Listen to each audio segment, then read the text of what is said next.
participant can hear us clearly. Could anyone in the audience please confirm if you can Yep, hear us we can properly? hear you. Thank you so much. Thank you.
So are we all settled?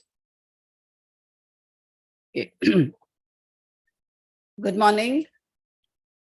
Good morning. On behalf of the TIS family, I extend a very warm welcome to all the delegates and distinguished guests to the International Symposium on Teacher Professional Development in the Global South. And this in the backdrop of the G20 presidency, which India is hosting, with the motto, Vasudhaiva Kutumbakam, the world is one family. And this is a shorter version of that family today here. The target 4C of the SDG 4 draws attention to the importance of investing in teacher education for realizing the goal of equitable and inclusive quality education for all. And this emphasis on all learners will make full sense and will be truly realized only through quality teaching, for which we all know professionally qualified teachers are a must and essential. Today's symposium focuses on teacher education in a comparative perspective. It brings together experts on teacher education and professional learning from BRICS countries, I understand, from our region in South Asia, and from countries in the sub-Saharan Africa. The symposium fulfills the aspirations of the Tata Institute of Social Sciences as a university which is keen on deepening collaborations in the Global South. The underlying philosophy is that there is so much to learn, to share, and to build upon through our common legacies, experiences, and expertise. And let's do it together in our own Global South. The mandate of India's National Education Policy 2020 also gives us the right impetus, and it's very timely when India is implementing this newly revised National Education Policy, which gives us the right impetus to move towards this objective, in particular by placing emphasis on improving learning outcomes through curricular reforms and quality professional teaching. So in a way, we are fulfilling the mandate of NEP 2020. I'm pleased to note that there is excellent mix of educators, researchers, scholars, practitioners, and also state officials from some 11 or 12 different countries represented in this symposium today, whose collective experience and expertise in the field of teacher education will help move forward the agenda of professional education or professional teaching and teacher educators.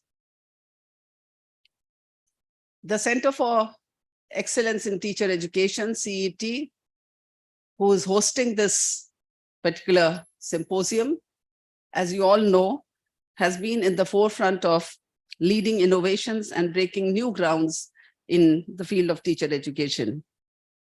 And I commend all my colleagues from the center for taking this step forward and continuously engaging themselves with experts like you, with practitioners like you, and not to forget, of course, the government officials from different countries.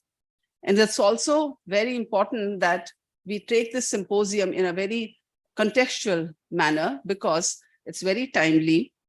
And I'm sure with the deliberations that go on for 2 days, you will be achieving a lot of understanding and filling a lot of gaps that there are in this particular field.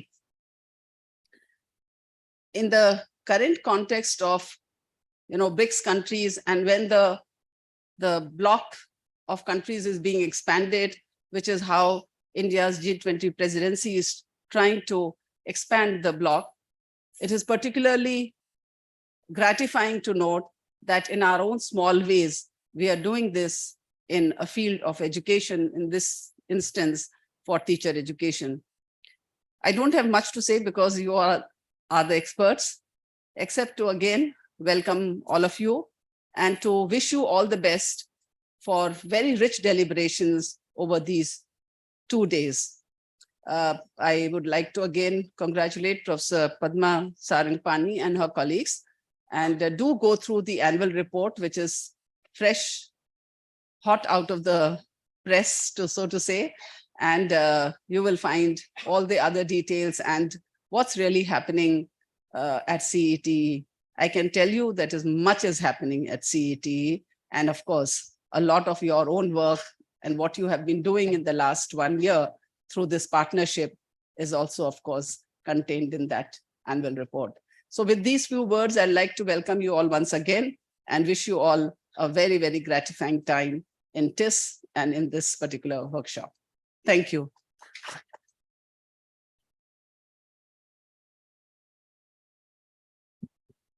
Thank you, Professor Bharat, for your kind words. I now request Professor Maithili Ramchand from TISS and Professor Yusuf Syed from University of Cambridge to introduce the symposium.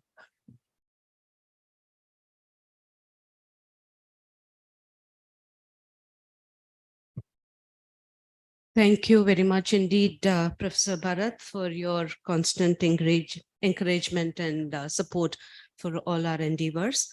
And welcoming all of us to this international symposium. Professor Yusuf Syed and I are indeed grateful for all of you to have accepted our invitation and come to TIS for this 2-day deliberations. So this symposium is in fact the third in a series of symposia we have been organizing. The first one was in the University of Sussex in December 2021, and the second was at TIS in August 2022. And the first two had focused more broadly on teacher education from an inclusive and social justice perspective. And the third symposium we thought would focus more concretely on teacher professional development in the global South.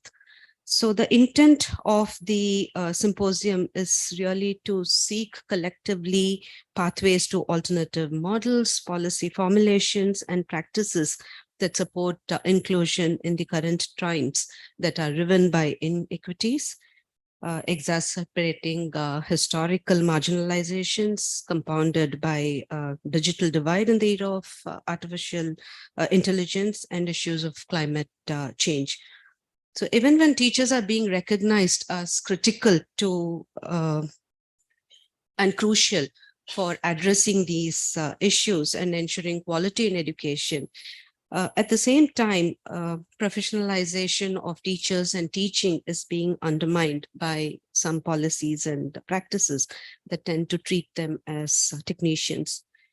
So we hope that this symposium will help strengthen existing partnerships and forge new ones in researching, sharing practices, and building advocacies for teacher professional development in our own countries and in the regions that we work in. I now request Professor Syed to detail out the symposium itself and what we have planned.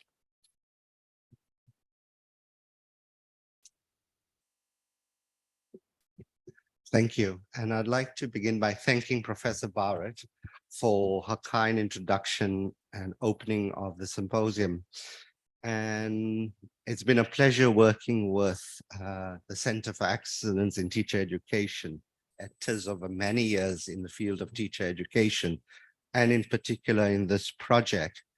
And it's been a wonderful collaboration, and hope it continues for much longer, with Professor Maitli Ramchand and Professor Padma and other colleagues. So what I want to do is two things, is just sketch out the thinking behind the symposium, this third in the series, but also frame some of the discussion we're going to have over the 2 days, and why we're talking about the things we are talking about. Because what we want to talk about in the symposium is there's a strong orientation on our project from the very beginning to root understandings and discourses of teacher education, both at the level of policy, research, and practice in and of and from the global South. And it's something I'll come to in a little while. I think it is our understanding and the work we've been doing in this project to argue that it's taken the global community over 60 years, more than 60 years, to agree a target for teachers. Professor Barrett mentioned the target, SDG targets, but up until SDG 2030, as it's now called, there wasn't a target for teachers. Not that it's a great target in the first place, but at least it's a target that recognizes teachers. And that's important. And further, this recognition of teachers, to sketch a bit of a bigger context to it, is that over about a month ago, the high-level panel for teachers was launched. And the high-level panel for teachers is a collaboration between UNESCO's International Task Force for Teachers, Educational International, and a few other development partners. And what that signals very clearly is that teachers are important. But I think what we want to do over the 2 days and in the project is, what does it mean for teachers to be important? And there are 5 ideas that underpin the discussions over the next 2 days. The first idea is that teachers are working in a changing global context. This is a context of intensified and protracted conflict across the globe. More teachers are teaching in conflict-affected contexts as much as they're teaching in stable contexts, as it may be. More teachers are teaching in context of environmental degradation and serious adverse climate change. So teacher education is forced to respond to these changes, and teachers are forced to respond to this in their practices in the classroom on a daily basis. Whether it's about, and more recently, teachers are forced to respond to changes in technology. The ChatGPT has seriously challenged any teacher's attempt to make sense whether at the university or school level, of what teaching is all about.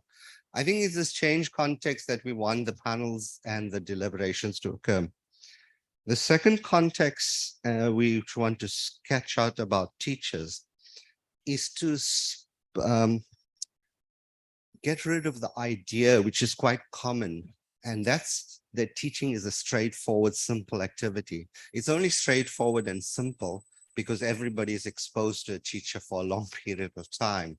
But it's probably, and some work around comparing professions suggests that teaching is a complex activity and arguably even more complex than health sciences and medicine, because the one difference between being a teacher and a doctor is that teachers make decisions, hundreds of little decisions daily in the classroom in real time and immediately. Doctors have the luxury of sending you away for tests. Teachers don't. Teachers have to make choices and judgments in real time, on the spot, in as much as social workers or any other caring profession does.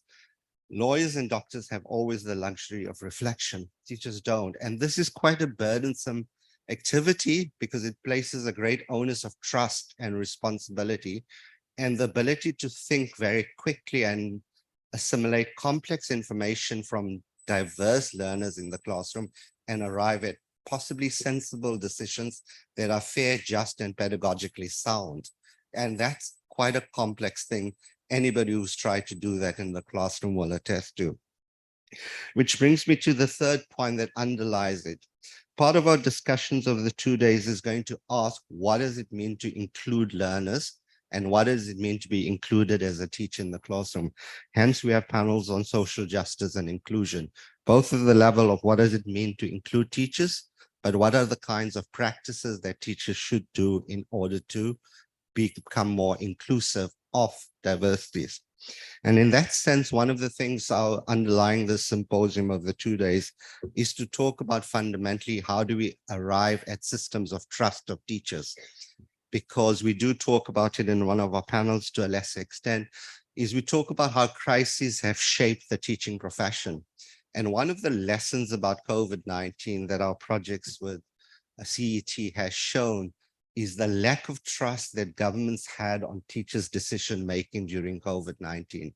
Had teachers been trusted more to make the decisions on when to open and close schools, when to teach and when not to teach, we might not have had half the problems we did inherit in terms of the learning backlogs and the accumulated learning deficits that we now have to confront.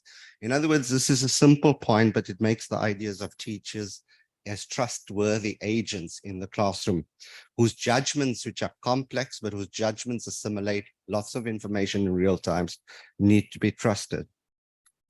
Which also brings me to the other 2 more points underlying our panels over the next 2 days. One is we shouldn't assume that teaching is a solo heroic activity. There's far too much expectations on teachers. Teachers work in partnerships. They work in collaborations, which is why we're discussing the kinds of partnerships for teacher education over 2 days. I think we need to demystify the idea that ultimately it's a single heroic teacher in the classroom who's responsible for everything, who then suffers the discourse of blame and derision that governments hit on. The question we have to ask is, how do we move from the idea that teaching is part of a collegial professional activity, working in collaboration, which also brings us to the idea, as the lessons from Africa and Rwanda and countries in conflict tells us, that teachers are heroic, but they're also problematic. They also need re-education from time to time. Rwanda tellingly tells us in the research we've done that teachers can be perpetrators of violence as much as they can be the agents of change and social justice. The question is, how do we work with the teachers we have and ensure that they're able to understand their positionality and become agents of positive change as opposed to agents of negative change.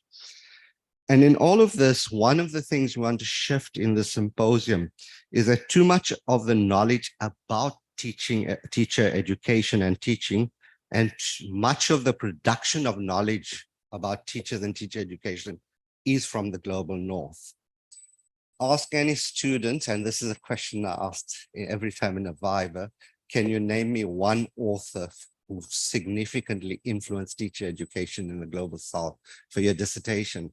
Students struggle because every single author, both at the level of who produces the knowledge, as well as the kinds of knowledge being produced, are citations from the South. And this isn't coincidental. It's not that any knowledge of the North is any better. It's because the regimes of funding, as we discussed over the 2 days, favor and balance, are balanced in favor of the global North. Up until very recently, many funders do not allow principal investigators to come from the global South. When they do come from the global South, they part of networks where they practice based rather than knowledge based. And I think it's about time we begin to talk about that. So those are the kinds of contexts that we want to discuss. Our panels are meant to address that, whether the panels is panels of academics, panels of policymakers, panels of practitioners, because hopefully at the end of the day, we begin to deepen, theorize the knowledge, policy, and practices of teacher education, turning the gaze from the global South outwards rather than inwards. Thank you, and I look forward to deliberations, and Professor Ramchand and I look forward to your continuous engagement over the 2 days. Thank you.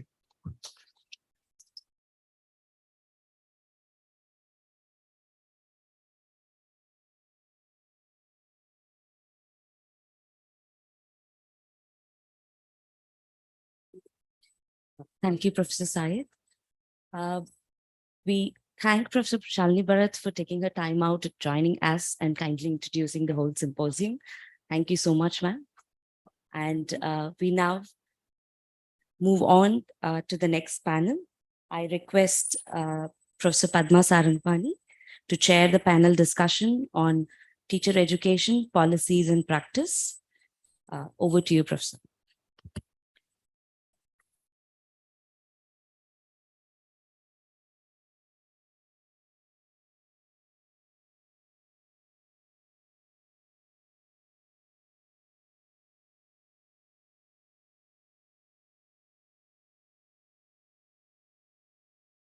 And Professor Maria Tatu joining us online. So Professor Mentor and Professor Tatu, I hope you can hear us. And Yes. please, and do speak Yes, so that we know we can hear you. I can hear you. Thank you, Professor Mentor and Professor Tatu.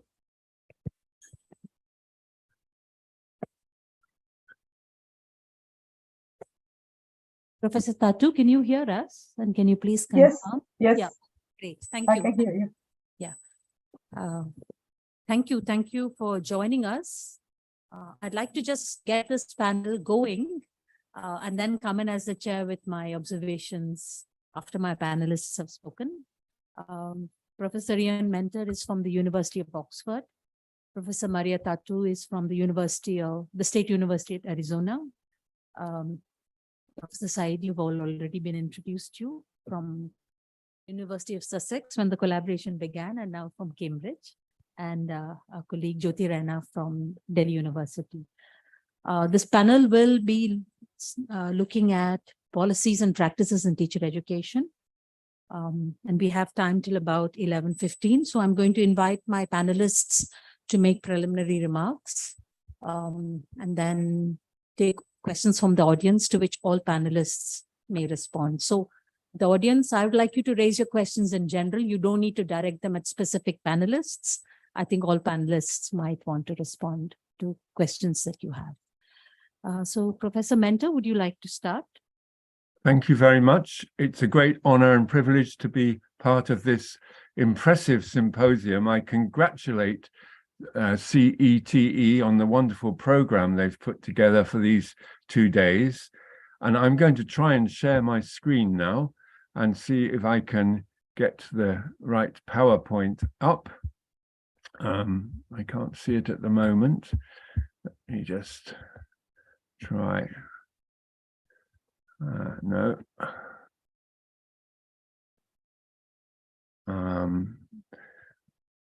We did test this. Share screen. No, I can't seem to raise my PowerPoint, I'm afraid. Can it be loaded at your end? Oh, there it is. Got it. Got it. Can you see that now? Yes. Good. Just try again. Screen sharing.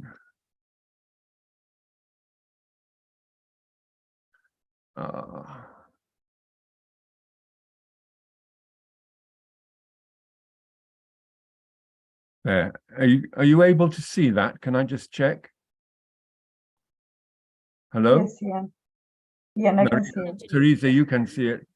Yes. I will assume that you can all see it. As I say, it's great to be here. I've got 10 minutes to talk about policy and practice, and I would like to draw on 3 international studies that I've been involved in. 2 of the 3 actually are from the global north. And so thinking about what Professor Syed was just saying, I'm sure you will want to look at these critically and consider the implications, if any, for developments in the global south, which is the main focus of the symposium, of course. So 3 studies in 10 minutes. The first study is one that, in fact, I jointly led with Professor Tato, who you'll be hearing from in a moment. This was a study involving 12 countries, which are mostly in the global north. Professor Mentor, your slides haven't moved in case you're moving them. I wonder why that is, because my slide has moved. Oh dear. I think you will need to use slide show. Yes, I did put on slideshow. I'll try again. I'll stop sharing and start again. Right. Thank you for telling me.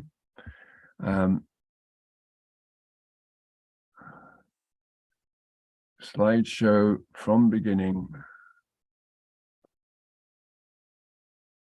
Can you see? No, I'm afraid we still can't see it in slideshow.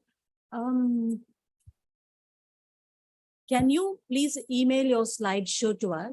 Oh, we have your slides and we will share them instead. That's that will great. so You have the slides. Yes, please put them up and I'll tell you when to move them forward. Yes. Who's sharing? I'll stop sharing now.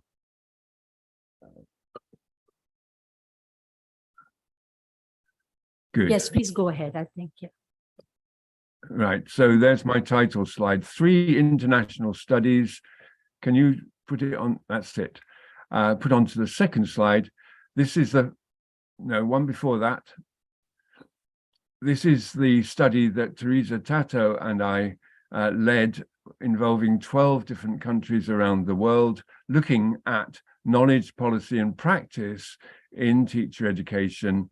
And the themes that emerged out of those 12 countries are listed on the next slide, please, which demonstrated what we call the vernacular globalization in teacher education. This is an important concept, I think, which may well have some relevance in the global south as well. The idea of vernacular globalization is that there are forces of a global nature that influence policy and practice in teacher education, but they are also influenced by the national histories and cultures of the particular setting where the teacher education is taking place. And the 6 themes that emerged from the study include the professionalization or universitization trajectory, the extent to which universities are involved in teacher education. In some countries, in the global north at least, there's a reduction in the contribution of universities. Secondly, and Yusuf Syed touched on this, the positioning of research in relation to policy and practice varies enormously, but Teresa and I would certainly argue that it's very important that policy and practice are underpinned by research. Thirdly, partnership between universities, schools, local authorities, governments are very crucial in teacher education, and the roles that people play may vary considerably. Fourthly, power and control. And Professor Syed mentioned that issue of trust and during the COVID pandemic. Well, we found in looking at these 12 countries that the organization, the management and governance of teacher education varied considerably, and it's worth looking at who holds the strings in the policy and practice communities in teacher education, and in particular the role of teachers themselves and teacher educators. Fifthly, we see the influence of neoliberalism in many countries and the rise of performativity and accountability, and in particular in teaching, the question of standards defining what it is a teacher should do. And then sixthly, and again, Professor Syed and Professor Ramchand touched on this, the question of technologies and communication. And this really came to the fore more recently during the pandemic. A seventh issue that we added afterwards was the importance of the continuum of professional learning, very relevant to this symposium. It's not just about pre-service teacher education, it's about what happens after that, how teachers are supported to develop after their initial preparation. Next slide, please. So that was the first study. The second study was conducted across 21 nations of Central and Eastern Europe, and is now available in a book published earlier this year. And in looking at those 21 countries, we again saw evidence of vernacular globalization. Next slide. But there were some 8 themes that emerged from those. I'm just going to mention the ones highlighted in red, because I think they are relevant to what we're discussing over these 2 days. Theme 3 was the question of alignment between school education, teacher education, and higher education. Sometimes there was a disjunction between reforms going on in schools and reforms going on in teacher education, a non-alignment. The fourth theme there was the influence of European integration processes in Central and Eastern Europe. And again, some of these, this will remind us of the importance of alignment, for example, within the BRICS organization, which is the subject of the third study I'll be talking about in a moment. So next slide shows 2 more themes. The importance of cultural and ethnic diversity within many of those Central and Eastern European countries was apparent, and questions of languages arise. And I'm sure that is also a great significant factor in the global South. And finally, the significance of the standing and status of teachers and teaching as a profession in those 21 settings, and the relationship with the supply of teachers. And teacher supply has become an increasing issue in many nations of the world, certainly in the North, but I suspect also perhaps increasingly in the South. Next slide, please. So that gives us altogether 11 themes, which I've mentioned all of those already, which can be useful criteria for considering policy and practice in teacher education systems. Next slide. The third and final study I want to mention is work we've been doing in a World Educational Research Association research network in the BRICS countries, the 5 BRICS countries as was, and now to be expanded as mentioned earlier. So the themes that emerged from our study of those 5 countries, Brazil, Russia, India, China, and South Africa, firstly, the huge scale of that alliance, 40% of the world's population. Secondly, the impact of standards, again, is occurring across those 5 countries. The third issue is the link between theory in education and the practice of teachers, and a common ambition in those countries to get greater integration of theory and practice. And finally, on this slide, the continuum of professional learning again, the awareness of the need to connect pre-service and in-service teacher education. Next slide. And the influence of global organizations such as the OECD and UNESCO, that's already been mentioned today. And sixth point was the importance of teachers' status and pay. Again, this is very significant in the BRICS countries. Seventh, the management of change. Where do the impetus for change come from? Is it from central government or from teachers themselves or from research? Those kind of issues are very important. And the final point is indeed research. And this is what I hope will come out of this symposium over the next 2 days, the importance of international collaborations. The migration of staff is helping in that. And the role of research in informing the development of policy and practice is crucial. But at the present time, it's variable across nations. So thanks for listening to that. I hope that has made some sense. The final slide just has my email address on it, so that if anybody wants to contact me directly after today's session, please do so. And thanks for the technical help in showing my slides. Thank you very much for listening.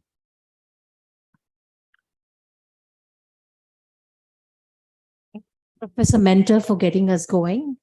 Professor Tatu, with your permission, I want to bring the discussion to one of the panelists in the room in person, and then I'll come back to you. So I'm going to invite Professor Jyoti Raina, to make her observations, and then we will listen to Professor Tatu. I want to thank the Center for giving me this opportunity to express my views on teacher education policy. I speak from the vantage point of my professional practice in pre-service teacher education, attempting a practitioner's view of the enablers, challenges, and fissures that I experience in my work as a practitioner. My warmth, I view, draws from my own practice in one teacher education program, the Bachelor of Elementary Education of the University of Delhi. The program was a reform response to the conventional one-year-long Bachelor of Education degree that had been the dominant model for pre-service teacher education in the country. The program I come from has been widely regarded as an exemplar and as among the finest teacher education programs in the country. Policy documents have continuously acknowledged that. And at the time of its introduction in the early 1990s, the policy keywords that were invoked in a broader national context were quality and regulation. And the reform recommendations included upgrading teacher education programs to universities, locating them in multidisciplinary environments, longer duration programs, designing stage-specific programs, a holistic curriculum that includes in-depth theoretical study of education, comprehensive internship to develop teaching skills as well as theory-practice linkages, and learning to practice child-centered pedagogy. Each one of these reform elements has been included in the BLEd program's curriculum design. It is designed as an integrated multidisciplinary program. It integrates the study of school subjects and pedagogical knowledge. It includes compulsory courses in liberal disciplines like mathematics, natural science, and social sciences. It is designed to rethink school curriculum domains with a pedagogical perspective, keeping the school children's learning in center. This is supported further by engagements with courses drawn from the fields of human development, sociology, psychology, curriculum studies, and pedagogy. Today, I now take a more granular look at 4 practices of the program. The first, location in a multidisciplinary institute, an integrated approach, its diversity consciousness, and research by student teachers. Now, these 4 are mentioned as reform recommendations in NEP 2020 as well. NEP 2020 is the national education policy of our country.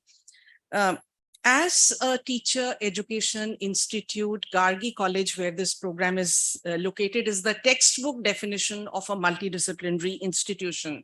We have 18 disciplinary departments, more than 24 multidisciplinary groups, This situates teacher education in Gargi College in the mainstream academic life of a higher education institution. Globally, as well as in our national context, there is a policy call to shift teacher education to universities. Professor Mentor just now mentioned professionalization and universitization trajectory as one of the themes in a vernacular globalization of teacher education. But teaching units in university affiliated colleges are departments. The course curriculum of the teacher education program is taught within the education department. The academic socialization of student teachers also takes place largely within the elementary education department in a single discipline environment. The other disciplinary faculties do not teach the BLEd students. So if I introduce education course with a declarative statement that the knowledge base of education is exogenous, explaining that it is derived from other disciplines like philosophy, psychology, sociology, history, economics, it is not as if philosophers, psychologists, historians, and economists from these departments of the college are teaching them. And it is further noteworthy that our college has very strong departments in each of these faculties. So while as a teacher education institute, we are multidisciplinary, but there is limited institutional capacity to actualize the holistic learning that is advantaged by a multidisciplinary environment. So NEP 2020 essentializes a shared principle of multidisciplinarity as teacher education arguably requires multidisciplinary inputs, but mere location in a multidisciplinary institute does not necessarily provide the intellectual enrichment of a multidisciplinary environment. Could I just quickly have my slides? No, the previous one. Yeah, so I've tried to, another one before this. Okay, anyway, forget it. So now the next aspect, the next practice of the program that I would like to examine is that does an integrated program, does an integrated design or an attempt to do an integrated study, does it go beyond linear addition? Now the BLEd is designed as an integrated program of study as it integrates professional preparation with a general education in the liberal disciplinary domains. And the crucial curriculum element that is meant to enable that is that the courses in liberal and professional studies are pursued at the same time in the second and the third year of the program. It's a 4-year program. The approach is not additive because students are studying for a single degree and however, the major part of the coursework is in the education department. And there is less strengthening of disciplinary frameworks in liberal areas in view of the limited curricular space. The program is unique in attempting at least a visible multidisciplinary integration, not from outside, but from within the program. And indeed, pre-service teacher education is the preparation time to underpin prospective teachers' practice with integrated knowledge, because that's the kind of knowledge that can be applied to the real world context of actual classrooms. But the curriculum introduces the students to numerous courses of study across foundation, core, pedagogy, and liberal disciplines. So though there is a broad-based understanding of educational concepts, but many areas may not be understood in meaningful detail. Professor Mentor mentioned a common ambition just now to achieve greater integration of theory and practice. And a useful practice in our program to enable this is to pursue theory and practicum courses at the same time. For instance, in the second year, the focus is on courses in child studies and psychology. So there are theory courses in learning and cognition, in human resources, in human relationships, in communication, and there is a practicum course on observing children. Similarly, in the third year of the program, the focus is on courses in education. So there is a course on conceptual foundations of education and pedagogy courses. And at the same time, there is a long practicum termed as classroom management and development of material resources. So the curriculum design is meant to serve the common ambition of integrating theory and practice, but I've just tried to capture here the number of courses that are pursued in a 4-year program. What I'm trying to highlight is that the number of courses is so much that though there is a broad-based understanding, integration of knowledge is elusive ideal. particularly certain concepts that need study from multiple perspectives for the development of an integrated or a holistic understanding. For example, a concept like learning.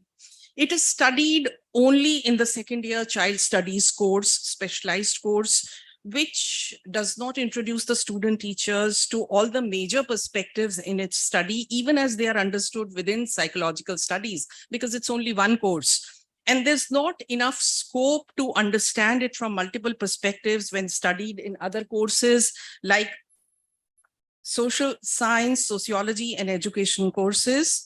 So while there is, next slide, please.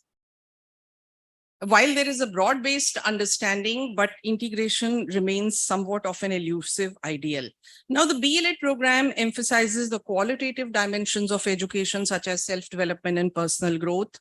And these are supported by discussion-based courses where there is space to accommodate personal concerns. But what I have often found is that there is a lack of visible diversity in the classroom where student teachers come from rather similar backgrounds. And this absence of classroom diversity, how does a teacher educator educate for and in a diverse society? A promising practice that has potential to drive change in the direction of teacher education for diversity is a change of site to a contrasting and a contextually powerful site like a village or a local community, and visits to innovative institutions are therefore an important part of our program. Now, just one last practice I want to speak about is student-teacher research. In my view, the most promising practice in the BLEd program is a research component in the fourth year curriculum, which is a contested idea, but it's often included in the long duration Global North teacher education programs. A preliminary research study of BLEd fourth year projects indicates that they really are neither full-fledged researchers nor really action researchers, and they are rather weak in theory and method. The final submissions are more like personal essays or discursive pieces. Yet this ritual in the name of research has important benefits because student teachers learn at least some process of gathering what in teacher education is termed as knowledge of practice, which is not as formal as the knowledge that is generated by academic research in universities, but nevertheless very valuable in teacher development. Now, NEP 2020 has proposed research as a mandatory component of the new four-year integrated undergraduate degree, in which the fourth year is exclusively dedicated to research.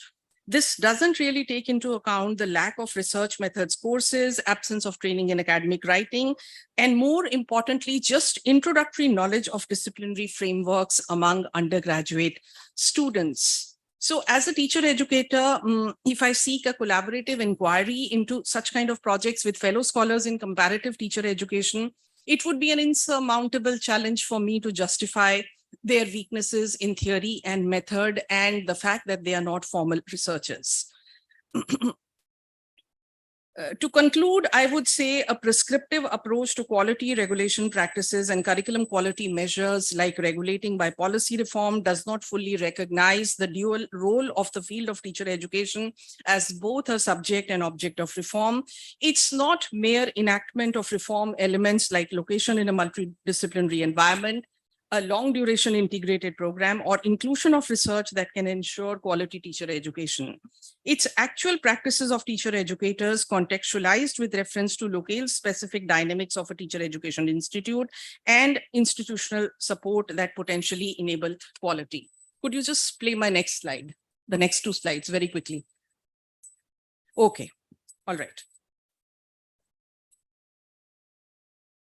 Thank you.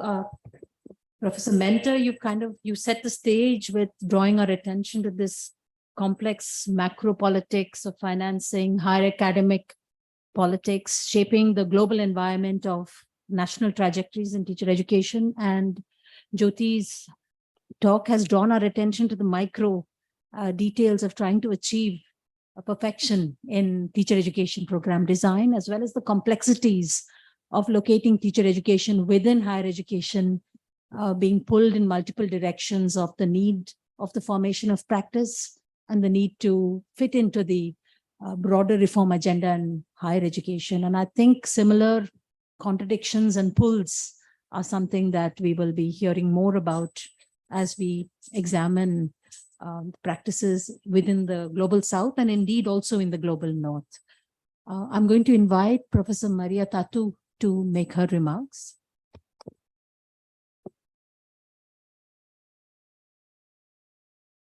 Can you see my screen?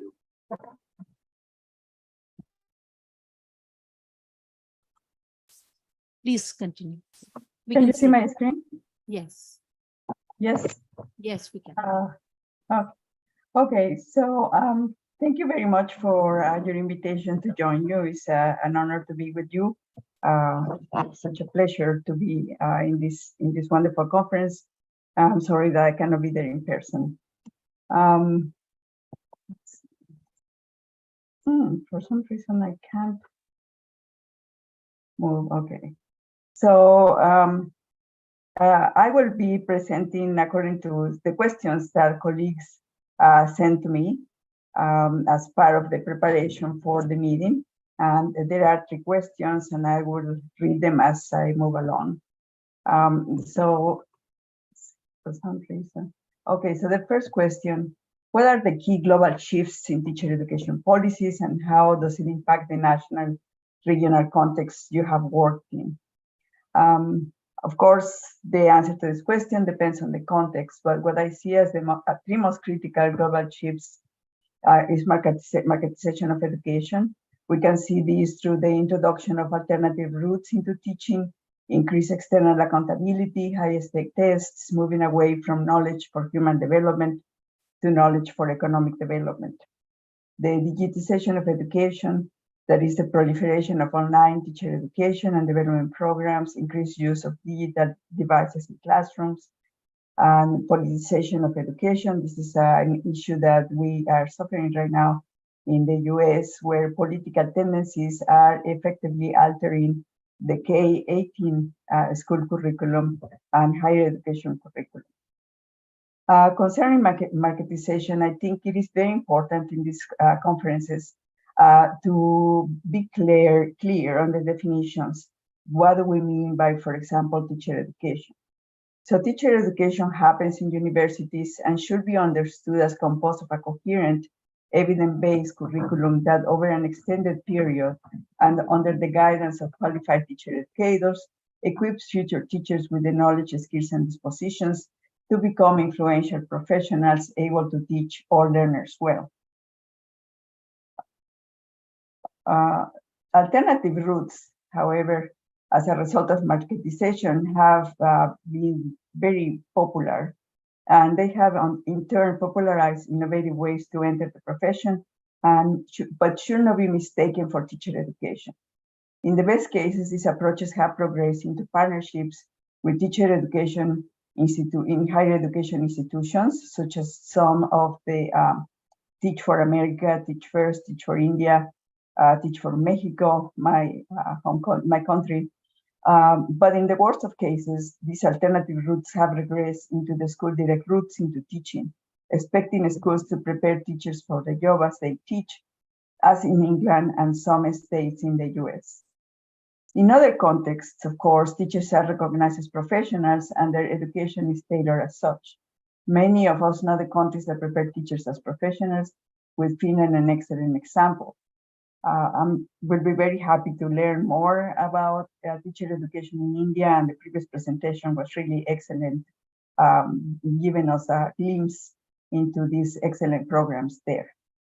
My claim here is that we need professional teachers teaching in schools, just as you would not board an airplane with an unqualified individual in the cockpit or a non-doctor to do your surgery. We must not accept poorly prepared or non-teachers in our classrooms.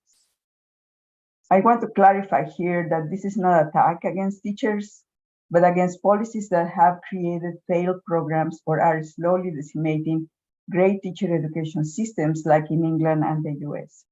Instead of fixing a system that discourages many young people from even thinking of becoming teachers, or that pushes them to quit the profession before they have been on the job for 5 years, current policies continue to hire non-qualified individuals as teachers, expecting to fill the many vacant positions in these schools.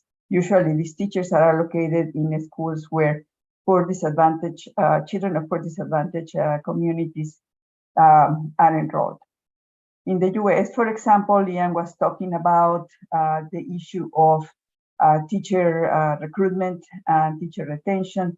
In the US, there are now more than 49,000 vacancies in 37 states, and Washington, D.C., including Washington, D.C., for the 2022-23 school year. Okay, the next two questions, I'm going to put them together because I think I can answer them at the same time. How can the quality of teacher professional development be enhanced? And what are the key drivers of change? And what are some promising practices and policies for teacher education to ensure equitable and quality learning? Again, these questions, answers to these questions depend on the context, on what we conceive as the drivers for change and professionalism in teaching. So drivers for change, I'm gonna mention Bernstein, who help us understand in broad terms the key drivers for change.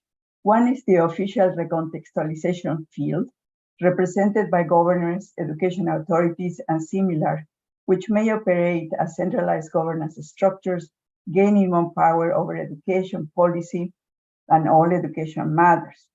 In contrast, the pedagogical recontextualization field, represented by the profession, such as teacher education institution, teacher educators, and teachers, whom as a consequence may have more autonomy in organizing the teacher education curriculum, establishing the profession norms and purposes, and greater independence from central authorities.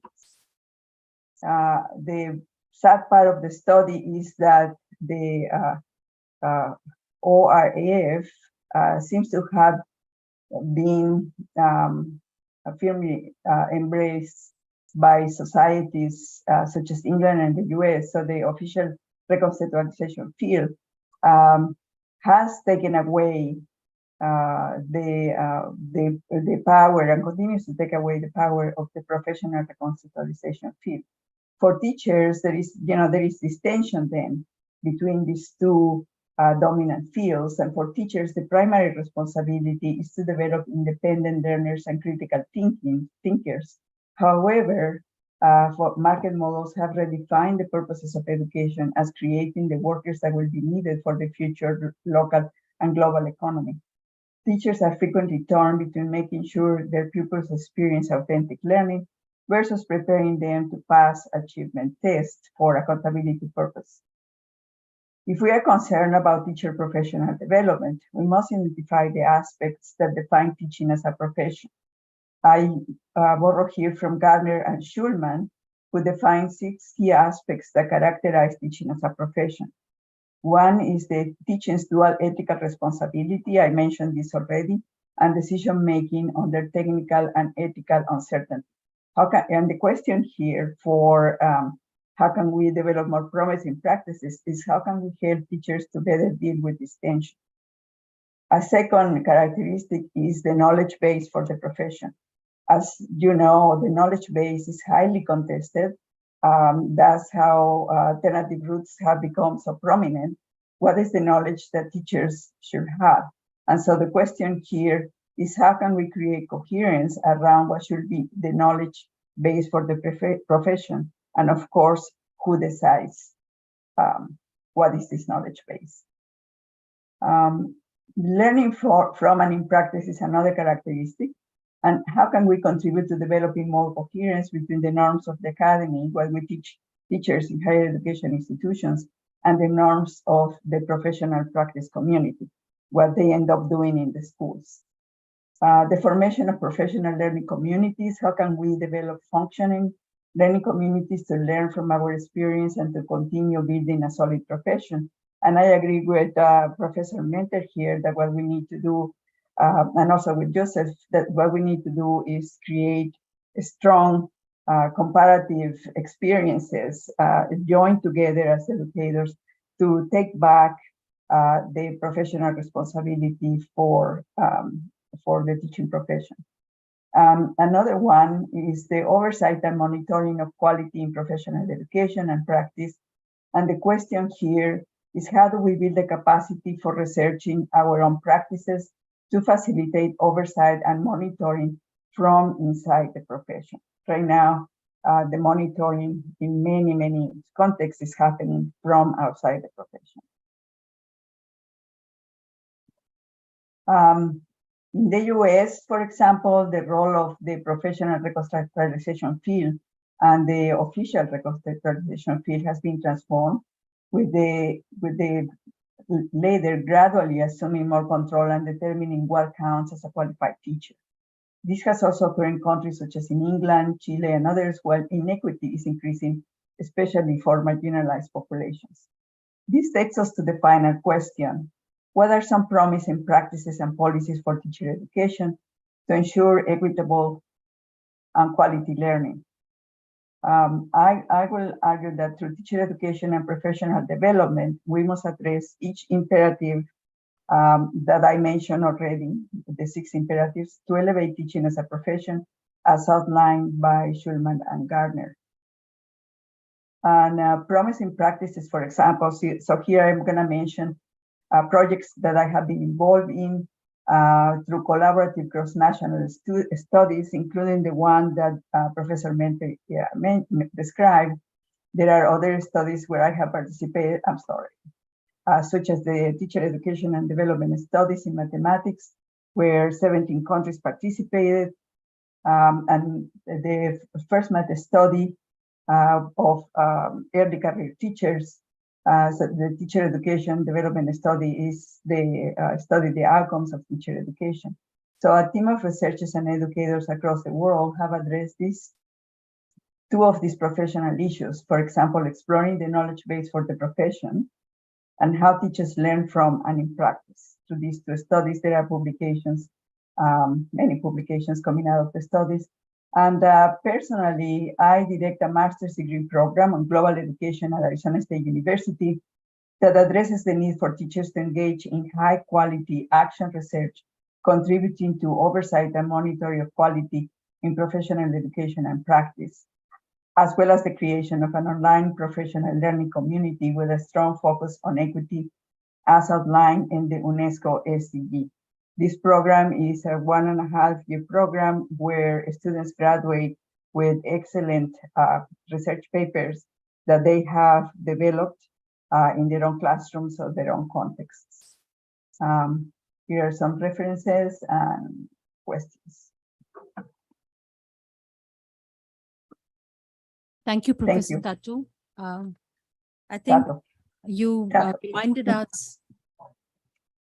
reminded us of the important period for teaching, teacher education, and theorizing this. I think the last 30 years have really provided us with new ways of conceptualizing what it means to learn to become a teacher. And I think we have new concepts and ideas that we are able to pull together the common experiences that we have had, rather than proceeding in the area of teacher education or conceptions of teaching as a profession, drawing from intuition or just, a political rhetoric. I think definitely there are new tools and conceptions to think about what constitutes teacher learning and how the profession needs to position itself and conceptualize its own notion of professionalism, professional learning knowledge. And I think the tensions that you've pointed out are very important. How much should we standardize? How much to recognize the eclectic, complex character of learning to be a teacher, rather than prematurely closing doors on where knowledge of teaching is grown and how it actually matures. So thank you for that. The last panelist for the morning, Yusuf Saeed.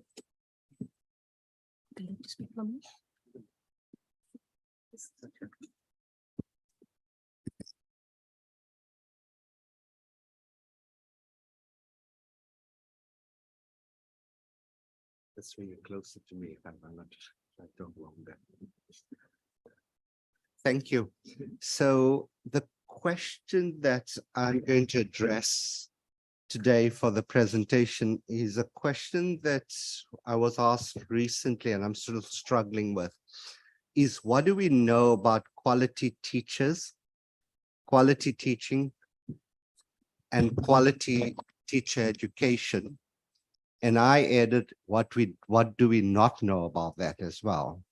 So hopefully in the 10 minutes, I'm not going to give you the answer. I'm going to tell you the process by which we had. But to answer the question about what we know about quality teachers, quality teaching and quality teacher education, there were two prior questions from policy, research, and practice. There were two prior questions which I think are important for the panel to deliberate. What is the view we have about the definition of a quality teacher? What is a quality teacher? And how do we know a quality teacher when we see it or them? Secondly, a question that also bows in relation to this is, what do we know about, from a policy point of view, what makes for a comprehensive policy for teachers and teacher education? If you were a national government trying to create a policy, what would you include in a policy on teachers, teaching, and teacher, and what would you not include? And those are the three questions that I'm talking about, but I'm not pretending that I'm answering them. I'm going to give you a few insights on it. So the first thing we did in the work we did, writing up, is to define the quality teacher and to distinguish it from quality teaching. And the word we use is that first we argued in an obvious way and in a common sense way, what is quality in relation to teachers and teaching is highly contested, reflecting the various meanings, values, and perspectives associated with it by researchers, policymakers, and academics. So when a government in its policy says we want quality teachers, they also mean a certain definition of quality. It's an ideologically constructed and a politically sellable idea. And so part of what we're trying to do and what we need to do is define these concepts. So in the sense we use it, we distinguish between a quality teacher and effective teaching as opposed to quality teaching. We don't talk about quality teaching. We think it's far better to talk about effective teaching. And effective teaching, we use the lens of equity and social justice to say, effective teaching is not about learning per se. It's about learning for all, particularly those who struggle the most with learning. So the judgment of effective teaching is not whether all learn, but it's whether the most marginalized and disadvantaged learn at the same pace, if not faster than those who learn anyway. So it's builds into the notion of learning, equity, and social justice, understood as differentiation. And then later on, we talk about the context in which this debate happens, why quality teaching. And I just want to make 3 points, right? We know from the research that Sub-Saharan Africa and South Asia, so the two regions we're talking about over the 2 days, are also the regions with the highest proportion of teacher needs, but also the highest maldistribution of teachers. So there are 2 dimensions of teacher supply in South Asia and Sub-Saharan. One is there's a gross need for teachers, but more importantly, there's a very problematic maldistribution of teachers. Maldistribution meaning the schools and areas that need them most don't get them. And maldistribution of teachers, the data that we use can also be illustrated in the context of the USA. In the context of the USA, the data that was done more recently shows that half of schools in low poverty areas had at least 1 teaching vacancy, and that over 20% of all schools in the USA had multiple teacher vacancies if they were located in socioeconomically deprived areas.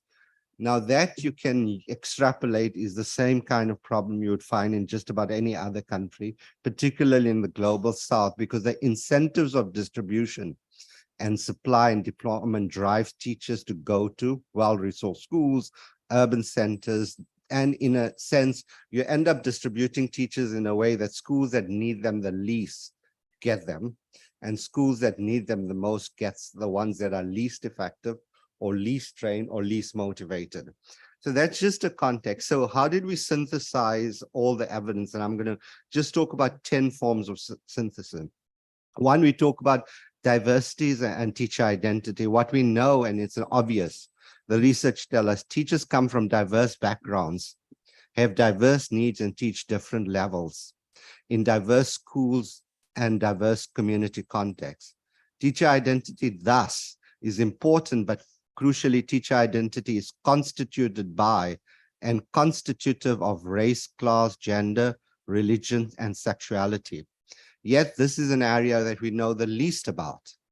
So what we thought was going to be an important insight into what makes for teachers was teacher identity and teacher background, but we know less about how the identity and background shapes what they do and how we know it through newspapers. We read it all the time, but we don't know it in a rigorous, empirically grounded, conceptually rich way. We know it when it appears in the newspaper. Teacher X beats up learner Y. But we don't know how the ideas of identity and background is playing into that relational interaction we're seeing, negative as it may be. We know that the literature on teachers and the evidence on policy tells us a lot about how to get better content and pedagogical content knowledge. I don't think we're short of that. Okay, but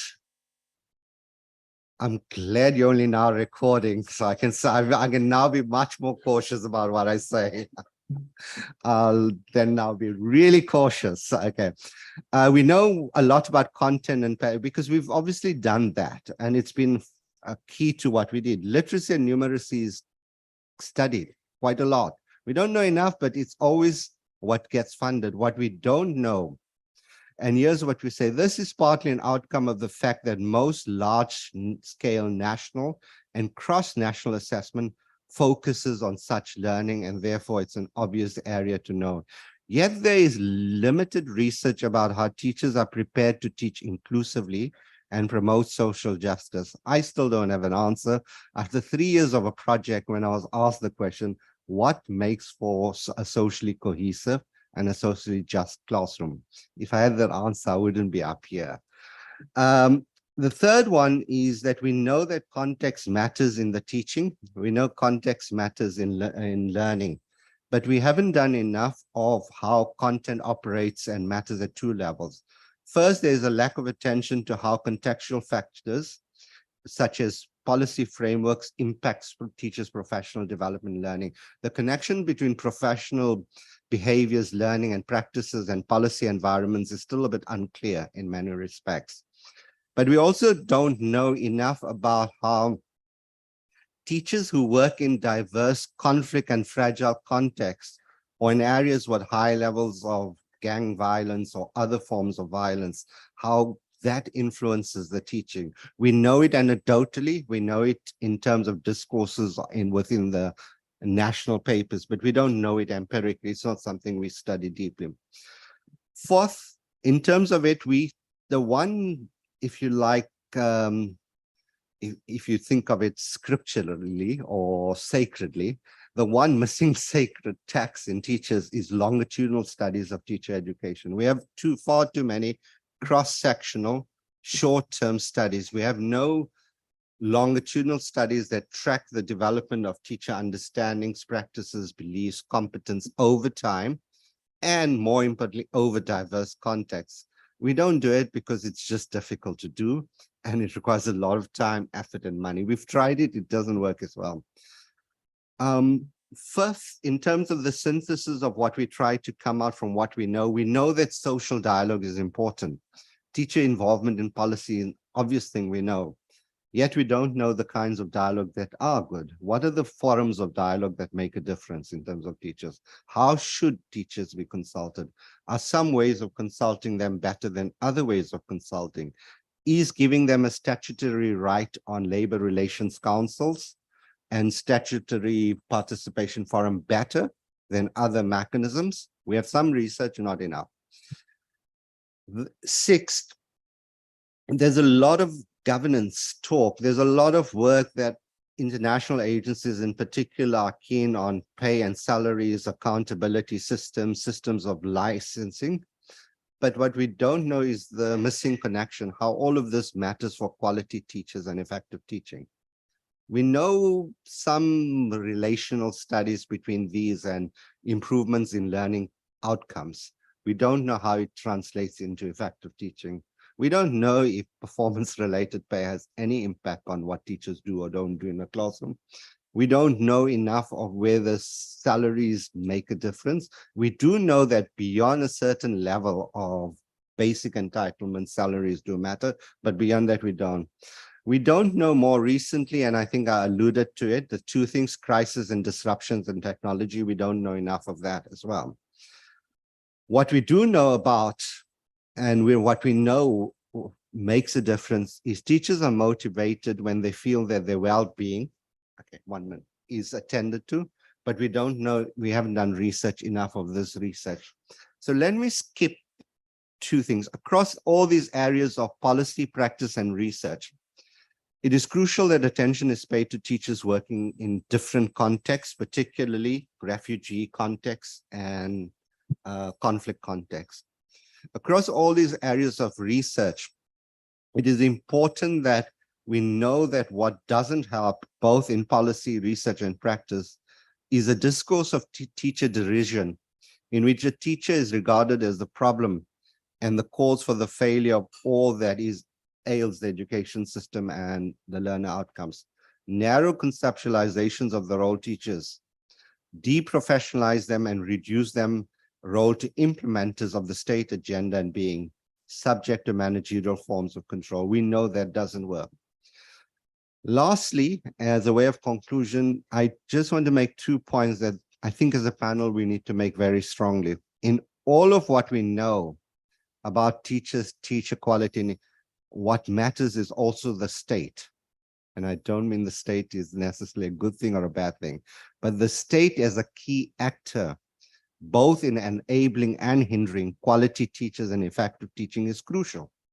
Without the state, there's not much that happens, because the state is not only the setter of standards for teachers, not only the specifier of curriculum of what gets taught, but in many cases, is primarily the employer of teachers. So the state, and I'm not sure a particular state, matters. And so we need to pay attention to the role of the state, because the state also is responsible for many things we know work. The state is responsible for providing diversified career progression pathing models for teachers that work. And in that, what we know that does make a difference is that states and providers that prioritize equity and social justice across all the enablers matter. Equity and justice, thus, for teachers should be core to ensuring equitable and quality education and student learning outcomes. Teachers are not an input, and unfortunately, much of the global discourse reduces them to an input, including the Sustainable Development Goal. Thank you.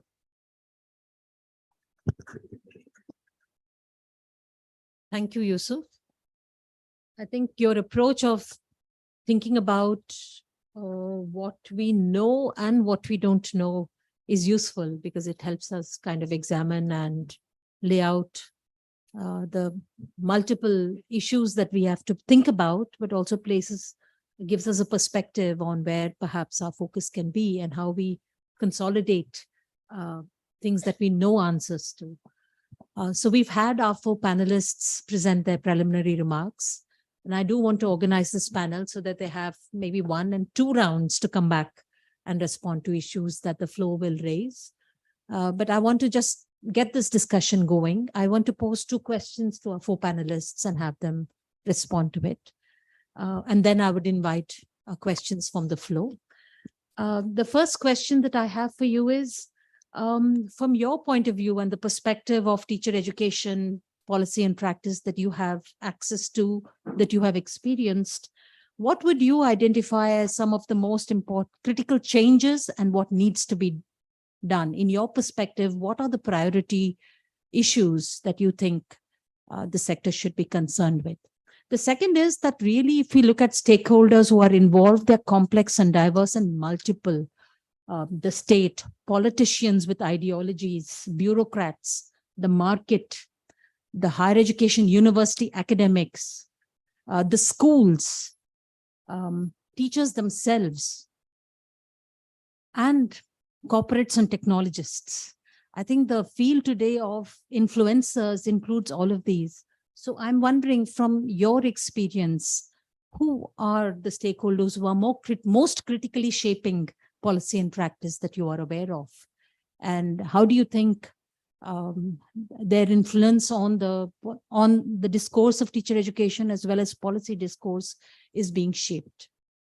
Who among these stakeholders are most influential in shaping policy today? So maybe we'll just go in the order of our speakers. I'm going to invite Professor Mentor to start, if you're all right with that. And then yes, thank you. Two very interesting questions. Critical changes that I would like to see, and this of course draws mainly on my own experience in England and to some extent the wider United Kingdom, but also on the research that I talked about in my brief presentation. I think I'd say I'm kind of reiterating two of the points I made. One is the need to take more notice of high quality research in and on teacher education as we try to develop policy and practice. As I indicated from my work, there is a range of perspectives on the importance of research, from those situations where research is seen as very fundamental to shaping and developing policy, to those where research is the last thing that policymakers are interested in, at least high quality, independent and critical research. So research is a key element of change. We need to really underpin all our work as practitioners and policymakers by thorough and systematic research. And the second point I'd make about critical changes is that we must ensure that teachers have agency in the policy processes. They must have agency in their own classrooms, and that's teacher educators as well as school teachers must have agency and responsibility for their actions in their own classrooms, but they must also have a voice in the policy processes. So those are my two responses to the critical changes question. And as for who are the key stakeholders, well, I would like to say that the key stakeholders are teachers and researchers. Policymakers certainly have a very key role, and Yusuf was just talking about the importance of the state as the overarching body that kind of organizes and provides for all these processes. But we must see greater influence from teachers and teacher educators in these processes. We don't see that very much in England at the moment.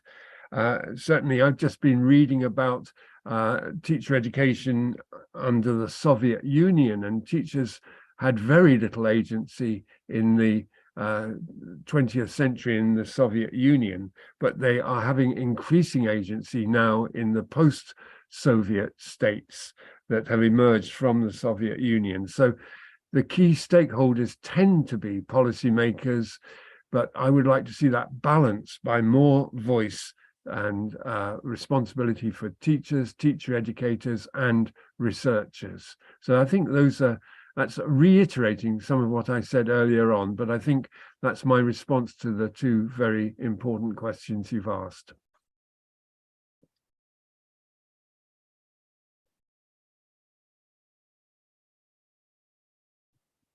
The first priority issue, I would say, in my practice, in my own work, is tailoring teacher education to a changing context. The changed context of today, which includes digitalization, environmental degradation, challenges of technology, and so on.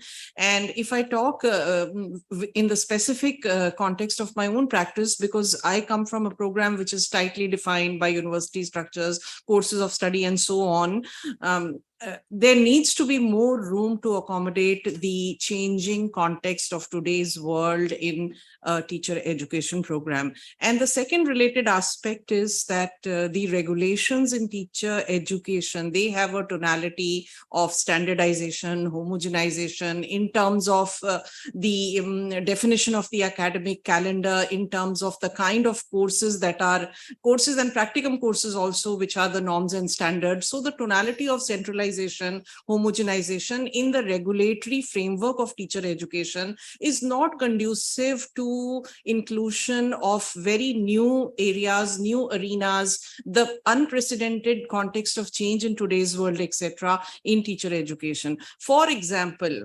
diversity consciousness necessitates a change of site. I teach in a program which is in a very urban location. Practicum programs are also conducted in locations which are very close to where the program is situated. So if there is a loosening of norms, if there is not that much of centralization and homogenization in the regulatory framework and the definition of quality and the prescribed curriculum, so to say, I think it would loosen up my professional practice and give me scope to accommodate a changing world context in my practice.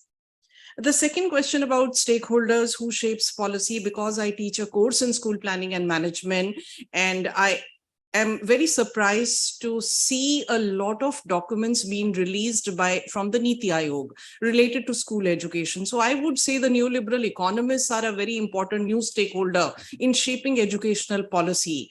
For example, if one looks at the action agenda that was released by Niti Aayog in 2017, which is the 3-year action agenda, it has a chapter that is titled Education and Skill Development.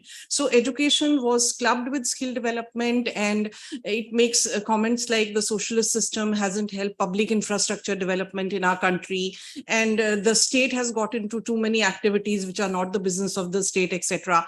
Then after 2017, in 2019, Niti Aayog released another important publication titled as the Success of Our Schools. The SEQE, School Education Quality Index, was released as a new construct in education. And all this is coming from a non-specialized policymaker, a general body, which is the state think tank, but which is dominated by neoliberal educators who feel that privatization is some kind of a virtue in the setting up of social infrastructure elements. So these are the very new players in policy making. If one looks at the history of educational policy making in post-independent India, the economists or the neoliberal economists or a non-specialized body like Niti Aayog did not have so much of voice. And if one compares these two documents released by the Niti Aayog with the current national education policy and the 66-page text, and also the companion texts that were released before the NEP 2020, one can see a lot of ideological moorings that are common between the various companion texts. So I would say that neoliberal economists who are dominating national level apex policy-making bodies, which are not policy-making bodies of education, but are nevertheless giving you the direction and laying down an economist framework, which is now laid out a new discursive regime. Professor Tatu, please. Thank you. Yes. Well, I see. I think my presentation touched on the answers to these two questions, but let me talk a little bit more about these critical changes. I think we are at a crucial moment in teacher education and teaching, mostly because this UNESCO movement towards the Sustainable Development Goals has opened a window to looking at teachers, seriously as professionals, and teacher educators should really jump into this action. I have written a number of blogs for UNESCO where I actually criticize UNESCO for not providing enough of a central role for teachers. If you look at the Sustainable Development Goals, teachers are seen as resources, but teacher education is not included in the many goals or targets of UNESCO. So I can share this blog with you if you wish, but nevertheless, teachers have been mentioned as an important element in elevating the quality of education.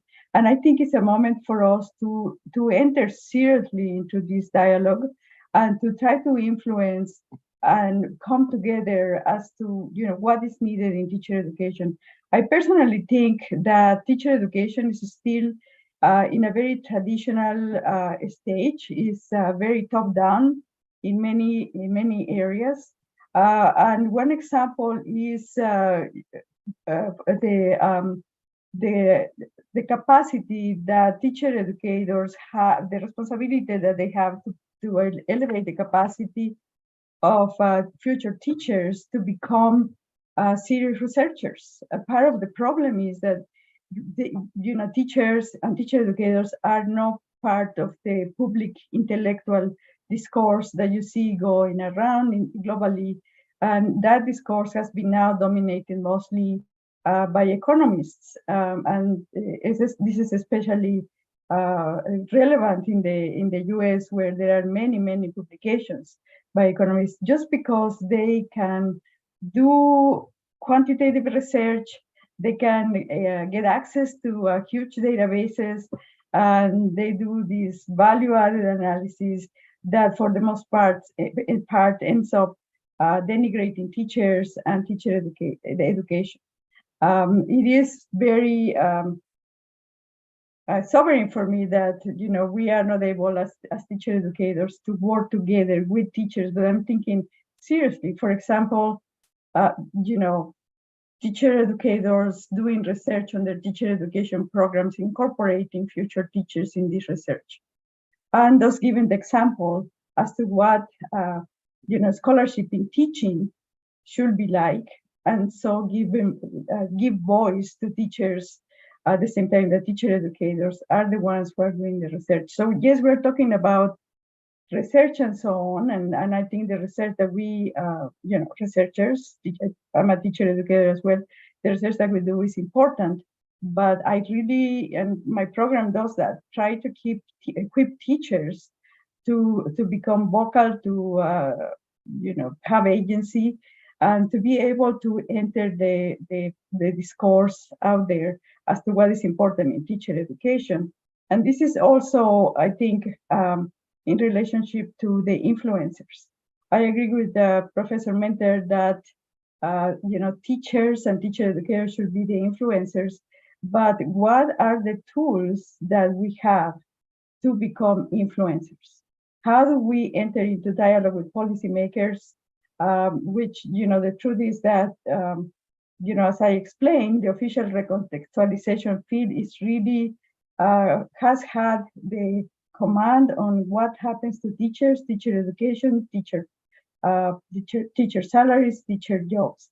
So in no other profession, I think, for example, in medicine and other professions, there are people who are not, my daughter is a doctor, so there are no people who are not doctors who are entering the political discourse as to what is important in medicine and what is important in policy.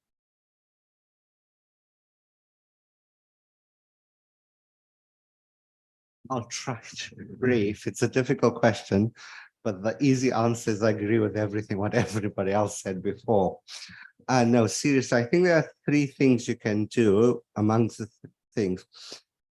The G77 recently took place in Cuba, and I think we need to reflect on what about Cuba allows for good quality teachers and effective teaching.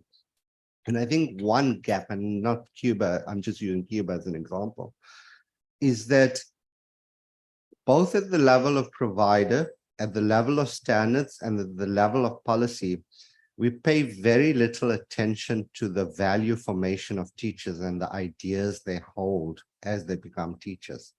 Beyond their competence to teach lies the terrain of their beliefs and values. And I think we need to pay far more attention and embed that far more in our education training programs as to how we create what are called the consciousness and values of solidaristic thinking and critical engagement and transformation within teachers. It's difficult, it's not easy, but I think that is the kind of missing gap for me, which leads me to the second thing to do, because I think policies matter. And I think governments are very good at knowing that if you measure something, that it's going to get done, right? Now, much as I hate the idea of that, I think there's merit in, therefore, as a community, defining that what gets measured is actually valued and valuable. So it's about contesting the space of what gets measured, not disagreeing with the idea of measurement, but disagreeing about the measures used. And in that sense, I think policies that have a more expensive ideas of teachers that are written into policies make a difference. And I think the terrain of policy battle is far from over, which links to obviously my earlier point about the state, which leads me to the third point. We often focus on practitioners and what they do and how they can work, or we focus very high up on government officials. The sandwich theory of change will tell us is what matters is what's in the middle. The middle level official makes or breaks the teaching profession. Your district official, your block inspector, other people who interface with teachers, who both relay downwards and relay upwards. We need to figure out how we work with those people in the middle, because they don't change as much as your permanent secretaries. They change far less. They there for awfully long time, and they have vested views and beliefs. Getting to engage with them in a theory of change as part of reforms of teachers and education system, I think will make a bigger difference on getting good quality. So those would be my three answers, I think, to the questions. Thank you for your very thoughtful responses. A few questions from the floor, and then we will have the panelists respond. So please just raise your hand. It would be nice if the students especially ask questions. Okay, Bindu, you can. Yeah, go ahead.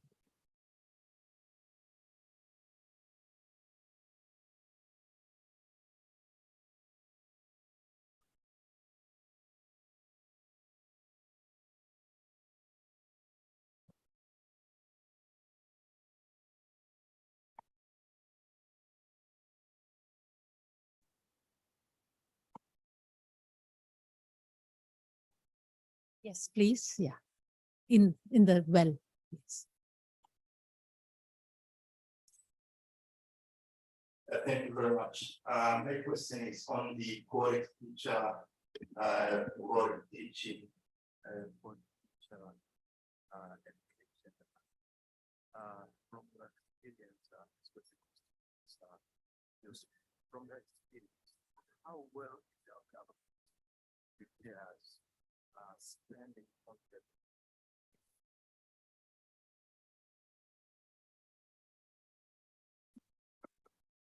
Yeah, but it is. Thank you.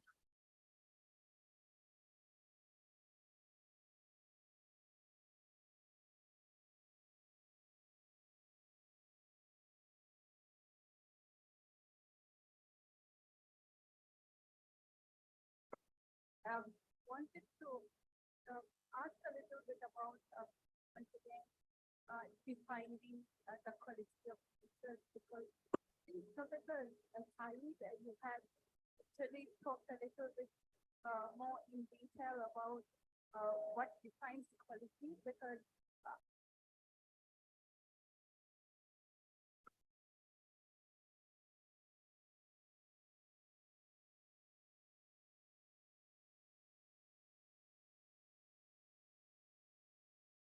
the classroom, how interesting activities you conduct in the classroom, or maybe like, are you aware of the differences in the classrooms, like inclusivity? But then when you go into the classroom and like when you observe these things, sometimes you see all these good qualities as you consider, but then when you look at it from the angle of what is being achieved by the student, like, are we really preparing the students for life in the 21st century? Is it really about a very interesting learning activity, or is it like what students take back home? Thank you. One last question, but only from students. If you have, otherwise I'll invite the panelists to respond. Sorry, only students. No.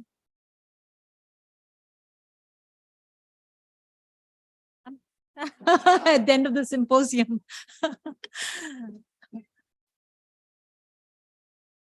With a question, or you prefer to ask your questions over tea, that's fine.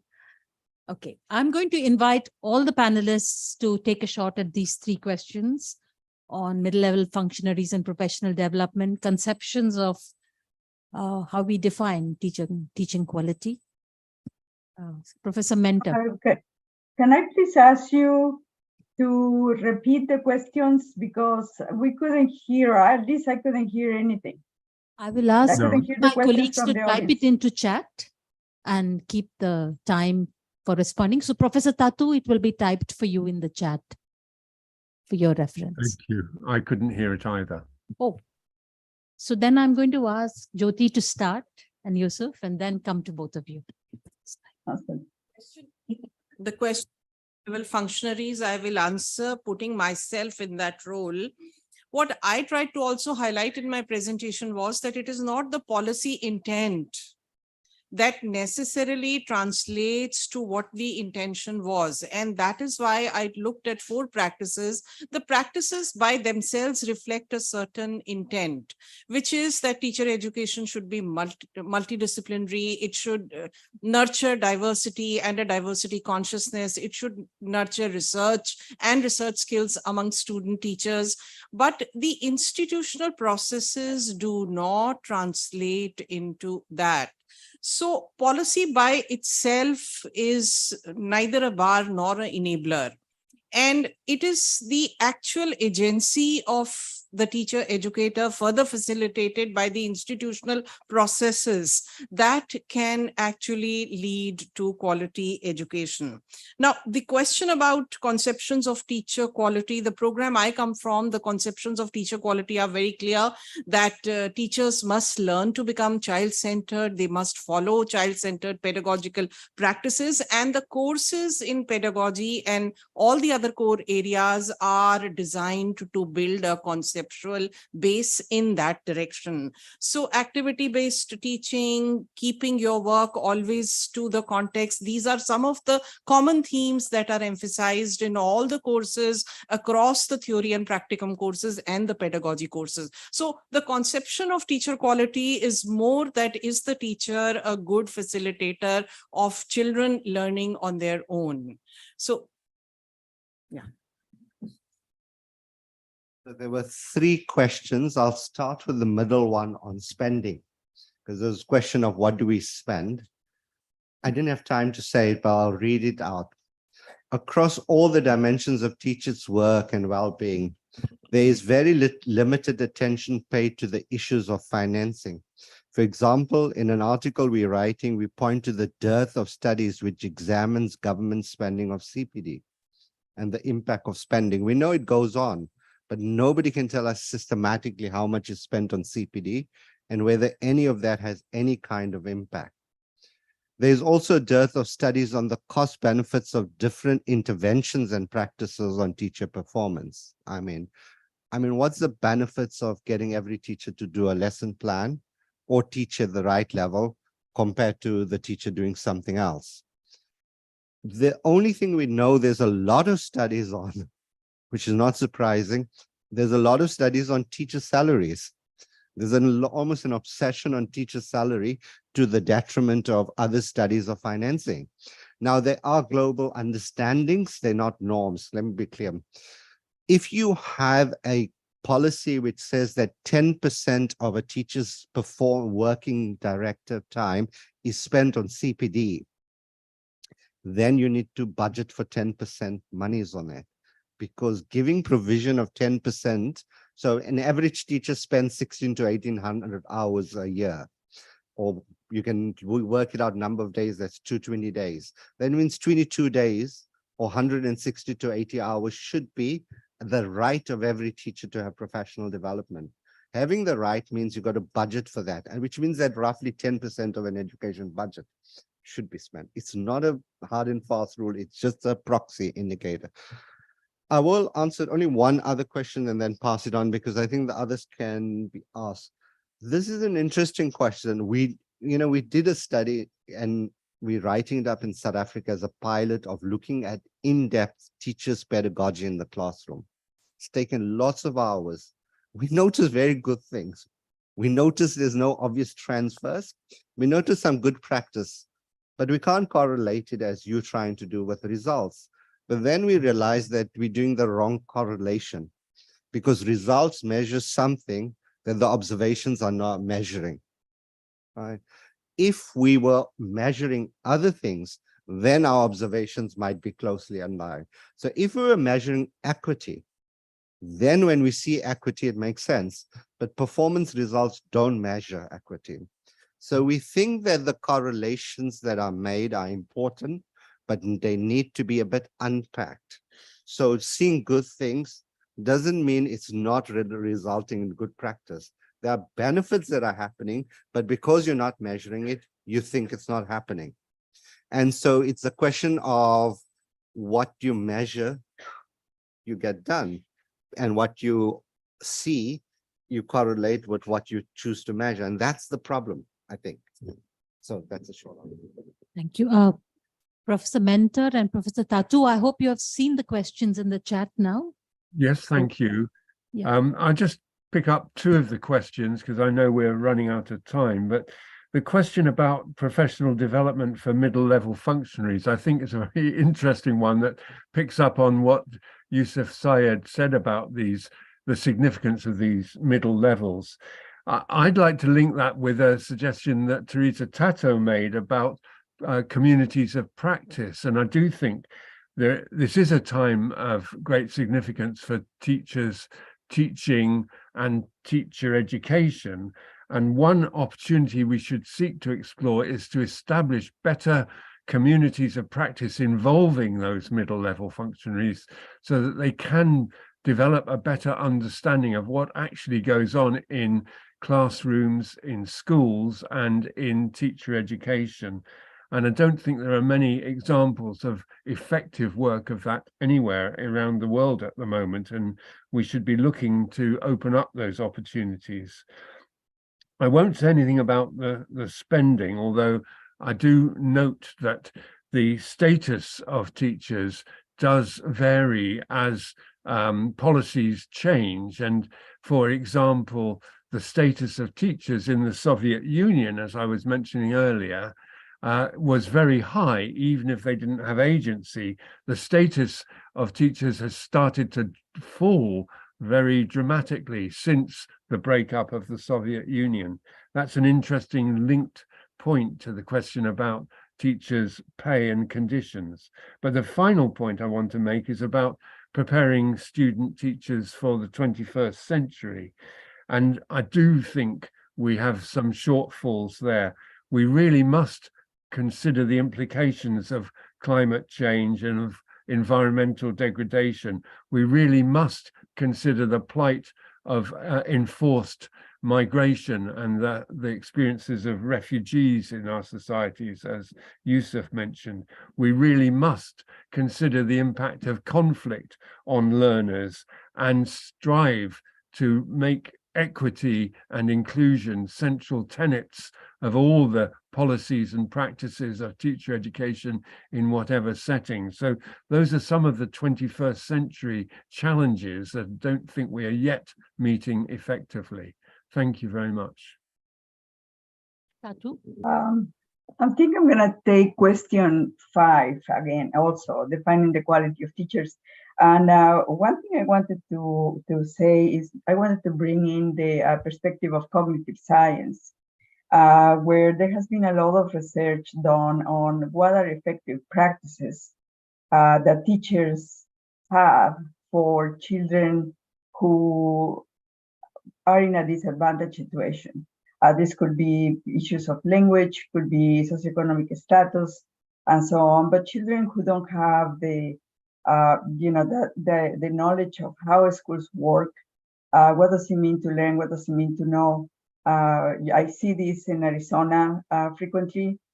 We have a lot of children who come from Central America and from Mexico, where teachers are using the same techniques that they use for very advantaged students. For example, the idea of allowing students to construct their own knowledge is not always effective for all the students. The teachers have to be more explicit sometimes with the students who need that explicit, that direct teaching to really understand and learn. Teachers also sometimes don't have the tools to measure. We're talking about measurement, and I think measurement is really important in teaching. And sometimes teachers don't have the tools to develop or to implement formative assessments in the classroom. We know random control trials, randomized control trials, and others have proven that formative assessment, not all formative assessment, but certain kinds of formative assessment are really beneficial for students, especially for disadvantaged students. And so I think that we need to also think more directly, or going more directly into what it means to know, what it means to learn, and what are those strategies that that teachers need that they are lacking. And teacher education has to kind of provide teachers with these skills. So I'm just sometimes, after reading everything that I have been reading, looking at these needs, right, or these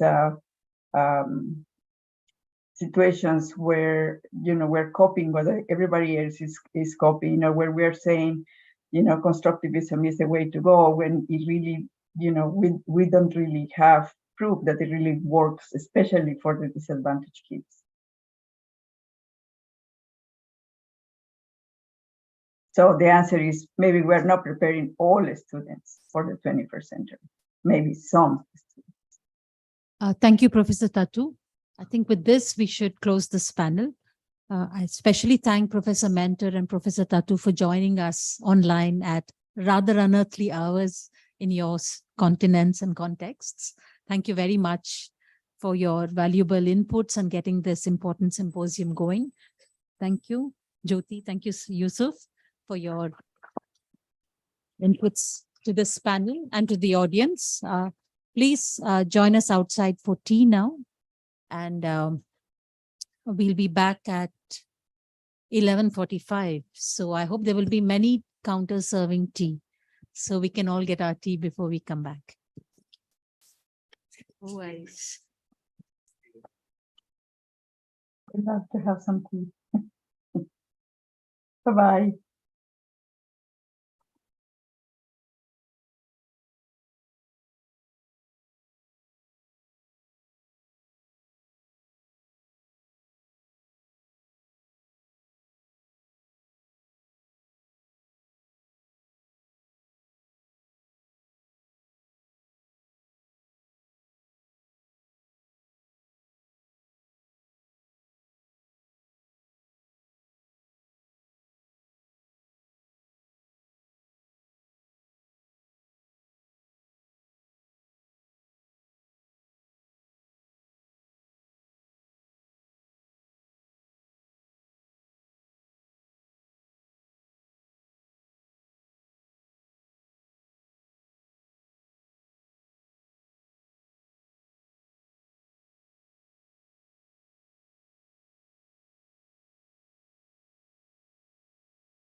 MCD schools run something. Children come. Yeah.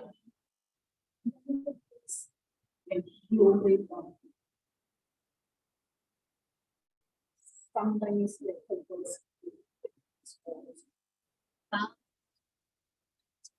Service providers के बच्चे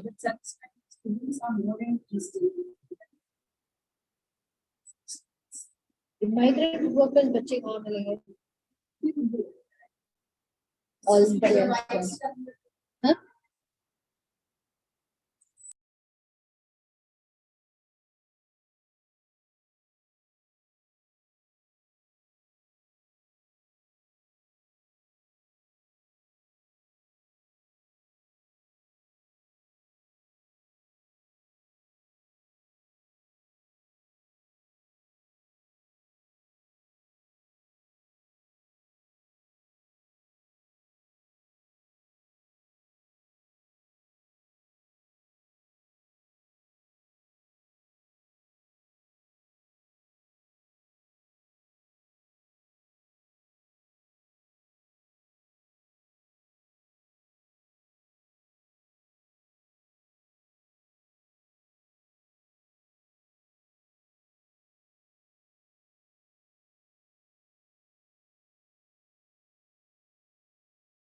Please settle down in your seats.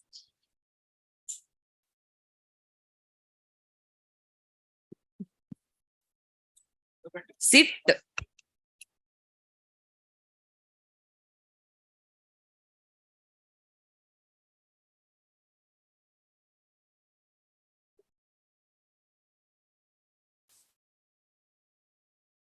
We're starting the next session. I invite Mr. Manjunath from Karnataka State Council of Educational Research and Training to chair the next session. Thank you, sir, for joining us.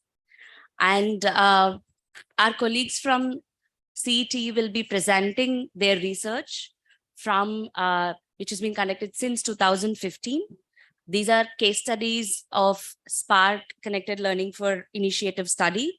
We have Connected Learning for STEM, and we also have multimodal teacher professional development and state initiatives. So I would like to invite my colleagues, Dr. Meera Chandran, Dr. Vikas Manyar, Dr. Ruchi Kumar, Dr. Amina Charmia, Dr. Bindu Tirumalai, and Dr. Anusha Ramanathan. These are studies that's been conducted based on the center's work on TPD since 2015.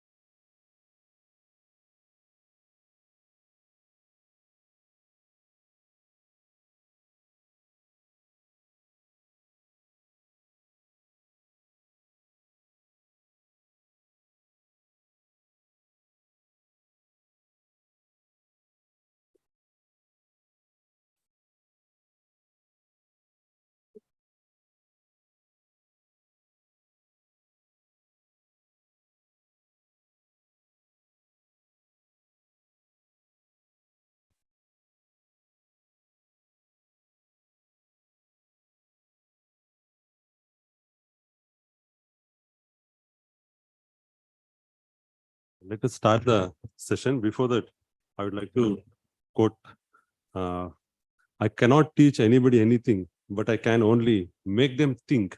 These are the words of Socrates. So what he says is, like we are going to do here, like we are not going to teach you something, but we are going to make you think. So now I request the first panelist, Dr. Meera Chandran, to present her views on the theme of the session, innovations in teacher professional development, policy directions. So please. Thank you, Mr. Chairman.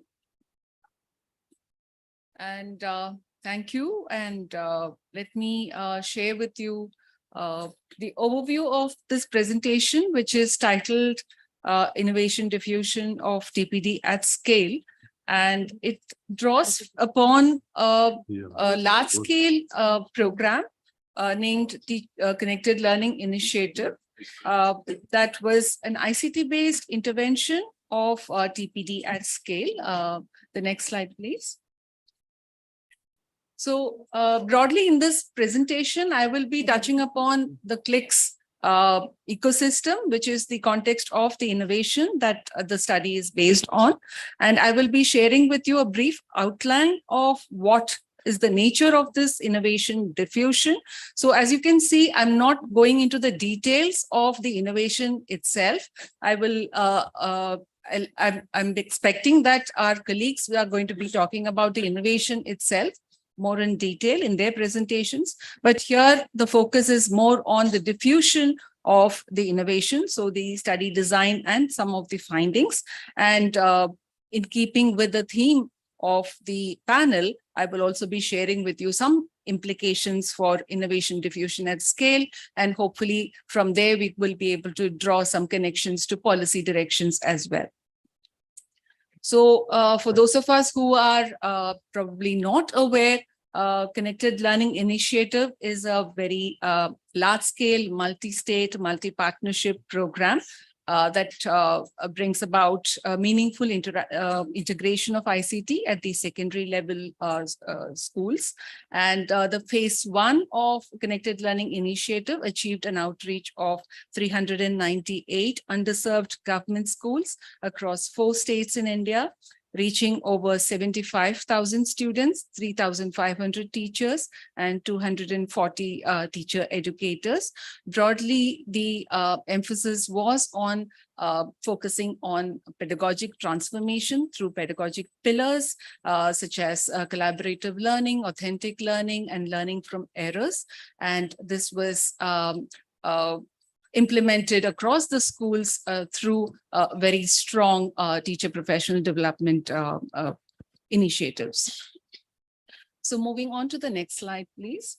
The innovations at scale in clicks can be captured in these very broad 4 dimensions. So ICT at school of clicks was designed for a low resource context. And the CLICS pedagogic pillars that I already mentioned were at the core of all the design principles of Connected Learning Initiative. And the CLICS TPD was a continuing process of engagement of teachers through a series of workshops, through communities of practice, as well as a very strong field action program to reach out to schools and teachers at the local community level for long-term sustainability. Moving on to the next slide, please. Very briefly, again, the innovation diffusion process documentation, IDPD as it is, as we call it, was a study that was meant to understand the change in perspectives of multiple stakeholders regarding the purpose, affordances, constraints, implementation, and the potential impact of clicks. And we took upon we employed the concerns-based adoption model, the CBAM, which is a 3-fold diagnostic framework, which consists of an innovation configuration mapping at the design stage and stages of concern, which is the perceptions of stakeholders who are involved in the experiment or the innovation, and levels of use of the innovation at the implementation stage. And the research questions, we try to explore the process of stakeholder perspectives on the process of innovation, the key shifts as well as continuities, and the concerns of the various stakeholders involved in the innovation. Next slide, please. Very briefly, again, the study design was a longitudinal study design, which looked at the stakeholders' perspectives at the macro, meso, and the micro levels. The micro level, just as an example, constituted teachers, principals, students, parents across all of the program sites. And the tools were in-depth interviews and guides for focus group discussions based on the key dimensions of the study that included the innovation itself, the context, technology, and teaching learning, the process of adoption and scaling, and roles and expectations of the stakeholders themselves. And it happened across 2 rounds. The next slide. So I'm going to be very brief here, considering the time constraint. In round 1, we had the perspectives of about 20 FGDs, stakeholders' perspectives collected through 20 FGDs across the 4 states.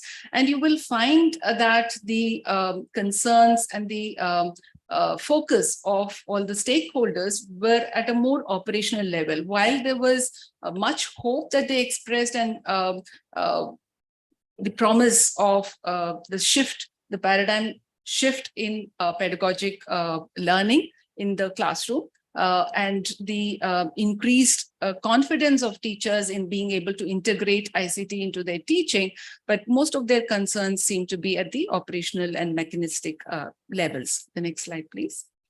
Whereas when we looked at the in-depth interviews, 51 interviews and FGDs that were conducted in round 2 across the same 4 states, we find that there is a distinct shift in their perspectives, and both at the micro and meso level. We did not go back to the macro level. These shifts were perceptible with respect to the nature and depth of their engagement beyond just the operational aspects. And they were inquiring into the quality and the adoption of the innovation in their own sites, as well as across the broader spread. And teachers in particular noted the impact of the so-called CLICS pedagogy on students, mainly from disadvantaged backgrounds. And importantly, their critique of the innovation also revealed the depth of their engagement, as they found CLICS to be perhaps, this is just an example, to be placing a lot more emphasis on foundational principles of the subject that were being taught. The next slide, please. So what are the major shifts that one can trace from round 1 to round 2 in terms of this innovation? So clearly there was a positive disposition amongst all stakeholders towards CLICS modules and their pedagogic relevance. There was definitely the experience of the evidence of student learning at a conceptual level through the interactive pedagogies, and teachers reported an increase in their own learning, both at the knowledge level as well as from the ICT integration perspective. And this actually was true for also the field personnel who were very integral part of the program. And the stakeholders seem to have developed a lasting view and a more productive view of what it means to have an adoption at scale. And lastly, and I feel most importantly, teachers evidenced a certain deep change where they experienced a change in norms of the pedagogy and the way in which they developed the social interactions with their own students as they were enacting this CLICS pedagogy in their classroom. And importantly, I must also note that there was a shift in the narratives around the ownership of the program from an externally directed one to a much more state and a district and a school institution driven one. The next slide, please. So I'll wrap up with this last slide where I want to reflect on the implications for innovation diffusion at scale. What do we learn from our research?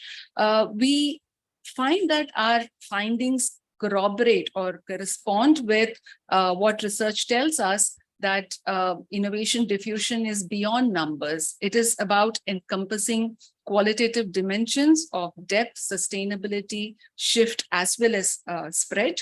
Depth in terms of changing norms of teacher interaction while enacting CLICS pedagogy, evidence of student learning through interactive pedagogies, and influence on change in teacher beliefs. And sustainability from an implementation standpoint, which included proactive measures such as inclusion of teachers in content revision and mapping, use of documentation in lieu of on-site support, shift in the ownership of CLICS being externally driven to fully state-supported, and promoting state ownership through a cadre of teacher educators to provide CPD. The spread of the innovation was enabled through specific mechanisms, such as dissemination of innovation diffusion across the district administration and alignment of school timetables and localized orientation sessions. So clearly we find that all of this has important and specific implications for policy directions, particularly at a time when we are talking about professionalization of teachers and hearing teachers' voices, and how does large-scale reform that would like to bring about a meaningful and lasting impact in pedagogies of teachers in classrooms, what do they get to draw from these kinds of insights? So with that, I will complete. Thank you.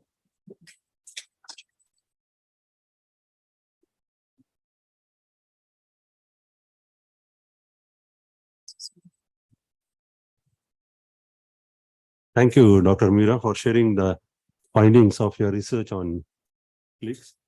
So definitely, I think we have a long way to go to implement this. The findings will definitely find a place in the state's policy for providing CPD or TPD. Thank you very much. I now invite Dr. Vikas Maniar to present his findings. So if you can share the plot. I'm going to talk about a project called Connected Learning for STEM, which is evolved from clicks into international context.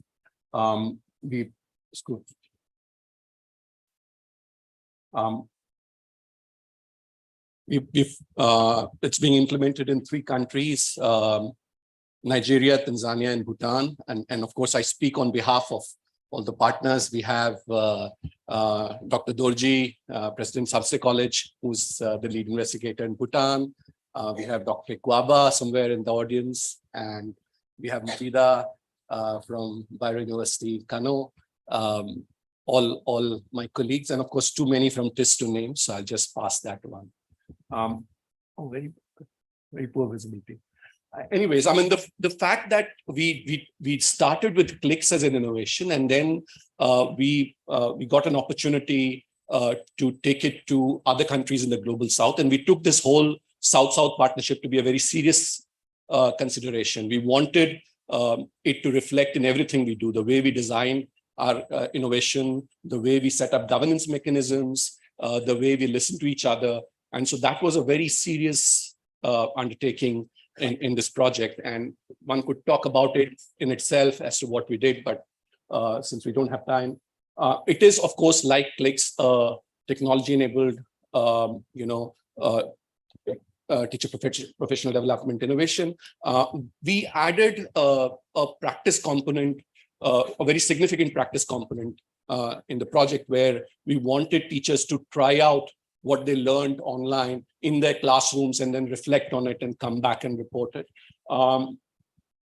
And all the OERs were co-developed by all the 4 partners together. It was quite a large undertaking to develop 13 modules across various science subjects.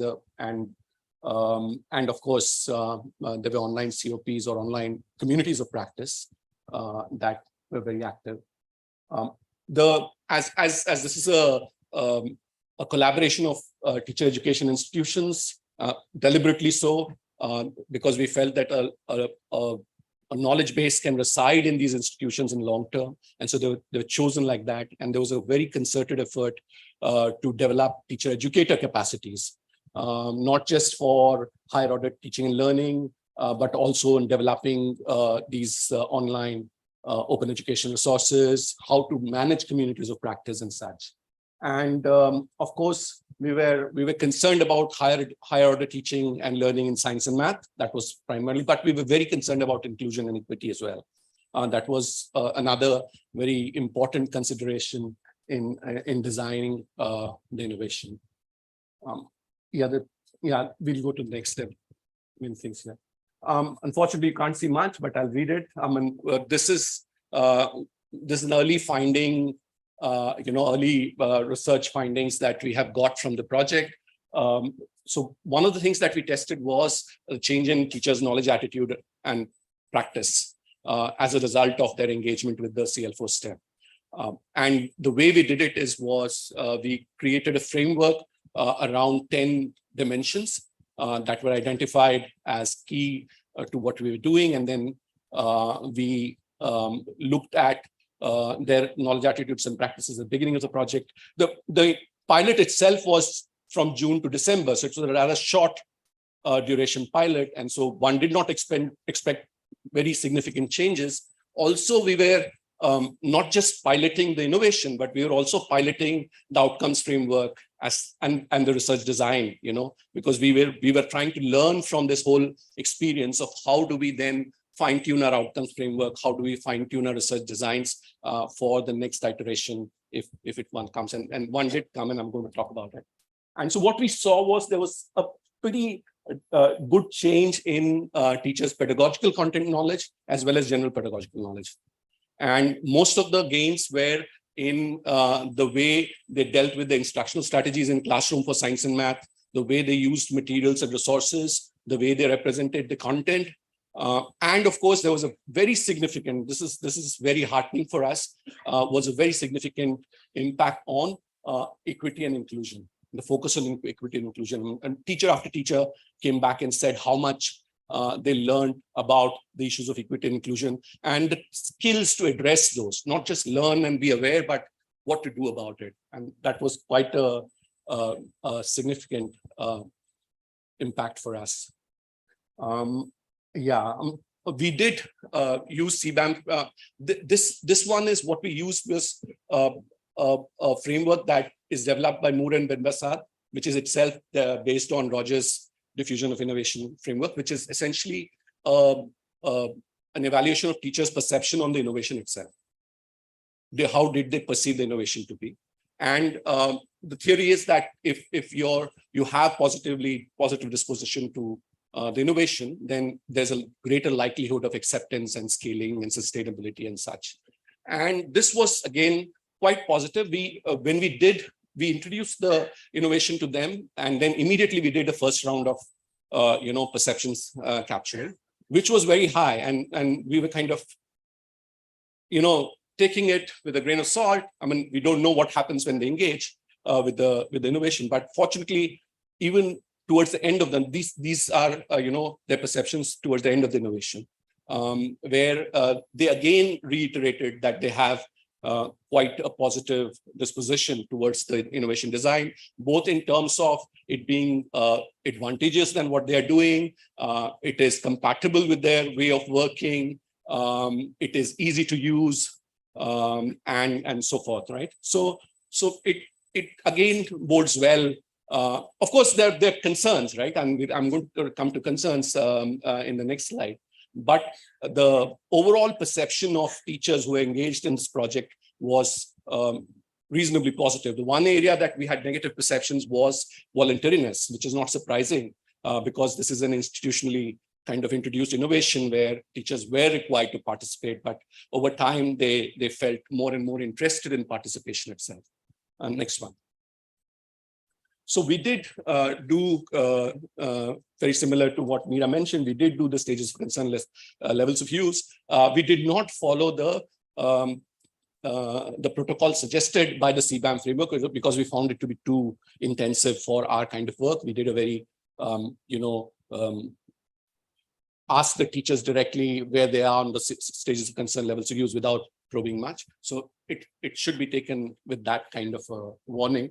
But what we saw was in the usage, most of the teachers within the 7-month intervention felt fairly comfortable using CL4 STEM modules and classroom practice within their context. So the what is called routine use or refinement in levels of use framework, most of the teachers in all the 3 partner countries were at that level, which is what one would expect in a 7-month kind of a pilot. In stages of concern, we saw many teachers surpassing their personal concerns. So the stage of concern framework works initially teachers would have personal concerns. Is this too difficult for me, too difficult to use, don't have time, kind of stuff, to getting more and more concerned about, how does this help my students and such. So we saw quite a few, though there were significant number of teachers still at that stage where they were still talking about, it takes a lot of time, particularly in Bhutan, we had quite a few teachers express that it's too time consuming, it's too much intensive for us to do in addition to the stuff that we're doing. But nevertheless, we saw quite a few teachers move towards what are called higher order stages of concern. And all, again, this is heartening for the future, implementation scaling. Next. So, as I said, the objective was to pilot out a model which would do 2 things. One, is, can we have a model that gets adopted at scale in the national education system for in-service teachers? Right, that was one of the, and the other one was, can we have these principles being imbued in the teacher education, courses in the country?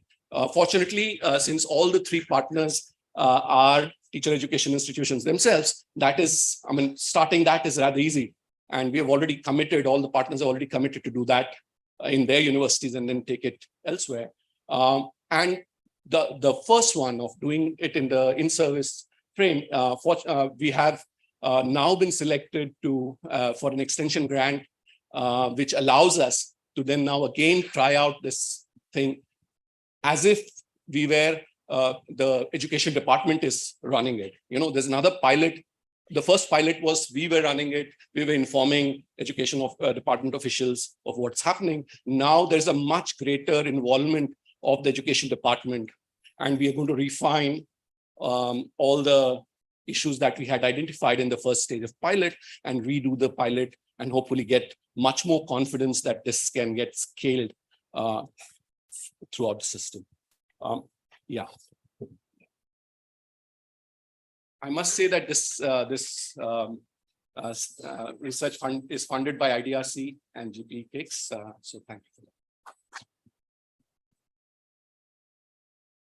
Thank you, Dr. Vikas, for presenting the findings on the shift from TPCK, that is technological pedagogical knowledge, content knowledge, to STEM. So it's really good to see that our teachers are being exposed to the latest trend, that's STEM. So we'll next move on to the next presenter. Now I request Dr. Ruchi Kumar to present the findings.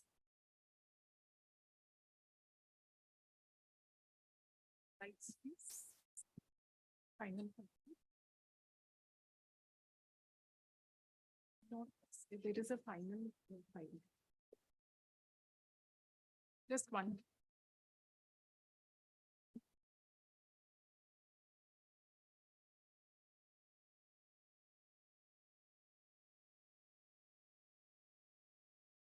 So I'm going to talk about another project that we are working at CET, multimodal approach for teacher professional development.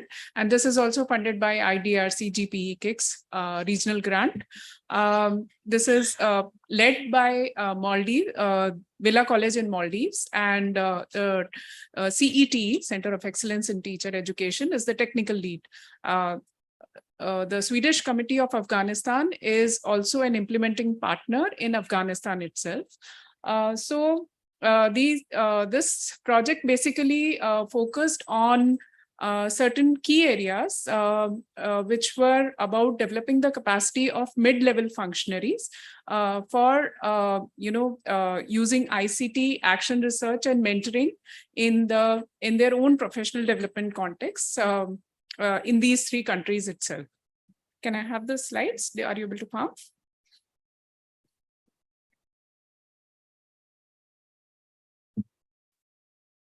So basically, this project was implemented in three countries: Nepal, Maldives, and Afghanistan.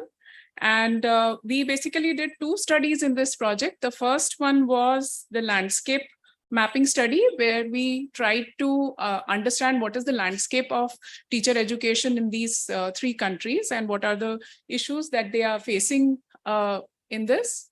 And thereafter, all the people who were engaged in it as fellows who got the South Asian Teacher Educator Fellowship, we selected 15 people from each of these countries, and we basically did a baseline endline study of what kind of beliefs, knowledge, and skills that they have developed in these through this fellowship itself.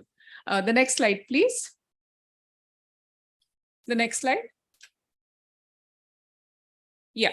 So this is the theory of change that we want to, with which we started this project, which is we focused on the mid-level functionaries, lead teachers, principal, government officials, NGO members and university teacher educators. And we provided continuous professional development through blended learning courses at Sussex. We also provided social learning opportunities through mentoring, synchronous and asynchronous interaction. And we also help them to contextualize in under-resourced context through adopting and adapting the challenges that they faced in the field. We also provided them practice-based learning opportunity by designing action research in collaboration with the teachers and implementing it collaboratively with at least 5 teachers. What we hope to develop from this engagement of these fellows was professional leadership, collaboration, contextualized solution, changes in their beliefs, attitudes, skills, and knowledge. The next one. Yeah, the next one. Still next one. Yeah, so this is the what we found from the landscape mapping study. We found that the action research is although it's an integral part of Nepal. For example, it is not considered as institutionalized or in the policy space in Maldives and Afghanistan. There is, of course, very few opportunities or no opportunities for teacher educators to collaborate with teachers, and also the teacher educators' professional development is not at all focused in the policy space. Similarly, the infrastructure and funds are very few, and also, although the teachers are motivated in countries like Maldives and Nepal somewhat for their professional development, there is very little support in terms of academic support in their classrooms itself. The next slide. So although the professional learning communities do exist, and the ICT-based trainings have been provided due to COVID situation, there are very few, there are many teachers and teacher educators do not have devices, internet, and knowledge and skills to access the ICT-based resources. The teachers and legally also, their teachers and teacher educators are equipped to provide the diverse students of class, caste, gender. But we know that the situation in Afghanistan is quite bad in these cases. Next one. Yeah, so we provided distance education courses through constructive teaching and learning with technology, mentoring, action research, and we also provided enrichment workshops to understand whatever issues that they are facing and address their problems through the same. And as I said earlier, we provided social learning and practice-based opportunities also. The next one. Still the next one. Yeah. So these are some of the action research themes that we had focused on. Science education, pedagogy and practice, language education, pedagogy and practice, math education, OER, ICT and design thinking, peace education, and even social inclusion and gender. The next one. Some of the examples of action research which the fellows did in Nepal. They focused on various aspects. Some of them even implemented the FED simulation. Some of them used the locally available resources for implementing in their classrooms. The next one. These are some of the photos. Next one of the implementations. You can see the FED simulation there. Yeah. Next one, please. Yeah, this is the implementation in Afghanistan, which some of the fellows managed to do. Yeah, next one.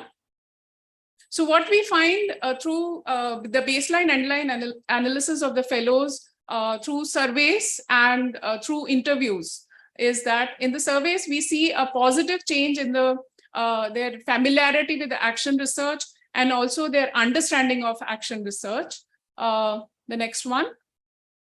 We also see a positive shift from their perception of ability of conducting action research. Yeah. And we also see a positive change in their developing the capacity for mentoring itself. Still in the next one. We saw an increase in frequency of their collaborative activities. Yeah. So I think that somehow the slides didn't get loaded there on the drive. Sorry about that. I'll just speak from here. Just take a few more minutes.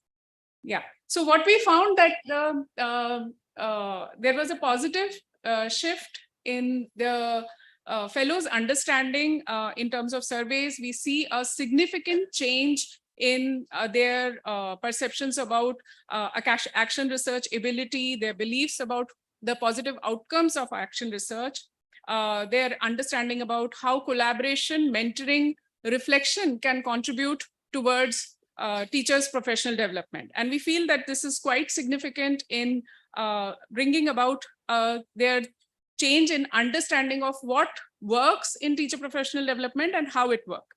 So what we see is that there is a broadening of scope on mode of teacher professional development to include processes like mentoring, action research, collaboration, and reflection, which can be sustained through a distance mode. We also saw that there was an increase within intra-school, international, and national framework, national networks and professional learning communities that were established to support knowledge generation and mobilization about meaningful TPD practices. We also saw that they understood that mentoring is a collaborative process where the mentor guides, supports, and empowers the mentees to help them address issues for themselves and take ownership of their learning. They were more aware of technological, pedagogical content knowledge and its application for meaningful use of various ICT tools. What evolves through this is a transformative model where the teacher in the classroom is not only supported by the teacher educator who is collaborating with the teacher, but the teacher educator is enriched and capacitated through engaging in this action research together with the teacher, through reflection, through all these online courses that have been provided to them. Finally, the policy implications are that, if these fellows can be the champions of change from adopting a bottom-up approach, they have been working with various levels of officials to work, and then institutionalizing mentoring as a mode of TPT. They support the collaborative action research, and we also want to partner with the universities, NGOs, and government body to scale up the courses or teacher educators. That's all. Thank you.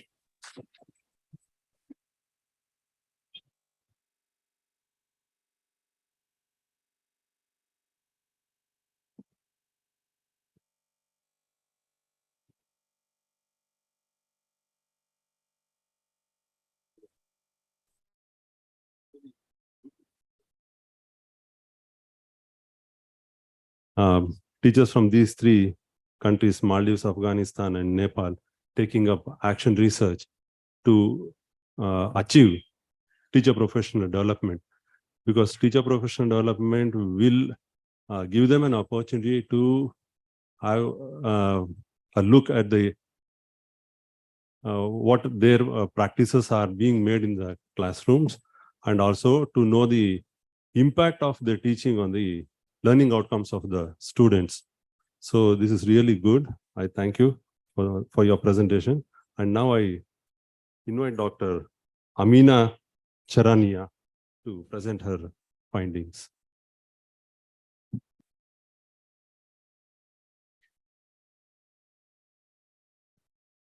So very good afternoon to everyone. I'm sure a lot of people here must have already heard about this intervention before.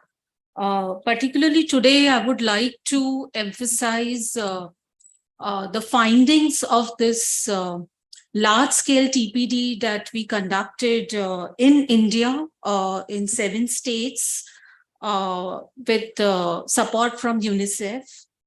If you can go to the next slide, yeah.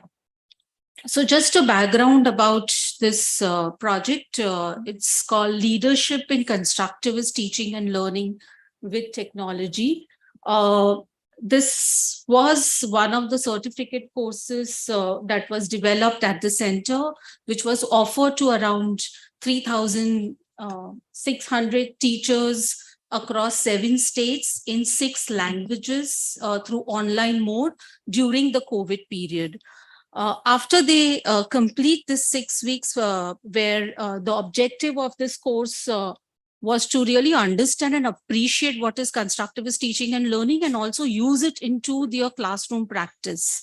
Once they complete this course, they were given an opportunity to mentor and prepare at least 15 to 20 more teachers in their schools or in their districts or in their states.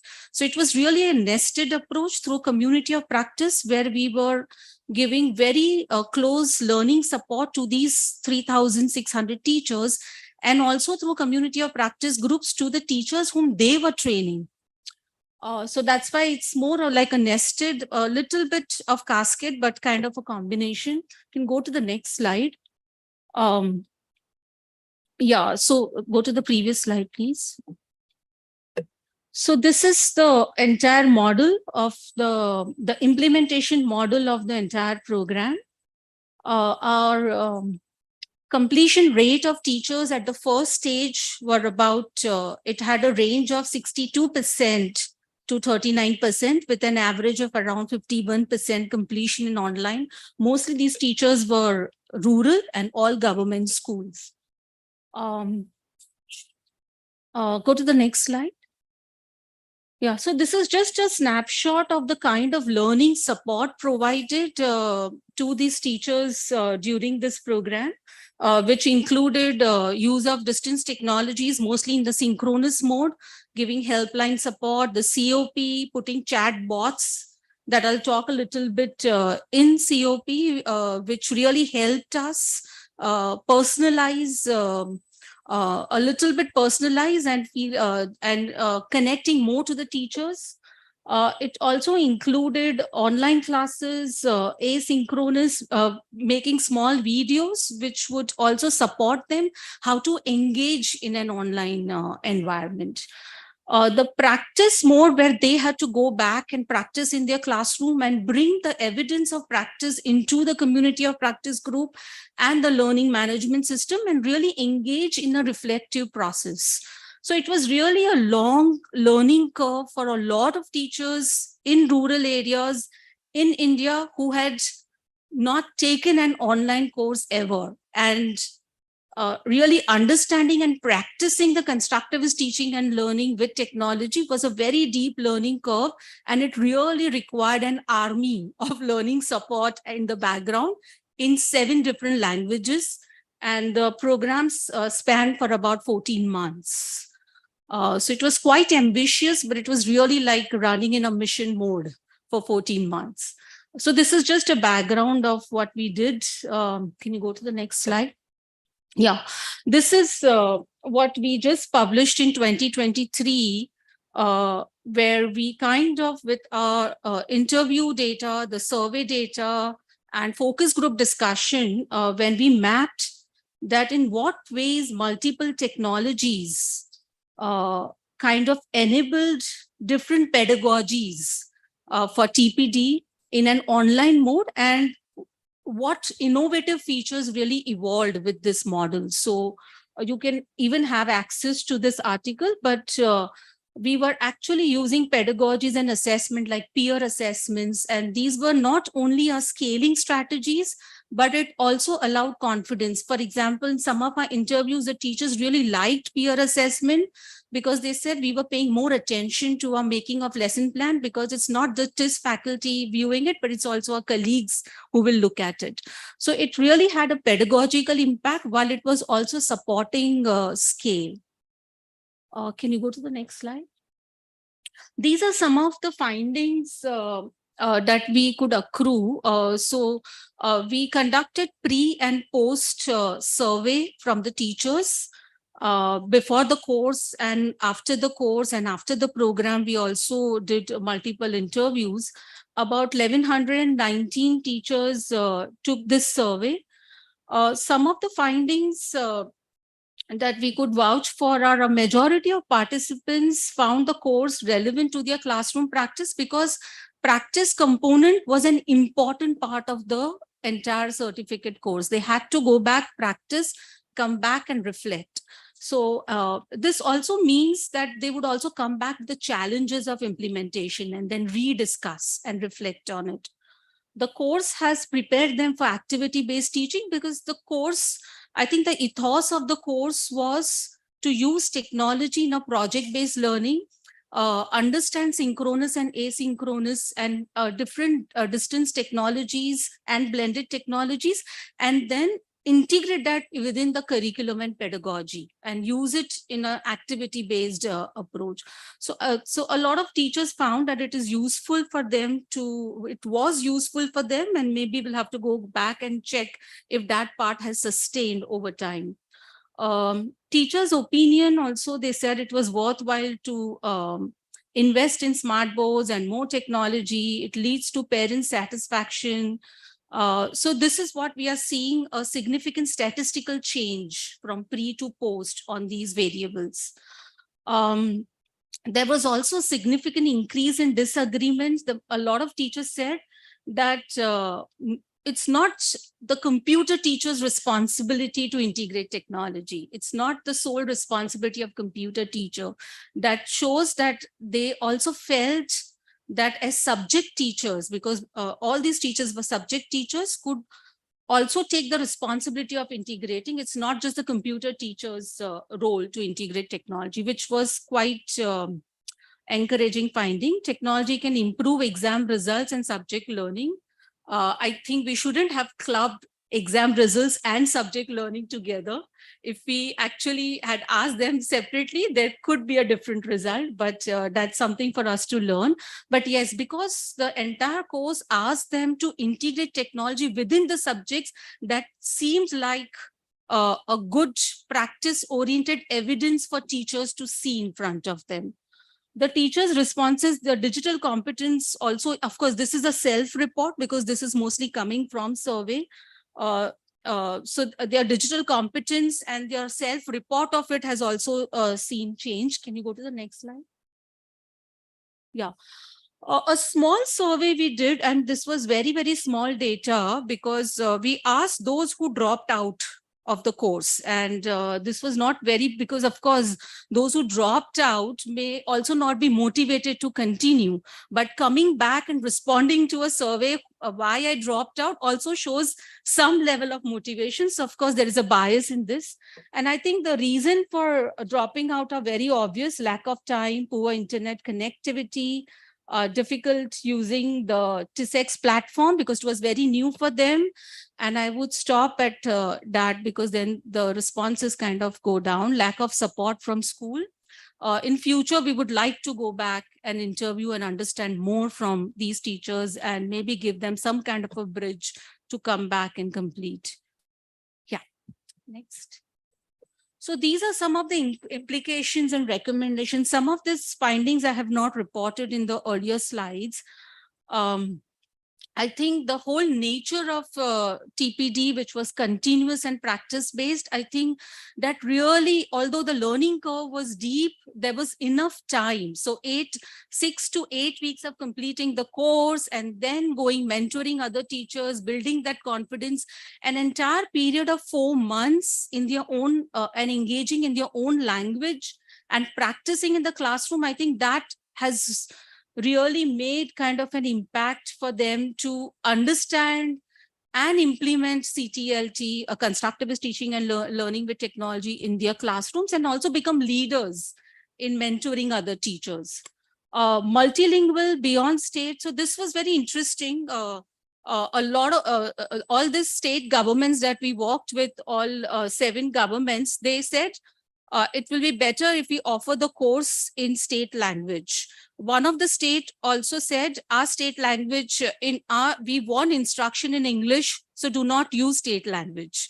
So that was something that we kind of went back to the teachers, and the teachers were asking state language. So what we thought was, when we have multiple languages, not necessarily stay with the uniform standard of use state language, but we can make in a country like India, which is so diverse, it's best to have multilingual kind of option within the course. So English state language, so it kind of gives more comfort for teachers too. So in fact, we did use English because the state asked us, one of the states asked us to use English, but we also provided readings in state language, and we also use state language in it. Yeah, okay. I think this is my last slide. So yeah. Learning support in online education, I think this was, I think this is something that we have been finding in our results for a very long time, that allowing teachers not only to participate in TPD and practice it in their classroom, but allowing them to go and train other teachers. It really cuts down the hierarchy. It gives them the confidence and dignity that someone is trusting me to train others. Otherwise, they are not supposed to train others. So I think that kind of confidence and dignity really helps, is what we are finding. I'll just skip to the, for teacher education, I think we found in our data that out of this 3,600 plus, they were not all teachers. They were also teacher educators. These are the DIET faculty who teach in teacher education. But when you look at their performance, and we ran some statistical tests, and we realized that there is no significant difference between the performance if a teacher is taking the course or a teacher educator is taking the course. There was just no significant difference in their overall performance. And I think that also leads to some of the recommendations that we need this kind of knowledge and practice also for teacher educators, also in the curriculum of teacher education, where it talks about ICT, also bringing subject pedagogies and ICT integration also when the teacher educators are teaching in these institutes, and allowing them and prepare them to model these when they are teaching in teacher education institutes. Integration of emerging technologies, we used, I think the chatbots were very, very useful, because with such a big number and the language, we couldn't personalize. The teachers would enter the Telegram groups at any time, and we were actually falling short of our volunteers welcoming them. Okay, so every week if a new person comes, and then finally we stop. So putting chatbots, it would give automatic welcome. So I think those kind of things really helped. Going forward, we have tried something. One of our assignments had one was peer assessment, but the other was also staff graded. Now that puts a lot of stress on scaling. If you have 4,000 teachers and you want to grade their assignments on reflection in different languages. So we are in the process and we want to in the future to use AI for assessment. I'll stop there. Thanks.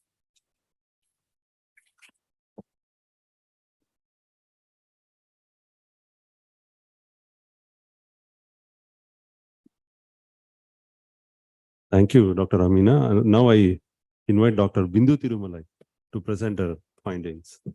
Can you share the slide? I guess it's afternoon. Good afternoon, everyone.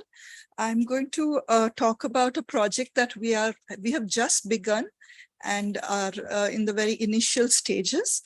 But first, I would like to acknowledge that the leadership of Professor Rekha Pappu in this project and my colleagues Sadakat and Anil Maman, and also many of the faculty who are working on this project. Shameen, I hope I don't miss anyone, Sonia, Richa, Rafiq, Anusha, and Karthik, and of course, because I'm speaking, it's myself. So this is a project from the state of Telangana. The state of Telangana is procuring interactive flat panels, the big smart boards. And so what they are doing is they are funding the creation of open educational resources for teachers to use for the interactive flat panels. So we are leveraging the pedagogical affordances of interactive flat panels in schools. Next slide, please. So the idea is, the reach is that we're going to curate about 500 plus resources for classes 8th, 9th, and 10th, that is secondary school in India. And these panels are going to be across 4,000 schools. And the teachers who will be using them will be about 20,000 teachers. And the students who will be impacted will be about 400K. And the Telangana is a CLICS intervention state. Yeah, go ahead, please. So while the focus in the state was to bring in this new technology, we negotiated with the state. I wouldn't say negotiated, but we thought that leveraging the pedagogical affordances or making pedagogy central to this whole intervention was very important, so that it just doesn't become a TV for broadcasting. And so the quest was to develop interactive classrooms, develop higher order thinking and inclusivity in the classrooms. And looking at teacher professional development, which will focus on the pedagogical aspects. Yeah, next slide, please. Yeah, so this is just some examples of tools, open educational tools that we're going to use, or we have been using GeoGebra for dynamic visualization of mathematics. We're looking at simulations in PhET. We're looking at the open story tool that's been developed by CLICS and many more. Yeah, next slide, please. So we did conduct a pilot to try and understand what it would take to get such a system going in the state. And we were trying to look at how do we facilitate interactivity, inclusivity, high order thinking, and also how can teachers be supported and what are the systemic considerations. Next slide, please. In this pilot, we invited a few teachers for a workshop, and then we went to their schools and tried and co-facilitated classes with the teachers for the students. And what we observed was a high level of engagement by students, but we also need good quality digital resources to make this sustainable, this interactive pedagogical practices. And yeah, so this is about students talking about how they visualized the relative motion of Earth, Moon, and Sun, and the excitement that was there during that class. Next slide, please. So we also observed students' engagement was that the IFP seemed to create a real experience for students, and it helped students gain confidence and kind of gave them a sense of accomplishment when they came up to the IFP and interacted with the tools themselves. Next slide, please. Yeah, so we had recommendations with the curation process, where primarily we said that pedagogy is very important. The pedagogical aspects to enable interactivity, higher order thinking, and inclusivity was at the core of designing these OERs, so that we bring about a pedagogical change in the system. The TPD, we thought again, while the vendors who delivered the IFPs could do the technical training on helping them how to use the IFPs, that it is very important that they need TPD for pedagogical changes that they would bring into the classrooms. And the technical infrastructure, of course, how do we support them, and how do they sustain these IFPs in the classroom so that they don't get spoiled often, and what if they do have technical problems, how do they come back and get help for it? Next slide, please. So this is interesting. We've been working, we're almost halfway there, and it's a very collaborative process with the resource persons, the SCRT, the state experts, as well as TIS faculty and some subject matter experts, and where we have 2 research associates as well with us. So this collaboration has been interesting. It has not been easy, but it's been very interesting because we are trying to bring in some pedagogical changes. And sometimes there is excitement, sometimes there's pushback. And how we negotiate this process has been quite a learning. Personally, for me, I'm sure my colleagues will have their own experiences to say. And so every step of the way is a negotiation process to, on how to design the OERs. And the next slide, please. We use a rubric called that we've developed at the center called the Relevance Affordance Pedagogy, the RAP rubric. Like I said, we are very particular that we want active learning and interactive learning to take place. And we've developed a simple template, which we hope will not script the activities, but at the same time, give them the main aspects of the pedagogical aspects. I know Yusuf is smiling because, but we've been trying to do that. And that has also been a learning. How much do we script and how much do we leave to the teacher? And the teachers do want some guidance. They don't want to be left with something that is completely, that they have to think about all the time. They do want that scaffolding and help. But how much is it is also a process we are learning in this process.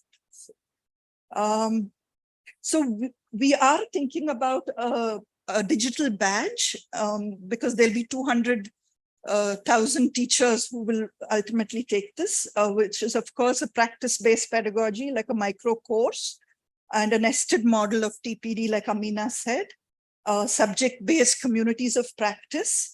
And so we really want this to be an opportunity for pedagogical shifts and reforms in the high school teachers in the state. Yeah. Next slide, please. So where are we? We are halfway there and we are still negotiating about the TPD. Like I said, this is a state-funded project.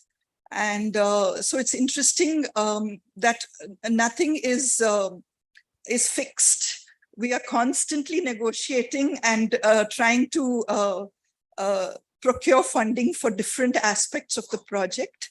And it's a very ongoing thing and it's uncertain and unlike a project, but we think that this uncertainty will lead to something more sustainable because it won't be in a mission mode with outside funding, but it still remains to be seen how successful we are when we go forward. Yeah, that's all I have. Thank you. And Professor Rekha, if you would like to add anything, or Sadaka.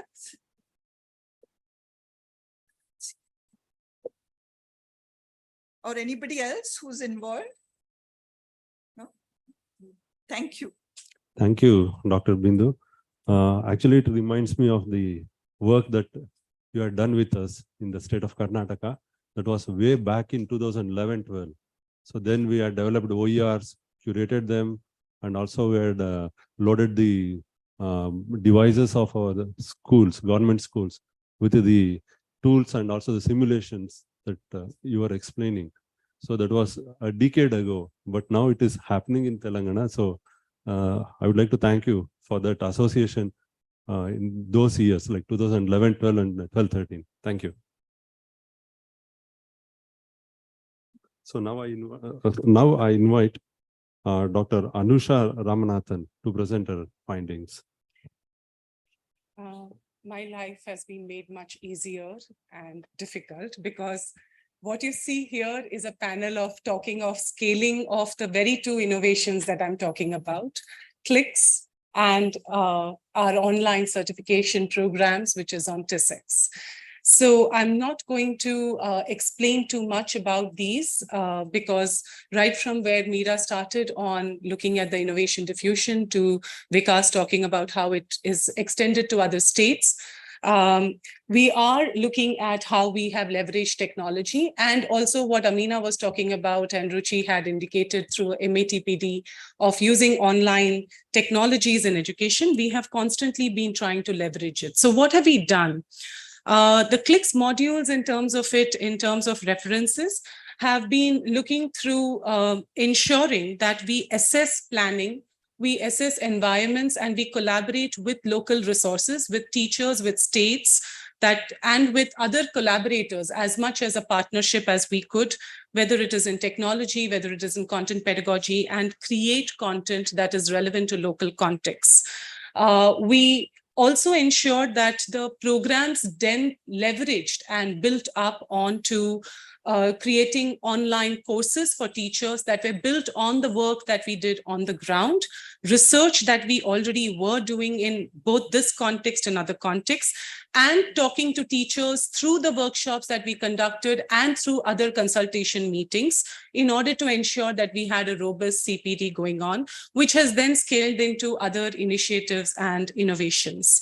What we tried doing, and some of these are courses, as Amina pointed out, are available online, are available as free resources, and also are in multiple languages. So we have consistently tried to respond and be adaptive to the needs on the ground. We moved on to trying to talk about working with existing state setups. That was a key element that we had, that we would work with existing infrastructure. We would assume that there were low resource contexts. We would work and design for it. And we would assume and try and find solutions for children working maybe 2, 3 and more at a device, a particular terminal, because we knew that government schools would have just about 10 devices and may have 20, 90, 100 students at times. We tried to collaborate with teachers. We used something that both all of the panelists have talked about as the community of practice, using either WhatsApp or Telegram, and try to find resources that teachers and schools found for themselves in their solutions, or worked with them and try to find solutions, and then try to share it onwards with others and try to figure that as how you could learn from your peers. Creating extra activities, ensuring that they would be more tailored to school context was one of the things that we try to do through these communities of practice. Teachers sharing with us was very relevant. The data in terms of trying to look at through, as I said, in this process, one of the very important aspects of scaling innovations is increasing the capacity of course, the organizations that are going to implement the state capacity, but also our own resource teams capacity. So there were constant workshops and build-ups and sharing sessions to increase our own capacity so that we would plan better, adapt better, and innovate better. We moved on to trying to look at how these move. I'm not going to explain again, this is a very hazy slide. Sorry, apologies for that. But trying to look at the fact that we were in first phase was 2015 to 2020. The second phase was 2020 to 2023 for CLICS, and the third phase is ongoing right now. What we tried to look through in these elements is regular reporting, trying to adapt and situate ourselves within the state, look at it in terms of setting up EdTech monitoring committees that are state-led, where we have a membership, and trying to use technology through Google Forms and through other existing mechanisms that the state already would have, and ensure that there would be state sponsorship of PPD that comes through. We managed to therefore reach multiple stakeholders, ensure that we are reaching to more than multiple thousands of students. We are in actually now 6 states that we have reached. What we tried doing was, as Amina's project also talked about, and as she said, build resource persons' capacities and enable them to become resources for the state. The other mandate, and one of the things that I would state, is that a lot of these trainings were also in response to state demands. So one element that came through and constantly is how do we design workshops and how do we also monitor and tailor and iterate our courses to meet with state capacities and demands. So we leveraged multilingualism, as Amina pointed out. We also looked at supporting through mapping some of our core competencies to what the state mandates were. For instance, one of the courses in Chhattisgarh is digital competencies for school education that kind of maps to what their requirements in the annual planning budget requires. I'm going to be looking at the fact that we've done quite a bit. We have also woven into other projects like connected open online learning, which was something that we initiated during COVID, where we created more free resources, and all of these are available as OERs. And we have managed to impact state systems to adopt certain technologies and some of our, assumptions of how learning should take place in a constructivist manner, and technology should be used meaningfully. I would like to state that whenever we are talking, we have reached, now this is Sussex, which is an online TPD model that we have adopted. We try and leverage this such that there is also post the course, post 6 weeks or 10 weeks, 6 to 10 weeks, depending on what the courses are, that they complete it, that they also become a part of our communities of practice. And there is a lifelong learning engagement with us. So some of these teachers who have been on our platforms continue to engage with us through other models. And there are real-time solutions and tasks and asks that they keep presenting to us, which we try to respond to. We are not always successful, as Ram Kumar would, attest, but we try. And we also collaborate with a lot of other partners. Not everything is done all by us. Some of this in terms of experiential learning, etc., is trying to bring in more people who will engage and have the same commitment, and we can learn from them as well. So some of the strategic choices we have made are, next slide. Some of the strategic choices that we have made are basically also trying to see how we can vertically scale up, as in institutionalize some of our elements. And you have seen that happening through some of the presentations on the panel today. We have also tried to see how we can horizontally scale up, as in terms of replication and expansion, which is what we have done through CLICS and TISEX, where we have reached to more and more people and geographies. Amina's was an example of how it is reaching to multiple states. We have also through CLICS reached out to Tamil Nadu and Assam in this last couple of years. And another element that we constantly focused upon was planning and adapting to spontaneous scaling up, which sometimes is a demand that comes from a specific context or a teacher and or a government, and then trying to see how we can innovate from these strategies to look through. So primarily, most of these are where we have looked at. We have tried to collaborate with partners, but I'll go back to one of the elements of scaling that Yusuf had pointed out, which is the sustainability of funding, which is one element where we have managed to see, again, different kinds of scaling and funding that these projects and innovations have had. With that, I kind of end. We will have more questions and elements in the question answer session.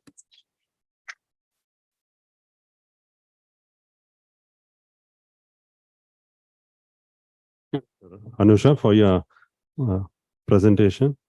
I think now we'll open up the session for the audience. So I request all the panelists to take the questions from the audience. Yes, please.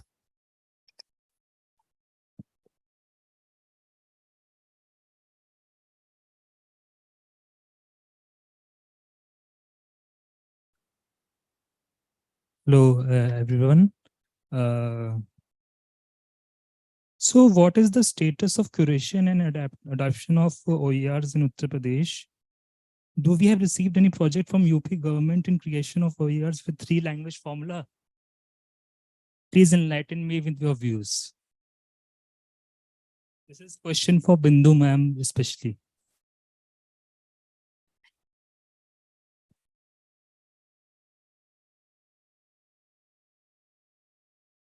So we can have 2 more questions because we are running short of time. So I request audience to pose only 2 more questions. So on for please.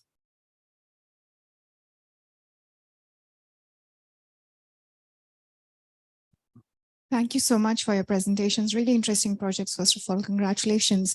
My question is in relation to something all of you mentioned. You talked about setting up of communities of practice, and all of you talked about in your projects, you had done that. I just wanted to know, what are the key principles which make communities of practice work? Because there's always an issue around sustainability of these, teacher engagement.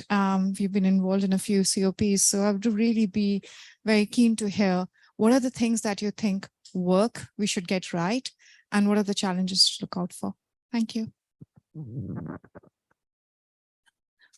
Vikas's presentation has really struck by your comment that CL for STEM modules, the teachers felt, and this is the interesting part, the teachers felt that the modules helped them address issues of inclusivity and equity, right?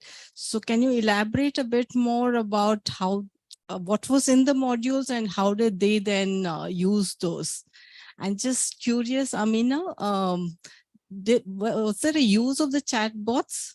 That was just wondering whether it was only the welcome stage. You did mention about that, but did the teachers use the chatbots?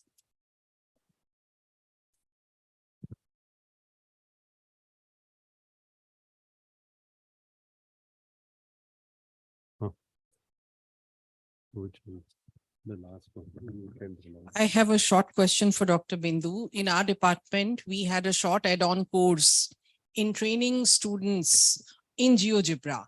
But what our experience was that it is difficult to learn to the level that it can be used in the actual classroom. So how do you address that challenge? Last question because of the time factor. Okay, please. Thank you very much, Michael Samuel from South Africa. I'm concerned about the enthusiasm about the projects. And the reason I'm saying that is that it seems so incestuous in terms of its mandate. And I'm asking the question, how are we addressing the title of the symposium, which is about reorganizing the relations of power between South and South or South and North? I'm not hearing enough of that kind of discourse in the way in which the projects are complementary of the agenda of reaching its goals. And the sustainability question then comes in to be able to ask the question, and what happens when the funders will dry out? So how are we sustaining power and the concept of power? Thank you. Thank you. So please pass the mic here to Dr. Syed. Yeah. So this will be the last question. Sure. So it's a follow-on question to all the panelists. You all spoke about good principles of engaging the states or the national governments. The question is, why would the states or national government seek to engage an external agent to deliver its training programs? Why would they do that in the first place? Because you all spoke about scaling up, all those good practice. Why does the states do it? And secondly, if I asked you, what would you see in all these states? And the chair pointed out, if you went 5 years later, what would you see that would be this different? And the last follow-on question is, if I asked you if the unit was a teacher, can you tell me how much each would cost per teacher? What's the unit cost per teacher of your interventions? So it's all about the broader policy questions, I guess. Yes, thank you. I just want the question to be repeated about that chatbot. Yeah, you got it. Okay, okay. Thank you. Now I request the panelists. Yeah. Okay.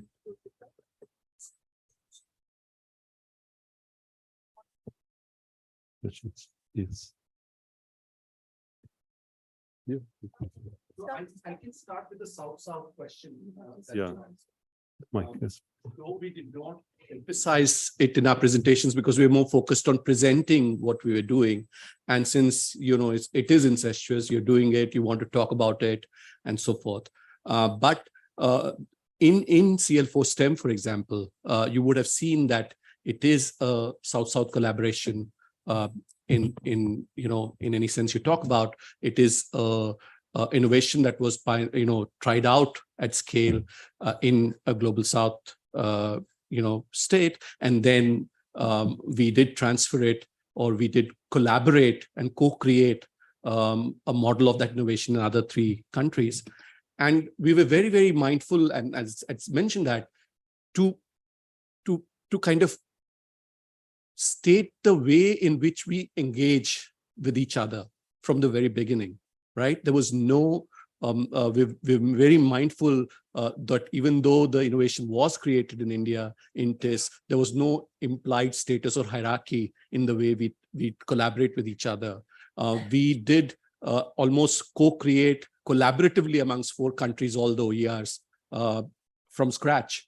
Then we went on and localized them for each of the countries.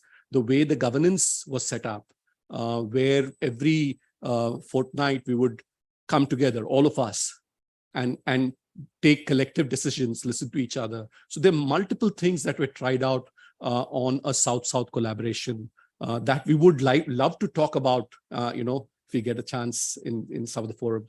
But no, we were very mindful of that fact, sir. We did not, we were very mindful that it was a South-South collaboration, and the entire process in which we engaged was kind of colored by that fact.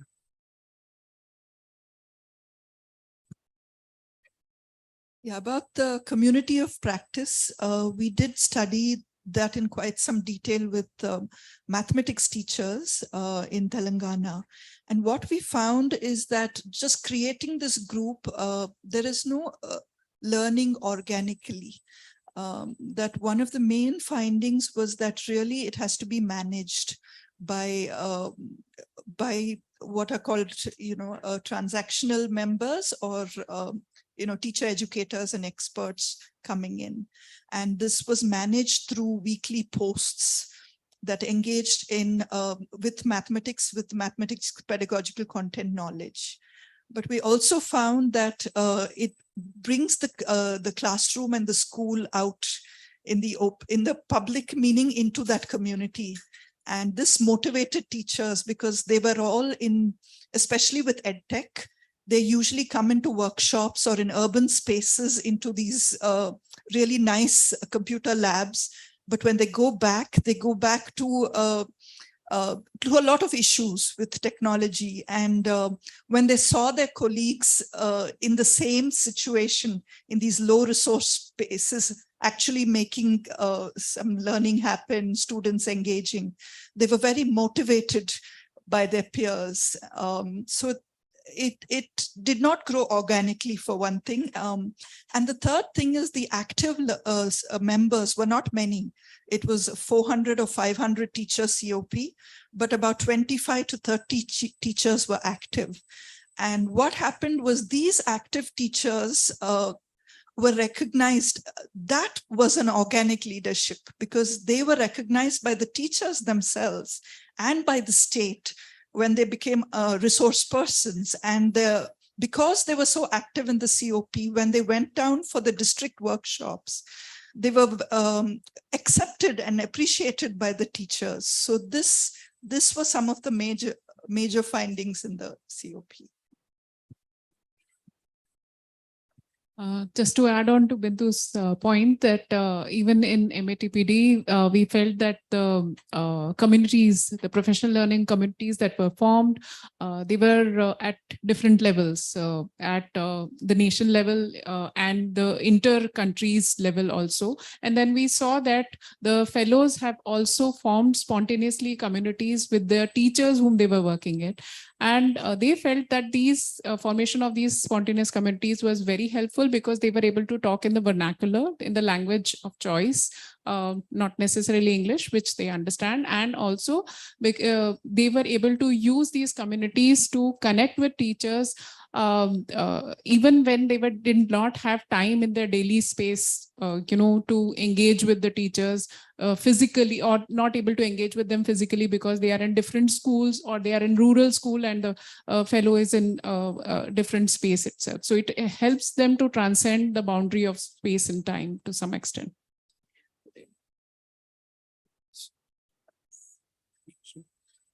So to add this, like actually we had Google groups in Karnataka when we started a program called Subject Teacher Forum. So there the teachers started collaborating and also they started learning. That's a kind of peer learning. So it helped a lot for them to go in the field of this teacher professional development. State.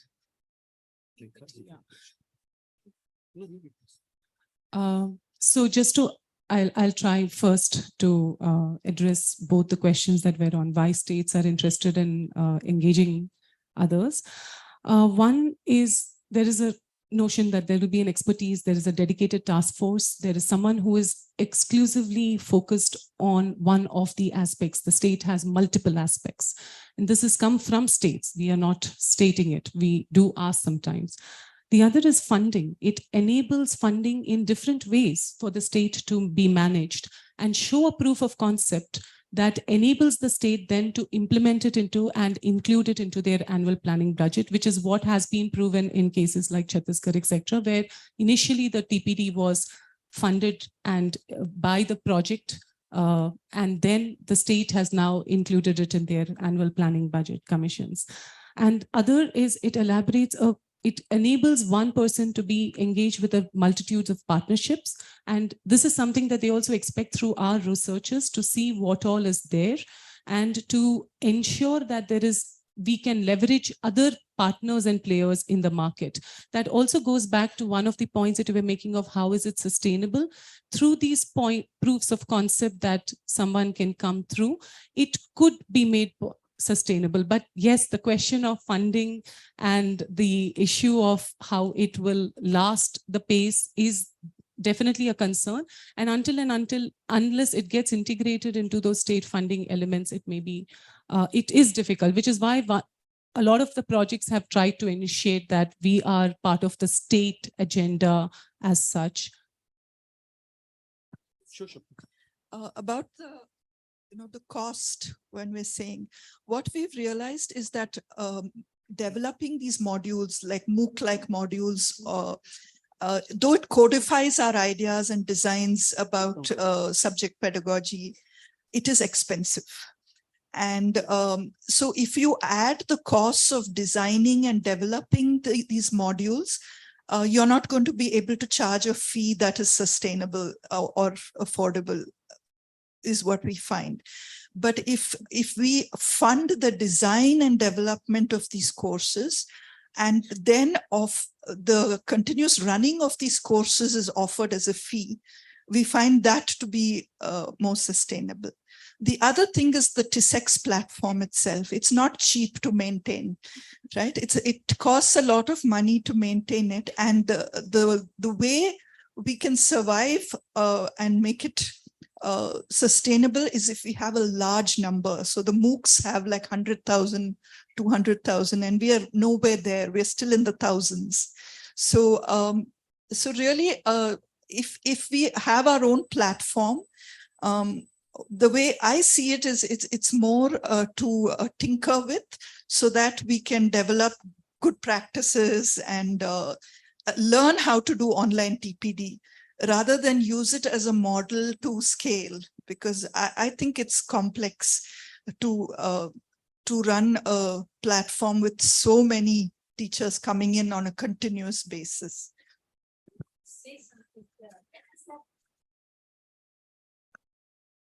I feel that it's important for us to know what it takes to make technology work to deliver authentic teacher professional development. And that's really what we're learning. We know now that it is not as simple as it's made out to be by technologists. they sell a dream on how you achieve it, but we know from having done it what it actually takes to do it and what it actually costs to do it. So I think we have greater understanding of what type of investment, what type of support, what type of interactivity needs to be achieved if TPD must deliver its stated objective, which is to make teachers feel more professionalized, to enable them to change in their knowledge, practices, beliefs, to bring change into the classroom, to feel satisfied and having grown through the experience of professional development. I think we have a deep understanding of that. And we also know when and how it can be made affordable within systems. So I think this process has really taught us that. For example, everybody says, oh, we'll form groups on Telegram or WhatsApp. But now we know what it takes for that group to actually deliver professional learning. That people don't just come into groups and start learning. You have something has to happen and somebody has to invest in that working and design. So I think these intricacies of design requirement to make, but there is potential. There is an affordance which is empowering, which we did not have prior to technology. And I think we understand that also better. So I'm hoping that our reflections will indicate that if technology is to be used, then this is the good way of doing it. And this is how it can be made to work in a Southern context. We have an online question. I will read out the question. Can I just continue this and then we come? Yeah, so to respond to Yusuf's question about why is the state depending on external agencies and TIS in particular, I would say the state is depending on a number of external agencies. And there's one, the vendors, the technology, those who sell the hardware, the software, and then there is TIS, which comes in as a knowledge partner. So probably it's for us as well to reflect on how we are validating a state's agenda. We see value in it, that technology, it's possible to deliver a certain kind of education, which would be, I mean, the inclusive, interactive, the RAP model, if that is taken on board, that is useful. But there's no, I mean, why in the first place the state invests so much in technology and hardware? The unit cost of that is much, much more than where we are involved. So I don't know if that's responding, but yes, there is something to think about where we are stepping in. I mean, we would need to reflect on it. There are not too many qualms there, but yes, to elaborate, to articulate is useful for us as well. So the question is from Jushal Tiwari. It was mentioned in one of the presentations that it is a learning process to the amount of support provided in scaffolding. It's very pertinent as teacher education is not a homogeneous process, and teachers who come from various systems were not exposed to many reflective practices find it difficult to engage given the time and constraints of in-service training models. How to then address this issue, especially in the context of teacher agency and stakes we discussed in the previous panel discussions as well. we are going to end the session. Before that, I would like to reply to Professor Said's question, because I am from the government side. So I just wanted because see, actually we will be lacking the expertise because I will be very short. I don't want to make people to wait for the lunch. So lack of expertise is the first point. And then if it comes to the funding, like the state governments have to garner the funds for that. Otherwise, we have to go for the CSR.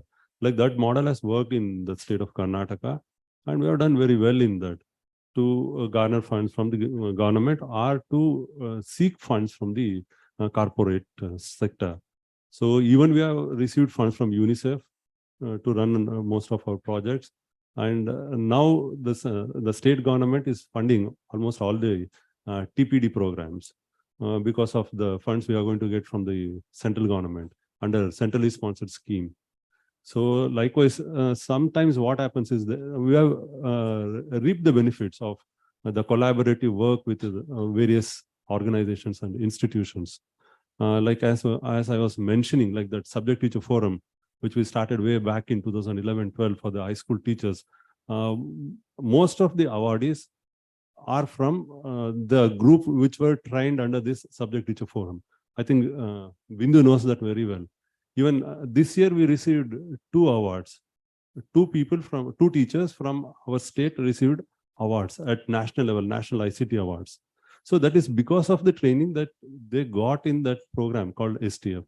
So this was not a government's program, like we funded it, but the expertise was from an NGO. So like this, we would like to work with various organizations. And one more thing, because I just want to mention here, because the collaboration with TIS, which I want to mention here, like we started a program called DERC, District Education Resource Center, in a backward district of our state called Chamarajnagar. But we could not sustain that. After a period of glorious moments, I think Ram Kumar also knows that, because even he was working with that project. So after that, now it has gone to shambles. Like we could not garner that much of readers or even resource persons for that, because we were receiving funds from Tata Trust at that point of time. Now we are stopped because government is not funding that. So here, one more thing I would like to mention is this DRC program was nominated for UNESCO Hamdan Prize also. But unfortunately, we did not receive the prize, but it was nominated because that is the standard of that program. But now we could not sustain because of various factors. So this is the one thing I just wanted to let you know. So why we go for the collaborative work with institutions and organizations. Thank you. And it is, TPD is an investment. It's a kind of investment. So the government should look at in that point, if we invest in a long term, we are going to reap the benefits. And as you know, like this profession, this teaching profession is the one profession which creates all other professions. So the governments should know this, and they should fund the programs. Thank you.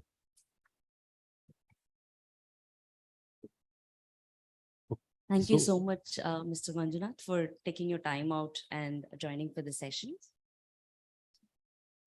Yeah. So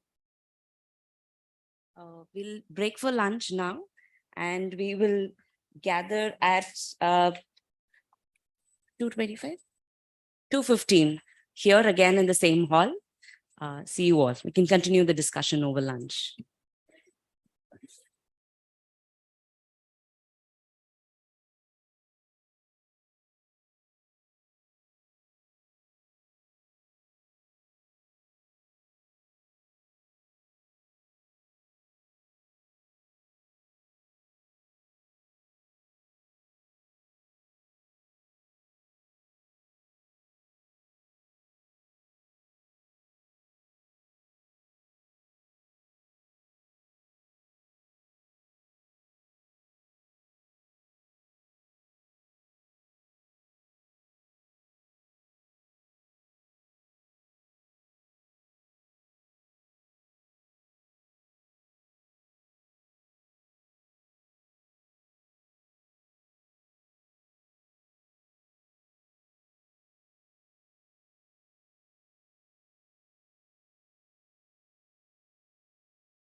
Can we start? Am I audible?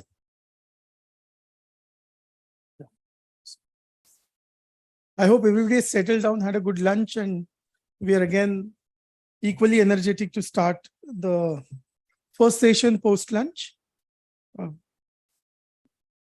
Good afternoon, everyone. Oh, yeah, thanks. Okay. Yeah. I'm Kishore Darak. I work with Tata Trusts.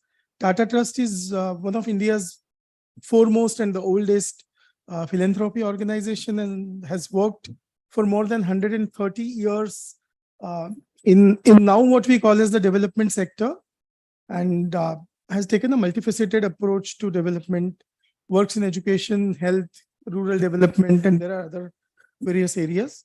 Without going into the details of that, I welcome all of you to this session. I would also like to thank the Center of Excellence in Teacher Education for giving me this opportunity to chair a session which is in a way a truly international session. We have 3 panelists in this session coming from 3 different countries, 3 different nations, representing 3 different nations. One common point about these panelists is that they're all working with the respective governments. They're all working with the respective education departments, and they're going to bring in the government perspective in a way about policies and priorities in education. It's also very interesting that one of these nations has a geographical continuity with India, that's Bhutan, and the other 2 have in a way historical continuity with India, that's we all are a part of the British colonial process. So we also share those kind of pasts and histories, I would say. So I welcome all the panelists to the forum. What we will do is we will go to the initial presentations by each of the panelists, about 12 to 15 minutes each, and then we will make the floor open for questions. Questions can definitely be asked as we did in the morning sessions. You can raise hands and we'll try to take a few questions at a time. And since these people are representing perspectives from different countries, the questions can be specifically addressed as well. There could be some common questions, but there could be questions which are specifically addressed as well. So we will start. I welcome the first panelist, Mr. Emmanuel Jetao. I hope I'm pronouncing the names correct, and my apologies in case I'm not able to. Yeah. He represents Ministry of Education, Government of Nigeria, and we will listen to him on the policies and priorities in teacher development, teacher education in Nigeria. Over to you.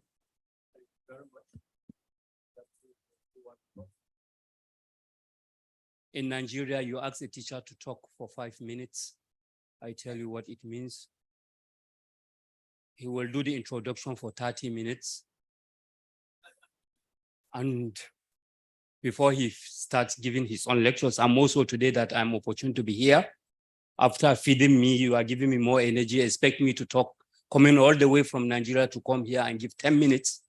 I'm sure, I don't know, but expect me to talk for 10 hours. As a teacher, we don't expect to keep quiet. However, I will see what I can do within that time frame. So as he has rightly made the introduction, quality teachers can be developed and retrained by the promoting of an atmosphere of positive support for education, providing improved training and professional development, increasing teacher salaries, and installing outstanding facilities.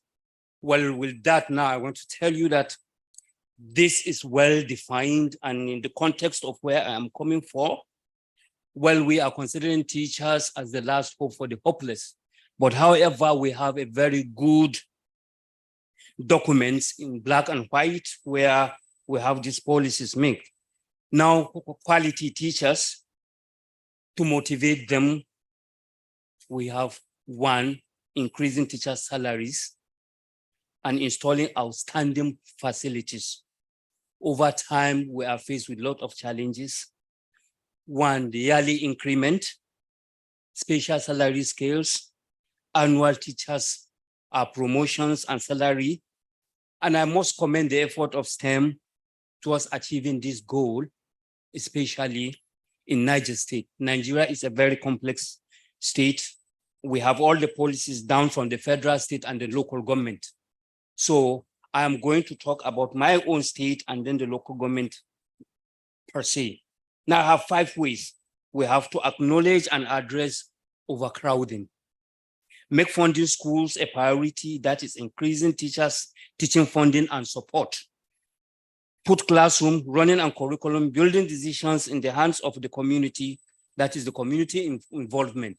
What do I mean by the community involvement? Here we have in the state a machinery that we have the Parents Teachers Association, where teachers and the parents, the community come together.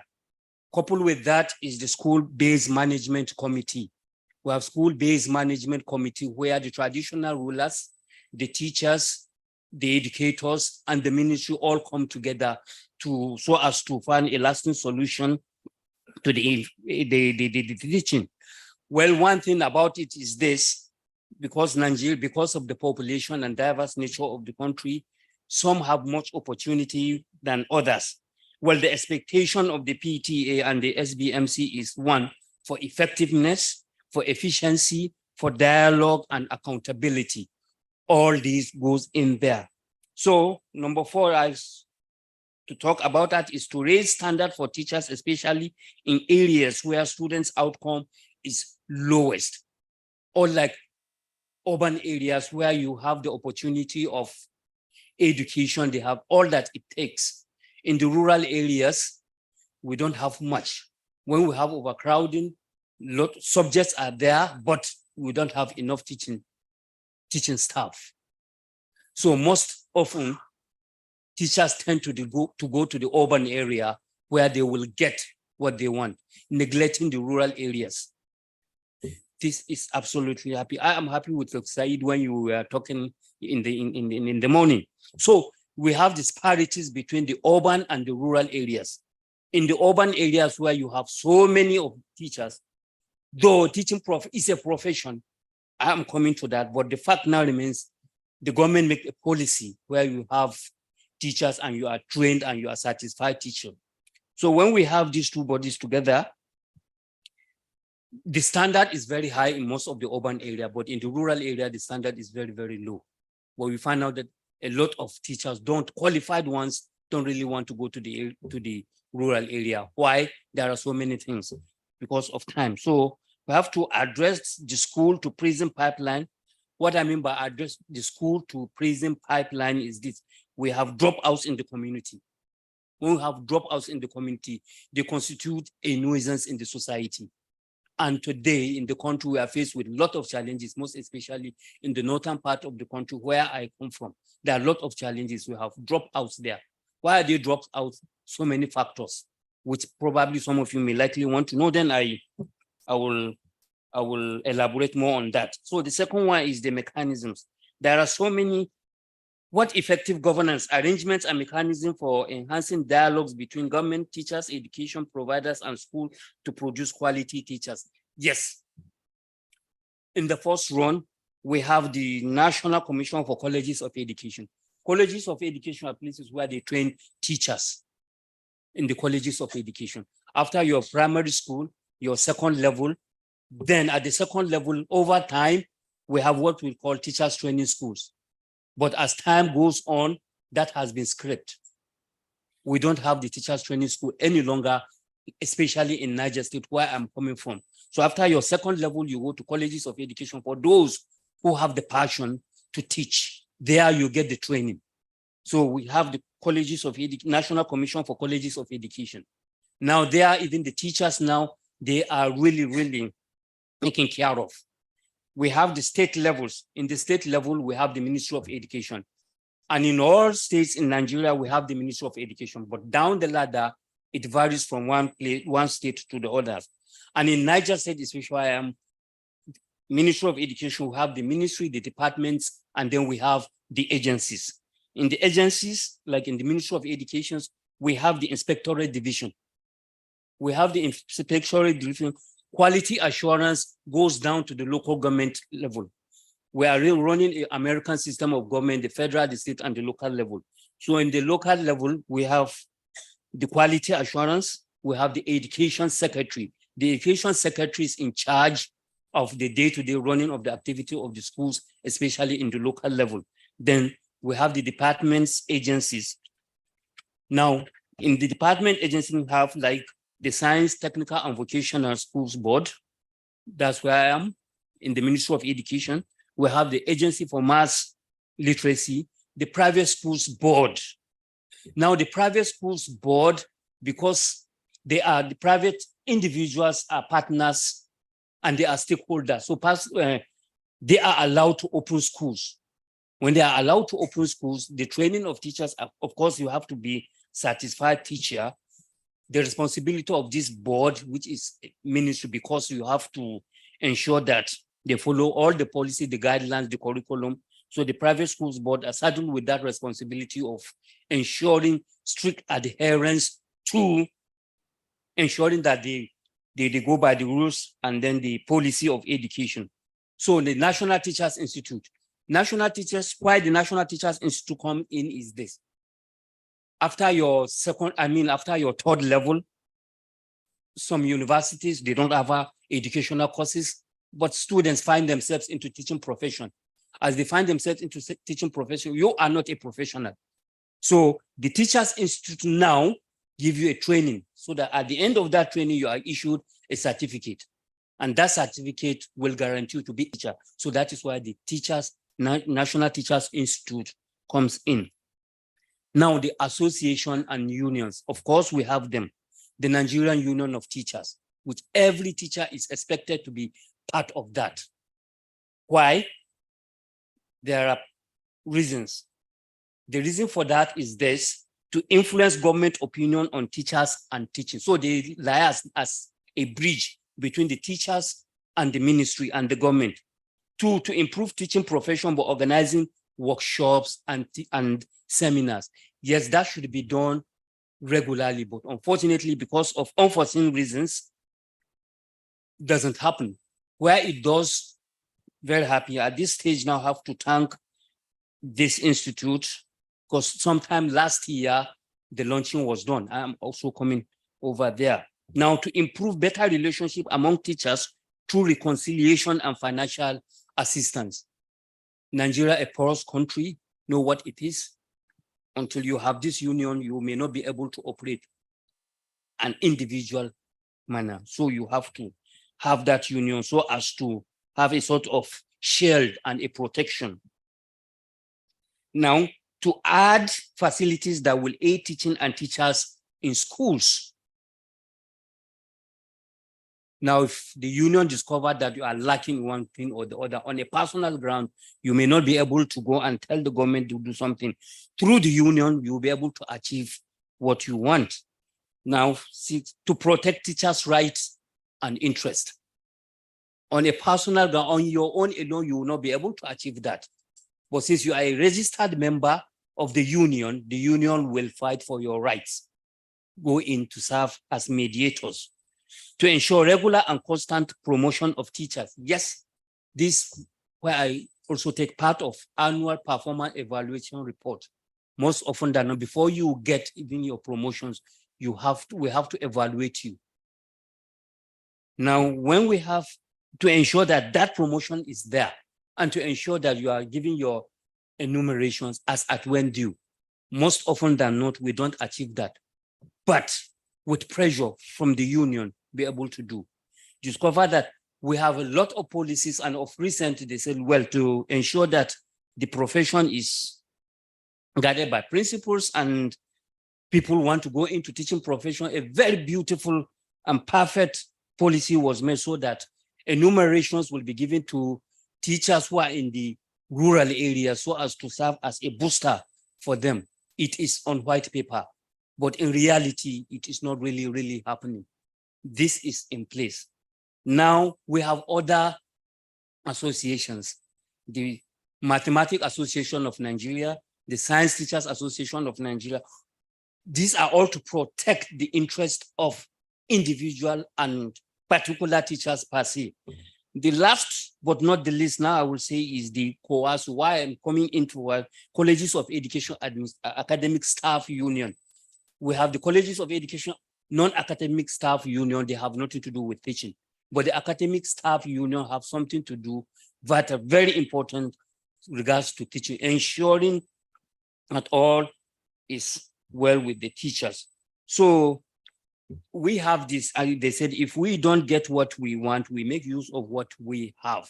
When the STAN launching came over, we got that invitation and said, look, it is very important that we have to go as teachers. We have to go and attend that. So appreciation, let me use one stone to kill two birds. Appreciation to, on behalf of the Niger State government, to appreciate all your kind gesture, teachers and students in the Ministry of Education. You have supported us greatly. So thank you and God bless. Thank you very much.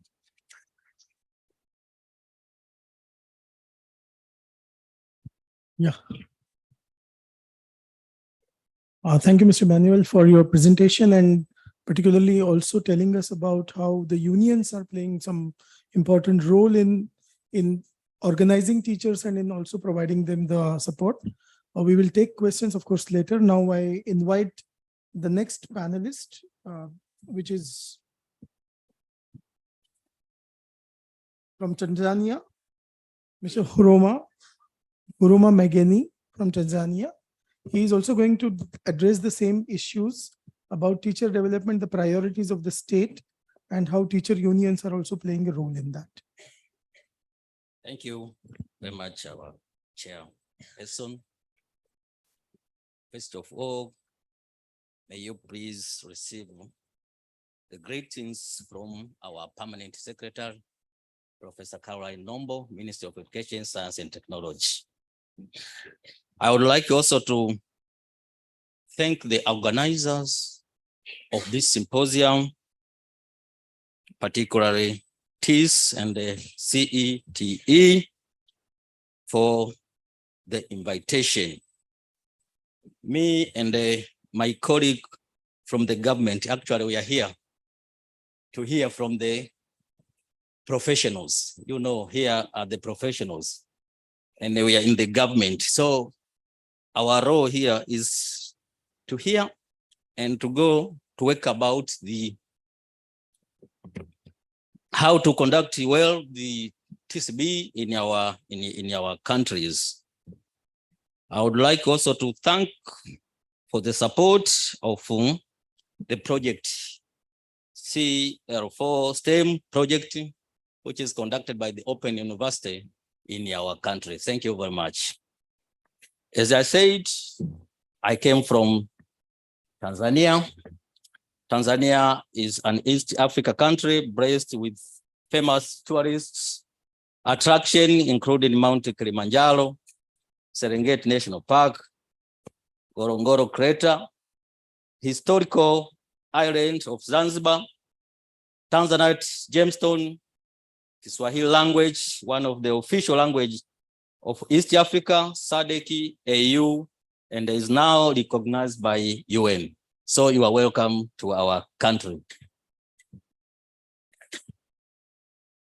The Tanzania Education and Training Policy of 2014 defines the role of the teacher in raising the quality of education in general, and stipulates how teachers should be prepared and developed within the country.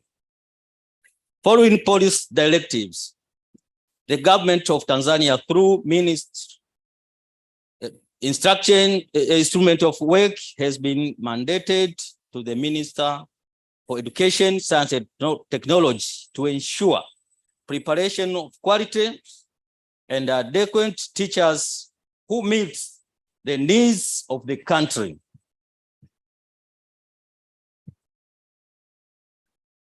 In our country, the policy defines two kinds of teacher training.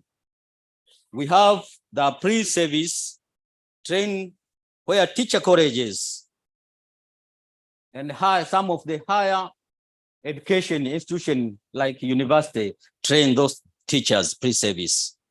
So far in our country, we have 35 teachers college, which produce this kind of teacher, kind of the trained teacher, pre-service teachers, colleges. And we have also the in-service training and on-job training where teacher workforce is trained for acquisition of professional skills and knowledge, enabling to cope with contemporary teacher professional developments. For example, the Connected Learning for STEM project by the Open University of Tanzania focus on building secondary school teachers' professional capacities through their engagement with curated models based on open university resources, accessible in online platform model, and supported by mobile community of practical. I think we know about this very well. The Tanzania Education and Training Policy of 2014 provide the directives for preparation and the development of teachers. Teachers education curriculum prepared at 2 levels. They are prepared by the ministry. We have an institute called Tanzania Institute of Education. Mainly prepare the certificate and a diploma for primary and ordinary secondary schools. The institution also has a role of preparation of prepared books and directives that concern our curriculum. Actually, we are also preparing curriculum through the institution like universities. They have the autonomy to prepare. They are preparing diploma and also degree program for primary and secondary school teachers and teacher colleges. So far, the curriculum in our country, for which is prepared by TAI, we call it TAI, Tanzania Institute of Education, as I said, is for primary and secondary school. But some of the universities also prepare a curriculum for diploma and degree programs.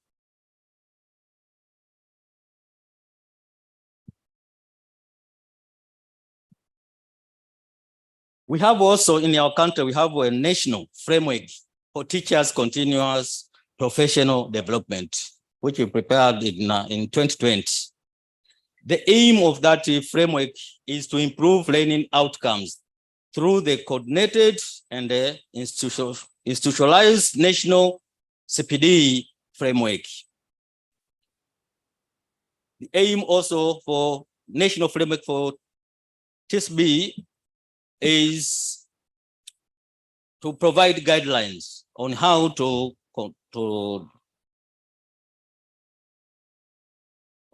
conduct CPD through TRCs. We have TRCs in our country, like my colleague said. We have TRCs around the world. Maybe can be 3 to 4 schools came together at that TRCs. They can undergo CPD there.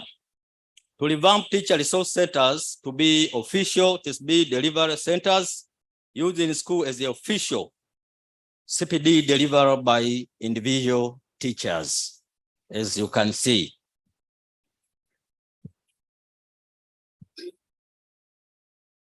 The Ministry of Education, Science and Technology is mandated to develop education policy in our country and to determine mechanisms for enhancing dialogue between government, teacher education providers, and beneficiaries. The ministry, through teacher education unit, has the function of coordinating other stakeholders in the provision of teacher education in our country. In its coordinating role, TEU means teacher education unit, work with stakeholders and institutions such as higher learning institution, governmental and non-governmental organization and institution to develop development partners national and the global partners who play major role in supporting education sector in the country. Beneficiaries such as students, parents, and the schools are invited to that dialogue. As you can see, one of the dialogue session, our minister there, Professor Mkenda, there, and some of the development partners.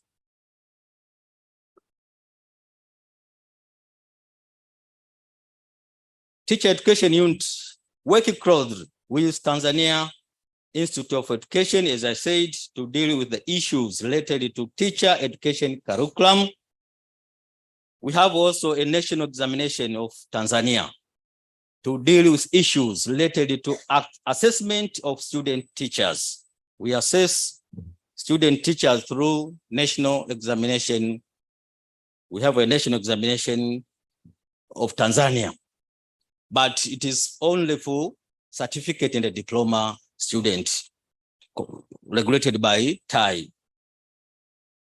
We also, the unit or the Department of School Quality Assurance, as my colleague said, the role of the School Quality Assurance is to make sure that all the procedures have been followed by the teachers. In our country, we work together with the President Office, regional and the local government. In short, we call it PO RAG education, to ensure that all the TSB are in working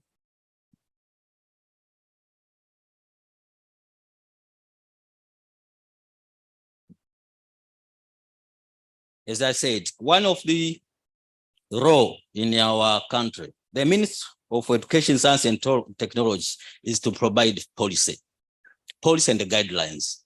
But the role of the Minister of President Office is to implement the policy developed by the Minister of Education and the Science and Technology.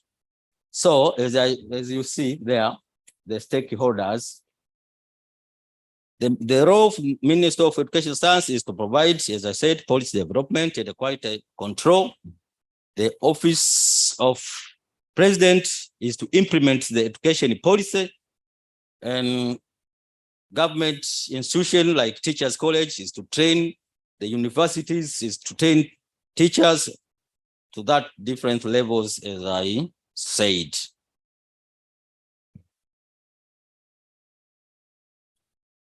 The dialogue is led by the Ministry of Education Science with collaboration with PO-RAG, with development partners and non-state actors, including the private sector, faith-based organization, and the civil society organization, who are the key stakeholders in education sector in our country.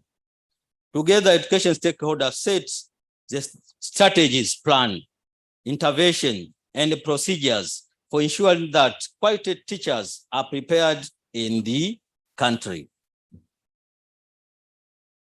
Education sector dialogue is essential in promoting and advancing coherent relationships and accountability between the government and the education sector stakeholder on the other hand. MOEST prepares education sector development plan, ECDP, among other things, to promote effective sector dialogue and accountability among all stakeholders. So we prepare education sector development plan together with all education stakeholders, maybe 5 years SDP. Then here we evaluate our SDP. As my colleague said, in our country also we have Tanzania Teachers Union. All teachers in Tanzania has in our country, teachers are voluntarily right to join Tanzania Teacher Trade Union as determined by the Employment and Labor Act of 2019. So it is the option of a teacher to join the teacher union. Teacher union has made a role to its member, but also has been involving in supporting teacher profession development.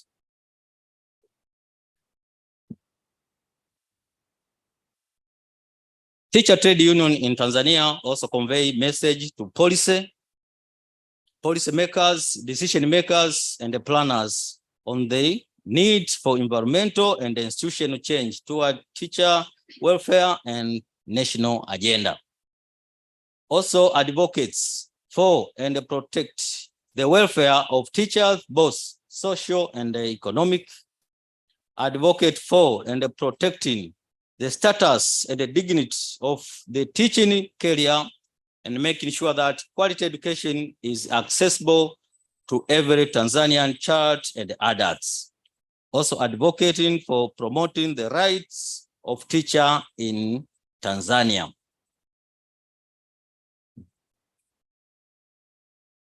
Sometimes teacher trade union provide financial support to teacher training organization for teacher professional development. For instance, there is an organization called Helvetas in our country, with collaboration with teacher trade union, is supporting school-based teacher professional development for primary and secondary school in teachers in mathematics and the other subjects.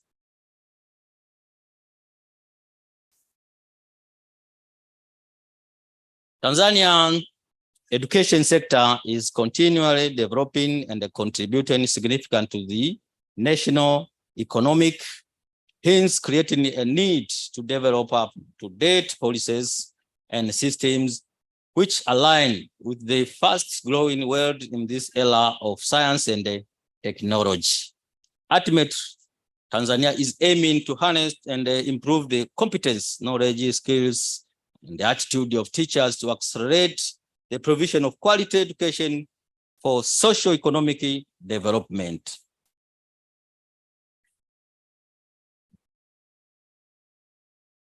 In doing this, the government is committed to transform the education sector and started reviewing the education and the policy, education training policy of 2014, and the educational curricula at all level of education and the amendment of Education Act. We have the Act of 1978. You can see now it is now up.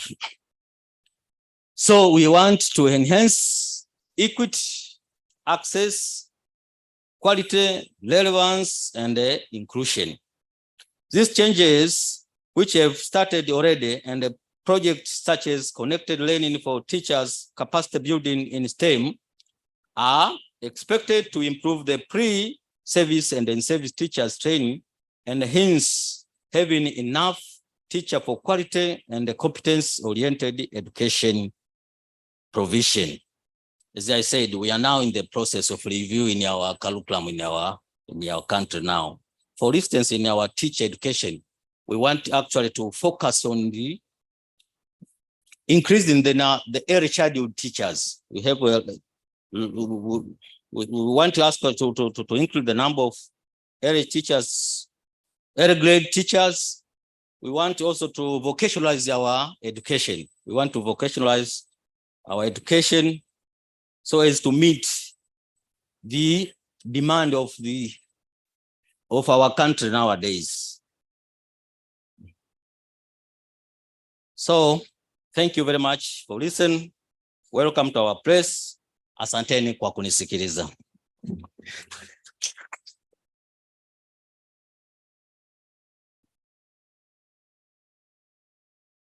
Thank you very much, Mr. Huruma, for giving a comprehensive overview of what is happening in Tanzanian teacher development and teacher education space.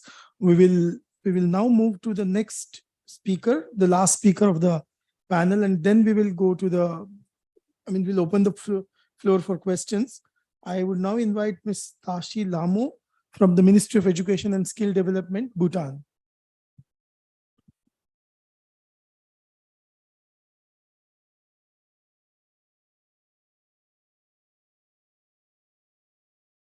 Hello. Good afternoon.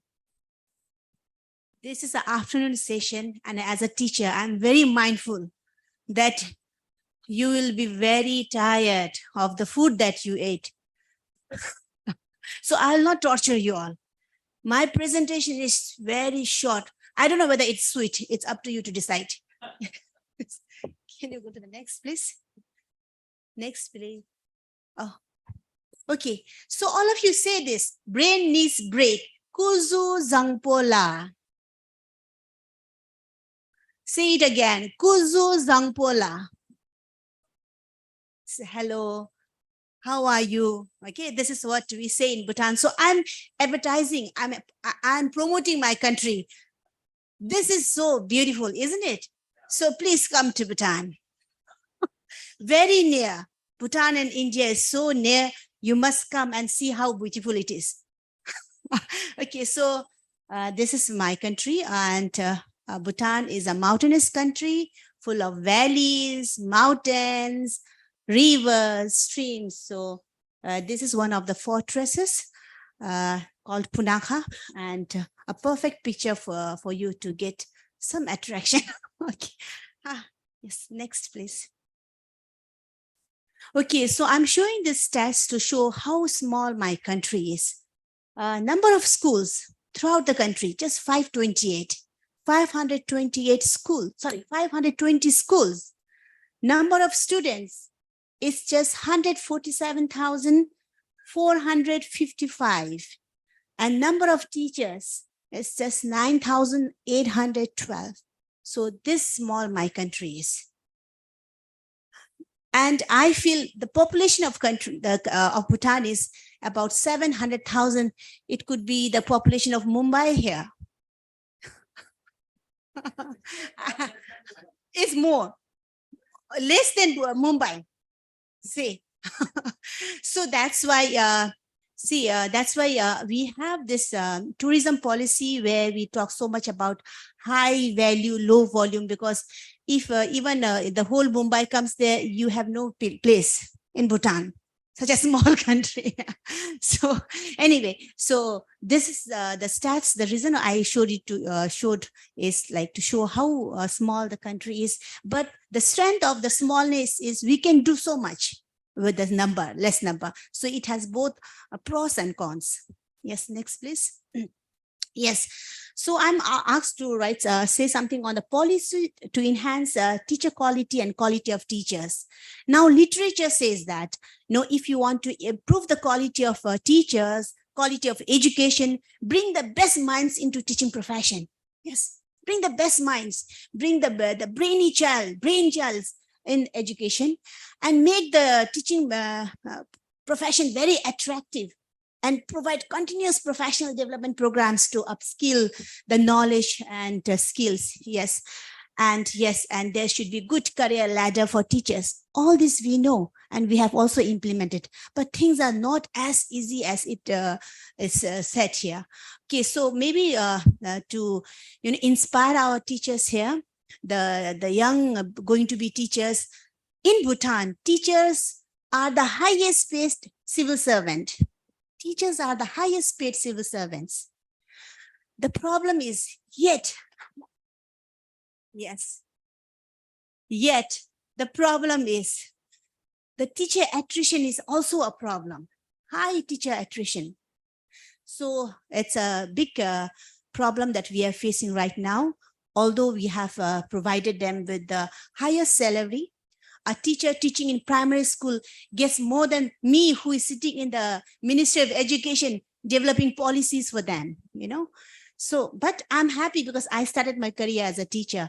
At heart, I'm a teacher and always be a teacher. Okay.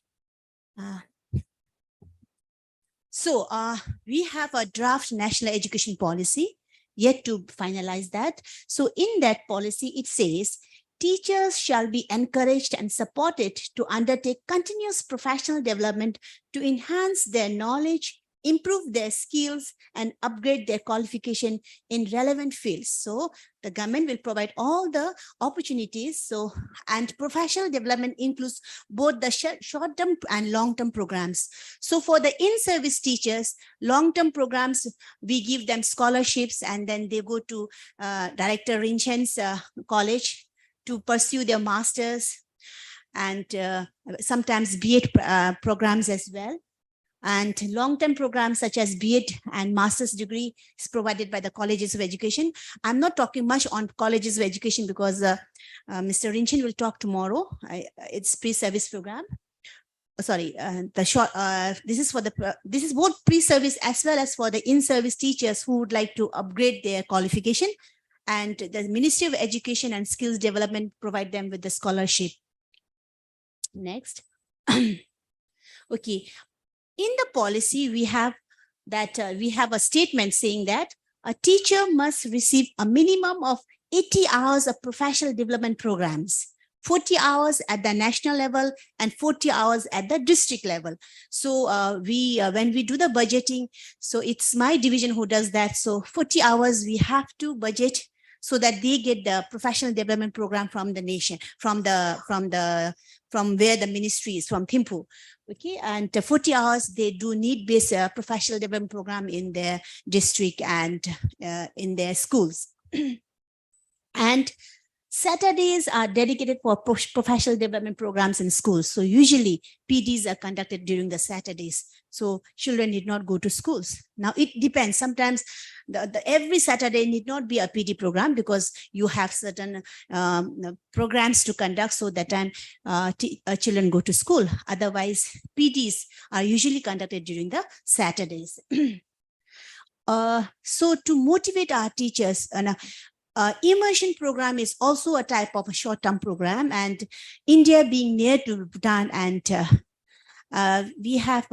we organize immersion program, especially to India, especially to reputed schools in Delhi, nearby schools in Delhi. So we send our teachers so that, you know, we always conduct teacher job satisfaction survey after every 5 years. And one thing teachers have said that is they, they have very little exposure. Some of them have not traveled in a flight. Imagine. So this is the, but the problem is we don't have adequate fund to make all our teachers see abroad, So, but we make it a point to, select good teachers who are performing well, to motivate them to see the world. Okay, and we also conduct induction program for contract teachers. Now, when we have so many teachers leaving the system, and then we have to have teachers replaced in the classroom. So if they do not have the teaching background, we give them about 3 to 4 days of induction program, which my division does that.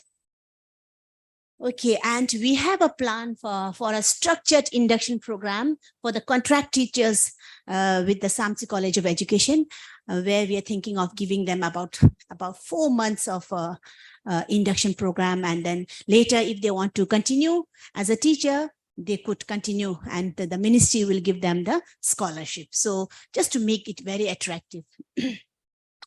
Okay, and to improve the quality, the other way of improving quality of teacher is we have to have a standard. And in 2019, we developed a standard, we developed a professional standard for teachers, Bhutan Professional Standard for Teachers. Can you go to the earlier slide? Yeah, Bhutan Professional Standard for Teachers. And as per that standard, we have 4 categories of teacher: the beginning teacher, the proficient teacher, accomplished teacher, and distinguished teacher. And we are saying the beginning teacher standard must be attained by the teacher graduates who complete from the College of Education. So that is the beginning teacher. Once you become a teacher, once you are recruited in the schools, then you would practice the proficiency of a proficient teacher. Okay, and we have started rolling this out, and but we have not assessed our teacher yet. So we are planning to assess by 2024. The work is on, but right now I have nothing much to say. Teachers, see, like the problem is, I already told you we have the problem with teacher attrition. And if we talk about assessment, I cannot think of anything else. Okay, so now the why are we? So we talk so much about quality of teachers. So when we benchmark the teacher as per the professional standard, then we would see how many teachers need the professional development program. What type of professional development program do they need? Right now, the PD that the ministry gives, we give it generic PD. Like just last year, we gave them the digital teacher pedagogy, which with the help of MGIP, UNESCO, Delhi. It was all online. Okay, so now we want to do it, focused PD programs for the teachers.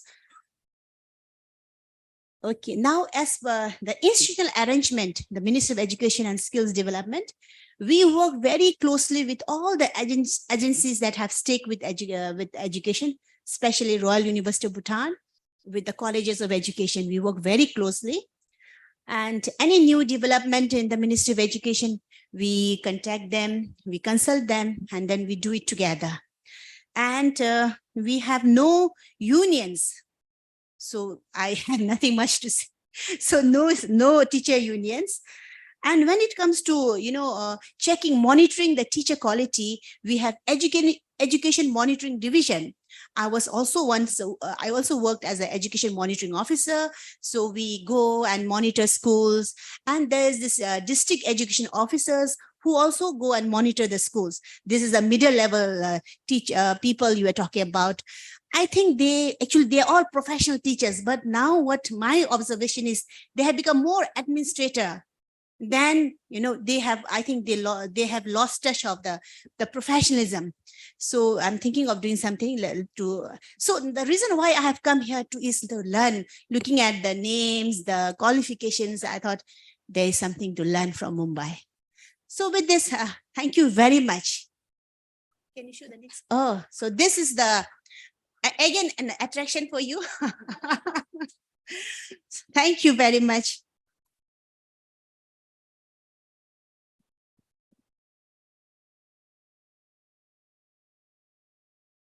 Okay, so thank you, Ms. Tashi, for a nice presentation and a good overview of what's happening in one of our neighbors in Bhutan. As we are quite good with time, I think we can take a few questions, at least 2 rounds we can pose for the panelists. And as I said, we can address individual panelists, or there could be some common questions. Perhaps I will start with one, at least for Ms. Tashi. I'll start from you. One question, while I was looking at your data, you have about 147,000 students and 9,800 teachers. That roughly turns out to be 1:15 is the pupil-teacher ratio, which is like a dream for most of Indian states, for example. So, and then you also said that there is a lot of teacher attrition, and teacher attrition has become a kind of challenge for you. So how does one look at these two things? Because if per teacher number of students to be taken care of by every teacher is so good compared to many other countries in the world, and then there's so much of teacher attrition that you're talking of. Could you please shed some light on that? Yeah, thank you, sir. Thank you for the question. Yes, looking at the teacher-student ratio, it is very comfortable. But the problem in our country is the urban areas, urban schools are crowded, teacher-student ratio is like fine, but a teacher has to teach so many classes, and the classes are overcrowded in the urban areas, but in the rural areas, there are no children. See, so very less children. So a teacher has to do, this is what's that? The teaching, multi-grade teaching. There would be about 10, 15 students in class to grade 2, 3, 4. So a teacher teaches that. So that is the burden they are feeling it. And in the urban areas, teachers are feeling the burden because now so many drug cases, all those cases, and they say, and apart from teaching, teachers, when we went to, ask them why they are leaving, and they say, teaching, they are fine with teaching, but the other things that they are given, as a co-curricular activity, so many co-curricular and extracurricular activities, and then with so many social problems, and they say that it is the parents' job also, they have to do the parents' job also. It's too much for them to handle. Okay, so these are some things that they tell us. And we are also thinking of how to reduce the burden, the burden for teachers. So there are so much to do. Thank you. Thank you. Thank you.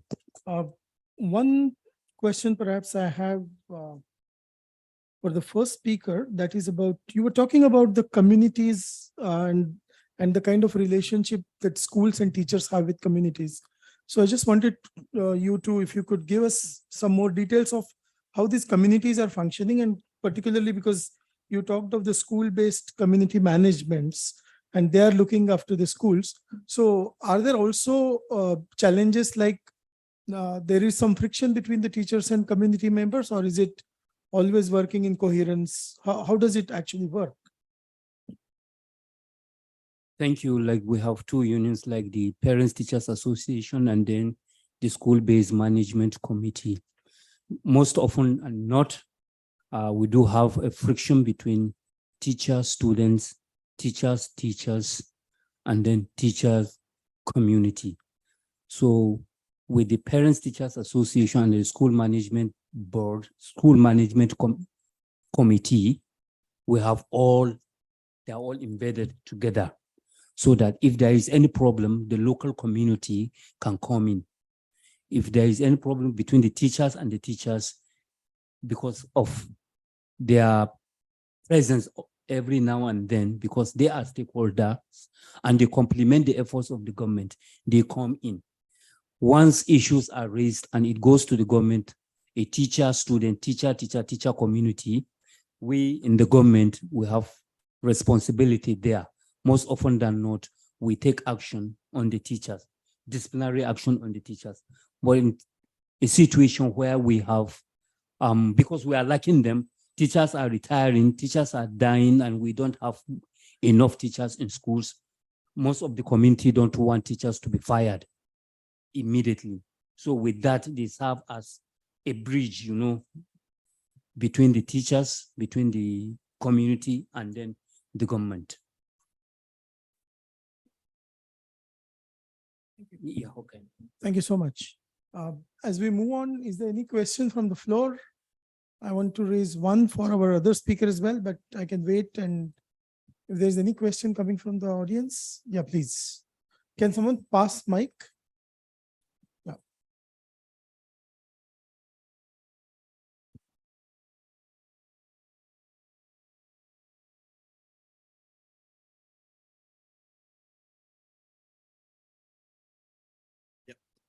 Thank you very much. My question is specifically to Nigeria, Mr. Emmanuel. And I have two issues, if you can help us, please, to clarify. In your presentation, you pointed out that there is a shortage of teachers in rural areas. And I was wondering now if there is any motivations which are in place from the government or from the policies issue on how do you address this one. And specifically is on the STEM teachers in rural areas. That's the one. This is nearly the same. In most African countries, like Nigeria and Tanzania included, we have shortage of STEM teachers. And most of teachers in our schools, they have a lot of period to teach. And now I was looking, do you have that particular problem in Nigeria of shortage of STEM teachers in your school? And if there is that problem, how are you addressing it so that you meet the quality of education in Nigeria? Thank you. Are there any other questions? If there is any question addressed to the first speaker, perhaps we can take those. And yeah, I can see some hands being raised from students also. Can mic be passed? Thank you. Okay. Yeah. So, is it okay? Yeah, sure. Okay. So I have a question for Bhutan. With the kind of remuneration that is given to teachers, does it attract the best experience, as you mentioned, in Bhutan compared to other professions? Thank you, ma'am. I thought you'll ask a very tough question. Can you just wait for it? Yeah, we'll take one more question and then we can go over to the speakers. Yeah. Thank you, presenters, for your insightful presentation. I am a student pursuing B.Ed.M.Ed in the final year, so my question is directed towards the last speaker, ma'am from Bhutan.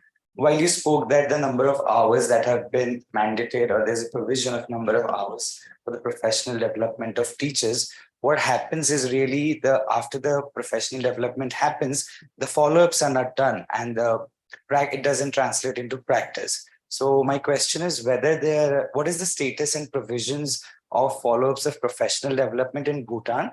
And have there been any contextually relevant suggestions that have been provided by teachers for the professional development? And has that also influenced your professional development at the ministry? Thank you. Yeah, we'll just take one more question. Can someone pass the mic to Professor Padma Sarangapani? Can I just say? This is just a question for the Bhutan context where they have tried to develop the professional standards for teachers.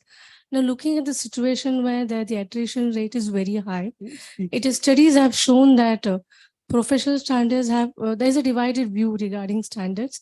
It has an impact on the morale of the teachers.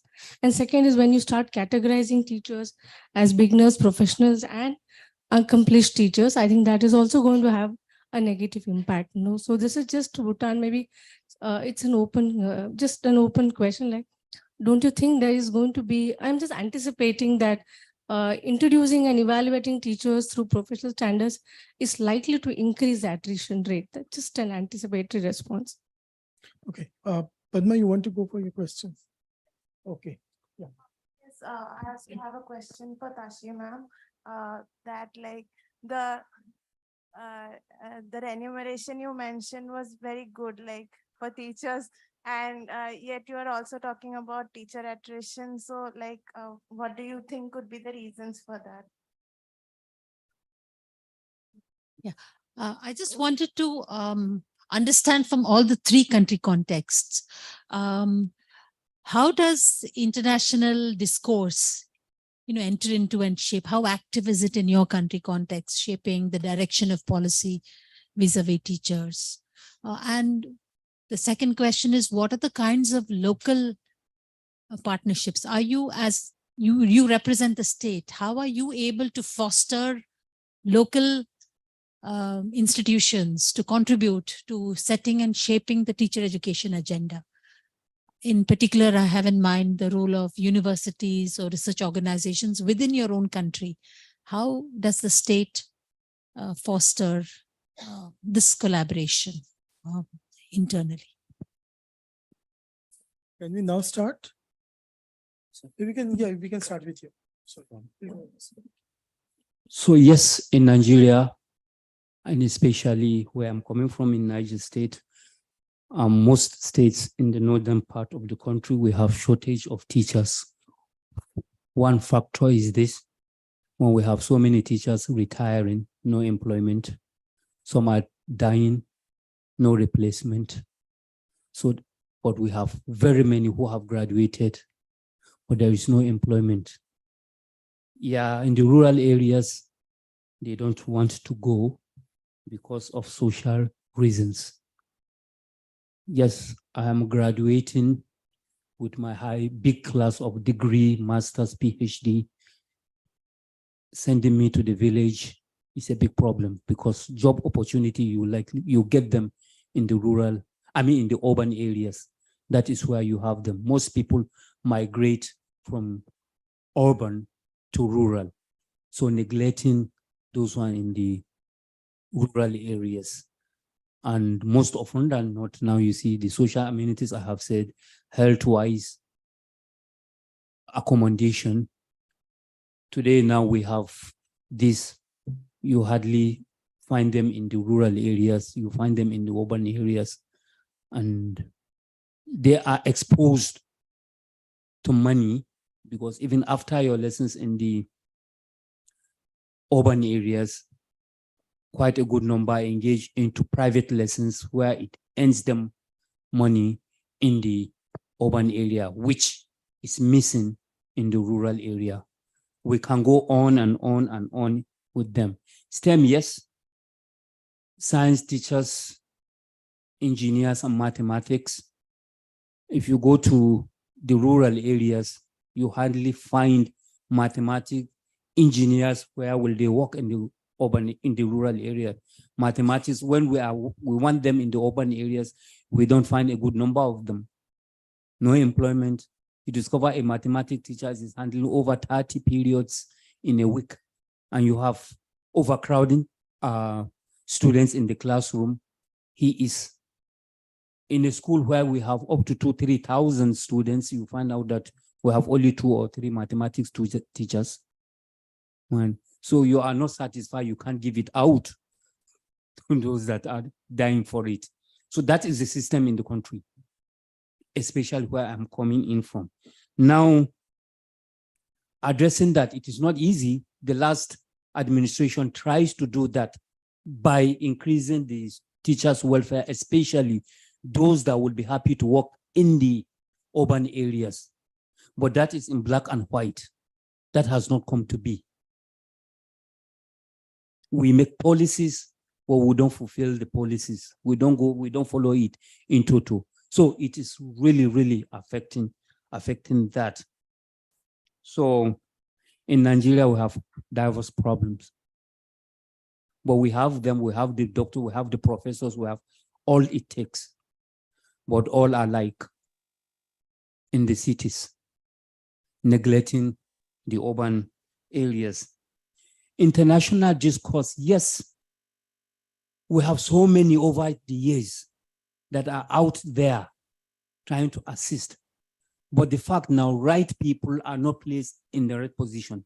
People who are not educationally oriented, they are educated, but they are not professionals, are saddled with the responsibility of managing education. So once it comes, because they don't have that value for education, for schools, for teachers, it comes, we have the funding, we have everything.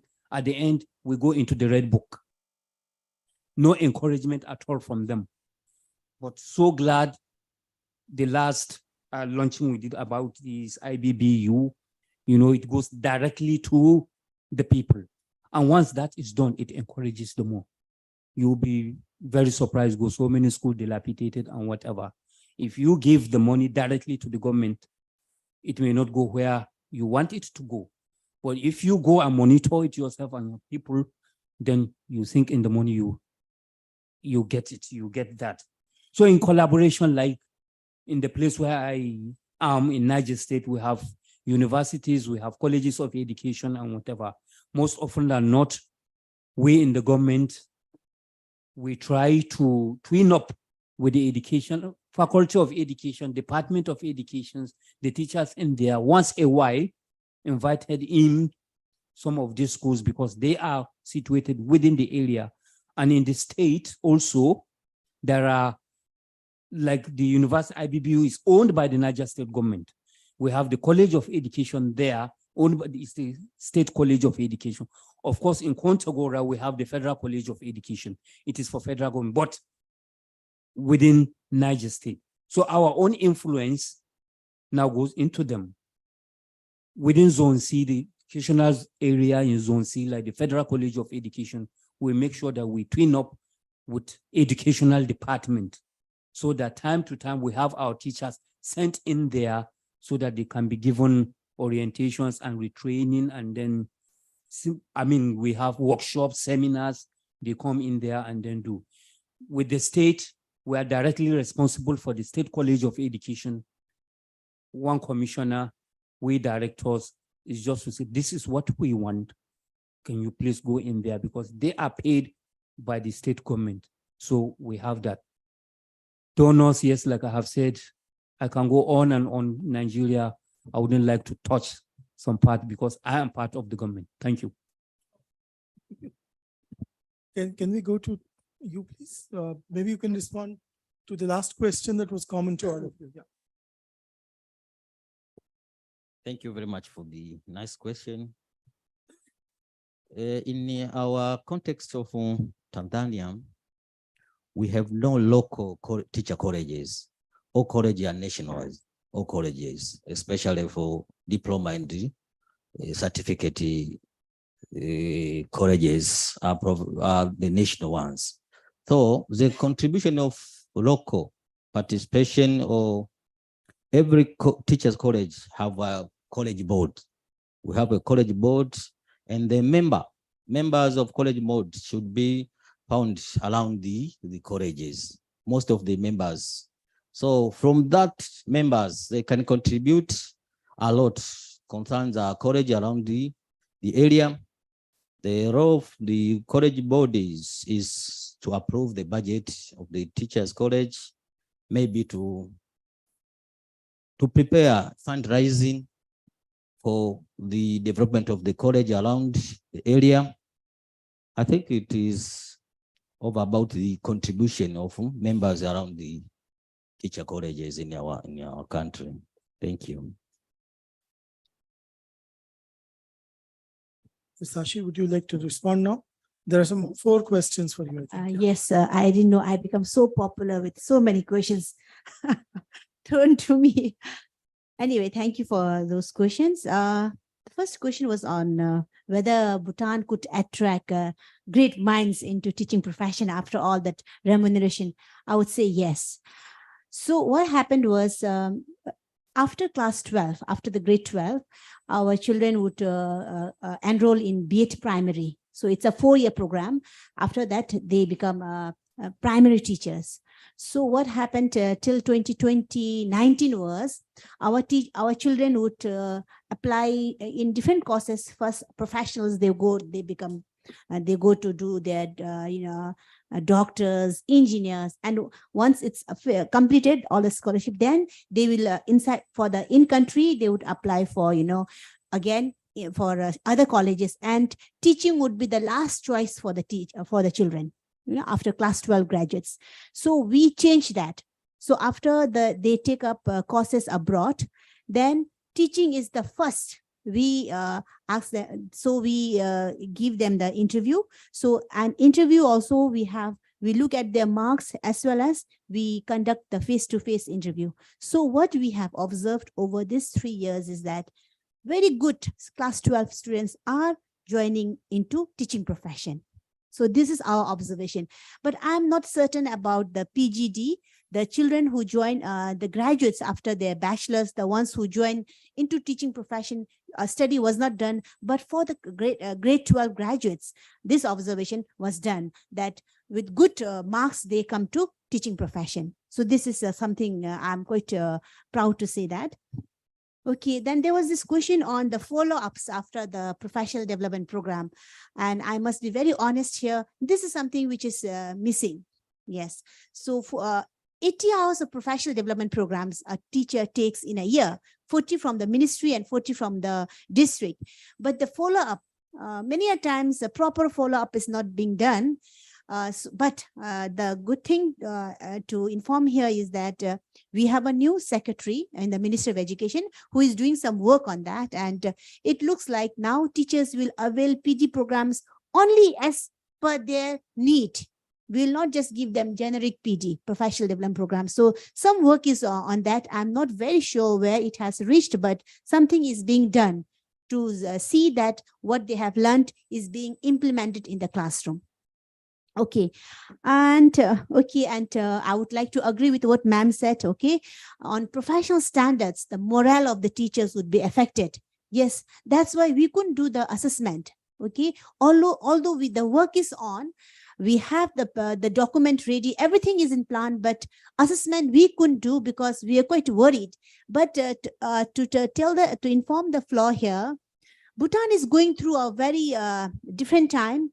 The whole country is going through a transformational change. Okay, just last year, we had an assessment. We assessed the senior executives, and about 41 senior executives after being assessed where, they had to, lose their job because they couldn't qualify. they couldn't qualify. So something is going on. So now I think teachers are also thinking that something like that would happen, because if we are thinking that, okay, we are going to lose them, and then if we don't lose something like that, we will still have teachers, but very complacent, even if they are not going to do anything. Okay, if they are not going to do work hard. And for your information, even if teachers, even if this professional standards test would assessment would be conducted, if they do well, they will be given proficiency incentives as per their. So it is on top of the teaching allowance. So it's only the teachers and doctors who are getting allowance. So teachers get teaching allowance because it's a difficult job. So teachers get teaching allowance quite high compared to us. And then now the government is planning to give them incentives as per their proficiency. So we feel that the ones who are working hard will be paid more. The ones who are not working hard will not be. So, but I'm not very sure what would happen. This is what our plan is. Okay, and there was a question on the remuneration. Why are they leaving? I think I did speak. They still feel that the other side of the fence is always green. Yeah, so I think but we are from the ministry, we are doing what we can, looking at the factors that are affecting them. So we are trying to look at the job size, the workload. We are trying to reduce that. But we are saying it's a small country. We have to work hard. Our neighbor countries like India in the south, China in the north, very big giants, and economically doing very well. We have to also work hard. So this is what the message we are giving to our own people. Ma'am asked a question about the role of universities. So university play a very big role with the Ministry of Education. So we work very collaboratively. And in fact, the short-term programs we are thinking of, yes, just asking the university to take over. So yes, the collaboration is very strong. On the international context, yes. Like I said, small nation, small population, but we also look at the examples of Singapore, small nation, but doing very fine. How do we move? We will not be able to equate ourselves with Singapore, but we have to do something. So in this transformation, we are not only looking at education, teacher education, but also our own school curriculum. Okay, and we have asked the Cambridge, Delhi, to look at our school curriculum, to diagnose our school curriculum, and then provide us feedback how do we improve the quality of education. So this is being done. So we do involve the international experts to look into our curriculum. Even now, I don't know about the College of Education, but the Ministry of Education is very open to new ideas. Thank you. We'll take one or two more questions and then we can stop. One is, I can see Maithili raising hand, one is Bindu raising hand, and one is Ram. So these are three questions we will take. And while the mic passes to Maithili, I have one question for our colleague from Tanzania. You mentioned about teacher unions supporting teacher professional development. And you did give an example of they're giving some, they're taking services of some of those teacher colleges. But beyond that, is there any other thing that the teacher unions are doing for teacher professional development? So we can park these questions, we can take the other questions as well, and then we will go to the panelists. Yeah, Maithili, please. Yeah, my question is to all the three panelists. As countries in the global south, we do look to others as exemplars for improving our education system and teacher education particularly. So my question to all three of you as senior officials in the ministry is, what is your own vision for strengthening teacher education within your country? That is one. And two, a related question. In a recent literature survey that a few of our PhD scholars had done on recruitment and retention, world over, even in countries of the global north, teachers are refusing to serve in rural areas or in hard to teach schools. Naturally so. I mean, when they are well equipped, when they have the competence, so the aspiration is to move into better equipped schools. So again, within your ministries, apart from giving allowance, so literature shows us that those kinds of allowance are not enough to retain teachers in hard to reach areas.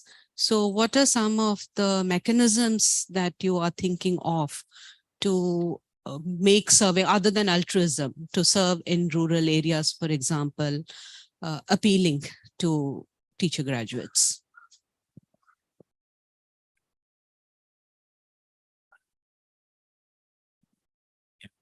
So this is regarding the Bhutan, like you've been, no, because I've been thinking of the happiness index, where Bhutan consistently scored as the happiest country in the world. And suddenly the teachers are dissatisfied or not happy in a sense. So is that correct correlation? So why is that so? Last question can come from. Yeah, so my question is for Tanzania actually, with the teacher resource centers. I'm wondering what the logic is to have local teacher professional development, that is through the teacher resource centers. I'm assuming they're locally located in districts or local areas. And my second question is, do you have expertise in the local spaces to actually deliver these professional development through the TRCs? I'm sorry, there's now the final last question coming from Dr. Manish Jain. So yeah. No, I'm not looking at the audience. Yeah. Generally, the world over, and we'll have some experts tomorrow who are continuously arguing that teachers have significant political influence, and as a result, that contributes to their absenteeism and not working. There are documents from World Bank and elsewhere. And hence, teachers' unions are a stumbling block in the learning of students. So I'm just curious to understand that how has it happened that in a Ministry of Education document, teacher unions are being given an official place, first of all. Second, in teacher professional development. So what is the political presence? What has led to the inclusion of teacher unions in an education policy initiative? Why has it happened? Has it been historically there, or is it a new development?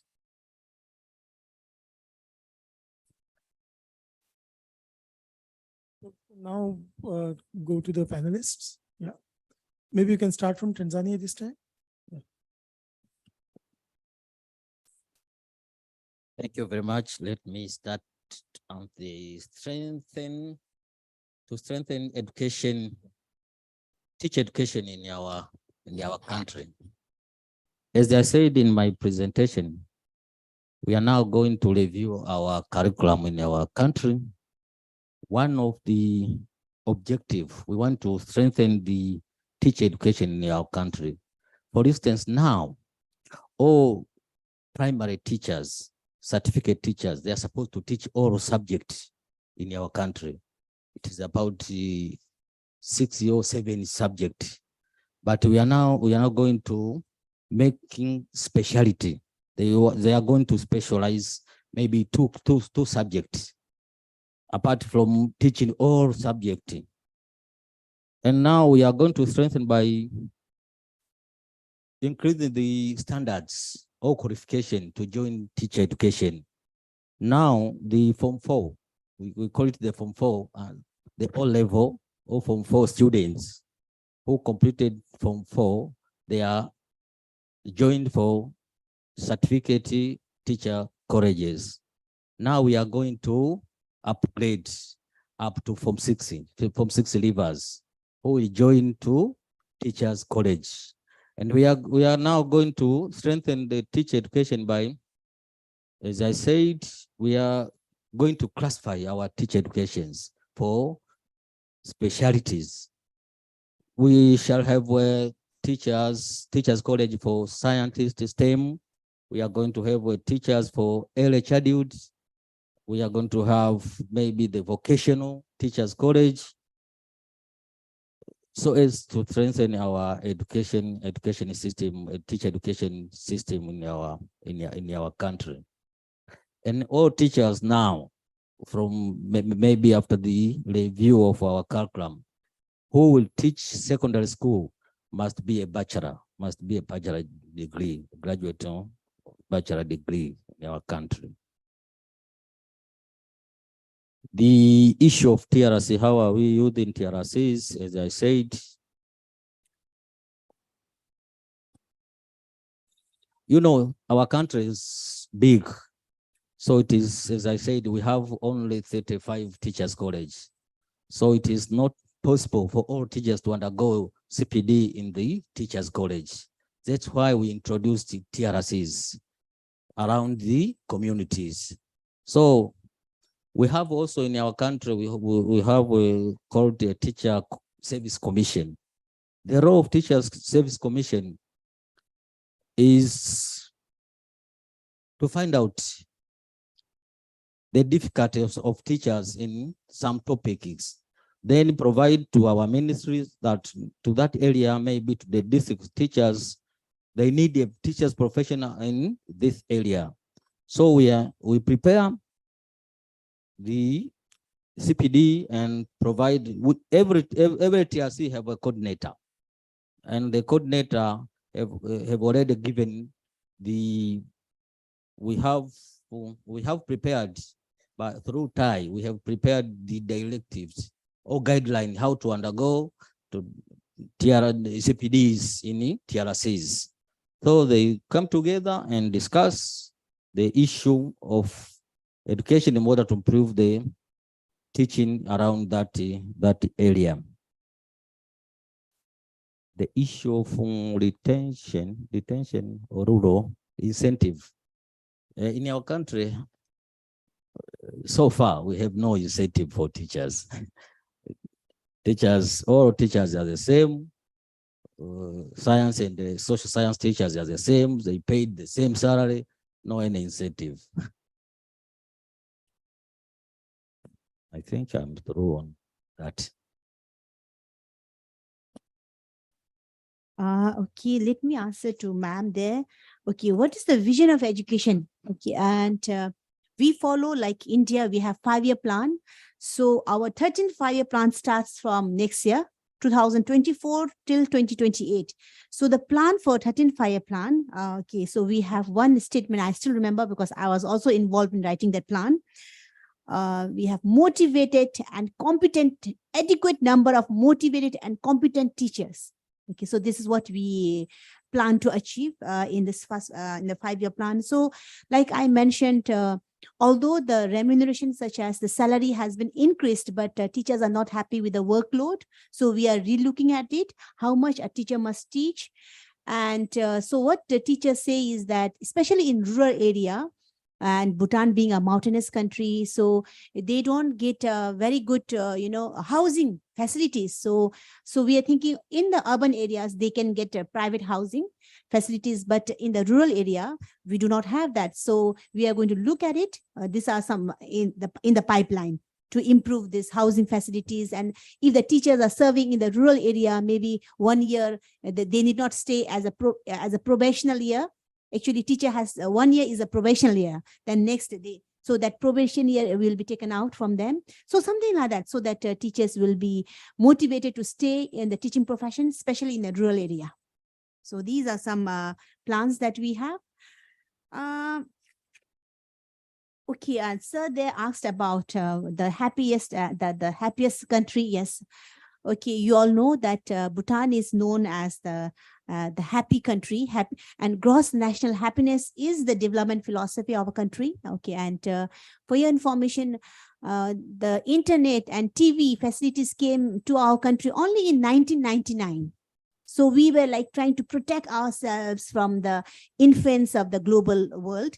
Yes, so we wanted to go slow. Yeah, and that's why, you know, the forest and everything is preservation and conservation of the forest, culture, tradition is very interact. Now I'm trying to think, and I was always reflecting that maybe, yes, GNH is the development philosophy, but to have gross national happiness, you should have gross domestic product. You know, I'm also an economics student. So I think to have happiness, you have to have some income as well. So the income need not be like, you know, it should not overtake the happiness part is more about. So Bhutan is in general, we are a Buddhist country. We follow in the Buddha about peace, contentment, and all this. So yes, we want peace, contentment, but for that you have to have certain amount of money. So that's what I feel. So of course, GNH is important, but for that, gross domestic product has to be there. Thank you. Yeah, for us now, you have the certificate. Like when I was in the course of me giving that, a lot of policies, like even the TRC and that's the Teachers Registration Council, most of the states in my state, we have to employ these services of the Teachers Registration Council by ensuring that you are a registered and a professional. That is one. And at intervals, having a workshop and seminars with the teachers.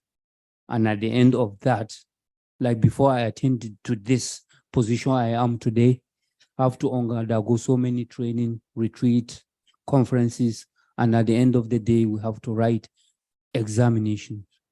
And once you write examinations and at the end of it, you pass, then you attend to the next level. I have attained the highest level of teaching profession in Niger State because I've undergone all through the training, Teachers Registration Council, National Teachers Institute, and then even the workshops, seminars, and presentations. Like we encourage teachers to go to their workshops and whatever, conferences and present papers. These are some of the criteria we have to employ so that if teachers in the primary and secondary schools, although in the third colleges and third levels, they do that. But to encourage them more and then to get more incentives, we have to encourage those of them in the primary schools and in the secondary school to improve performances. Yes, consistency in everything in Nigeria. Sometimes we have it. Initially, we have this 6-3-3-4 system. What I mean by 6-3-3 is 6 years in the primary school, 3 years in the junior secondary school, 3 years in the senior secondary school, and then 4 years in the tertiary or university level. Now, when we discover that there are some lapses here and there, we say, okay, why not? We have the state universal basic education. They are saddled with that responsibility of ensuring that the first 6 and 3 all goes under that same board for easy performance and checking. So we have the state universal basic education, which they are saddled with the responsibility of the first 9 years in school under them. Coming down again, we have the quality assurances and standard agencies. Over time, we have 3 only in the big state. But as we think and discover that there are really, supervision is really not really good enough, extended it to 7 educational zones, not political zones now, to separate them from teaching, from teachers and from education. 7 educational zones. And still not enough. Now today, as I'm talking to you, we have 10 to ensure strict adherence to all the policy. And for the teachers to incentive, yes, the unions have been given chances and have been given official places, yes, in the government. They are, yes, they are because they are employees of the government. But then, in order to ensure that their rights and privileges are given, they have to team up together. As I have said earlier on, we have administrators who are not professionals in education, but we have this union who are professional teachers that they know this is what a teacher should have. In fact, as one body, we team up together and say, look, we challenge that. No, you know, we have been having strikes here and there. It is not just because of what the teacher will have, it's because the government neglects education. So without this union now, they will continue to neglect education. So we are happy and we want more collaboration between the union and the government, because most of them in the offices are not professionals.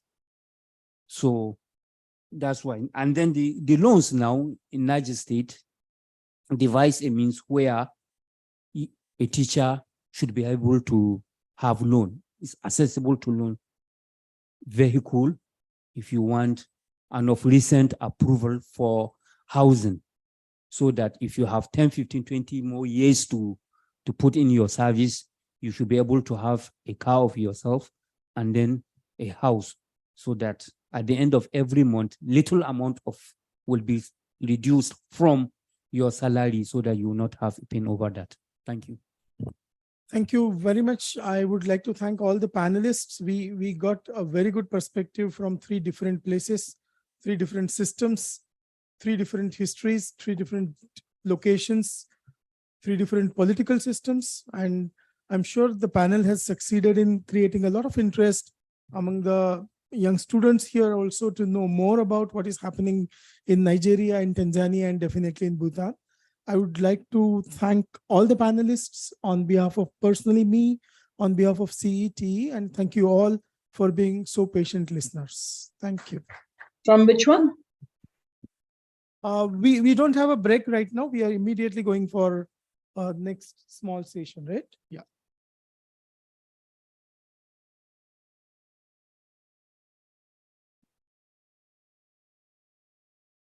Thank you, Mr. Kishore, for organizing the session. We're now moving on to the last session for the day. I would like to request Dr. Ajay Singh to chair the session.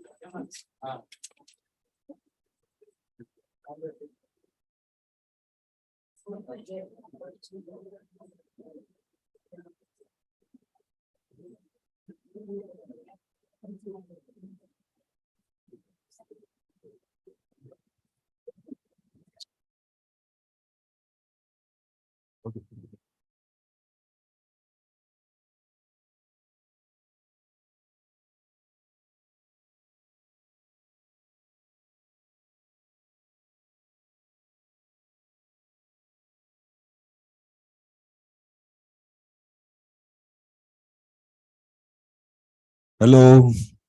So let us just a very small session, only one speaker, and of course only one chair. So I remember this just before COVID, I have a session with policy student, and I asked them, what if probably you are aware that the government of India going to release a policy soon. What would be happen? So one student who usually rarely raise his hand to answer question, he told, sir, one thing is definitely going to happen. You will increase one more assignment. So that is what I think. But this topic is very interesting, that the next lecture, not another policy, or maybe just one. So that is actually interested by a student.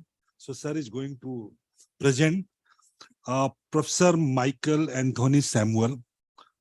He is from University of KwaZulu Natal. Probably there are some difference in pronunciation, but sir is basically a curricular designer and teacher professional developer. I mean, he has a lot of work in teacher professional development. Some of his work is actually well known across the world, including changing pattern of teacher education. And not only the teacher education, but other domains. Sir has a lot of work. One of his book that is quite frequently referred by the scholars, Disrupting Higher Education, Curricular. So undergoing cognitive damage. So it is important to learn him, and during this afternoon, I am talking to him. I am sure that this is not going to be the usual presentation. So let us go with Professor Michael Samuel. Thank you very much for the opportunity to be provocative.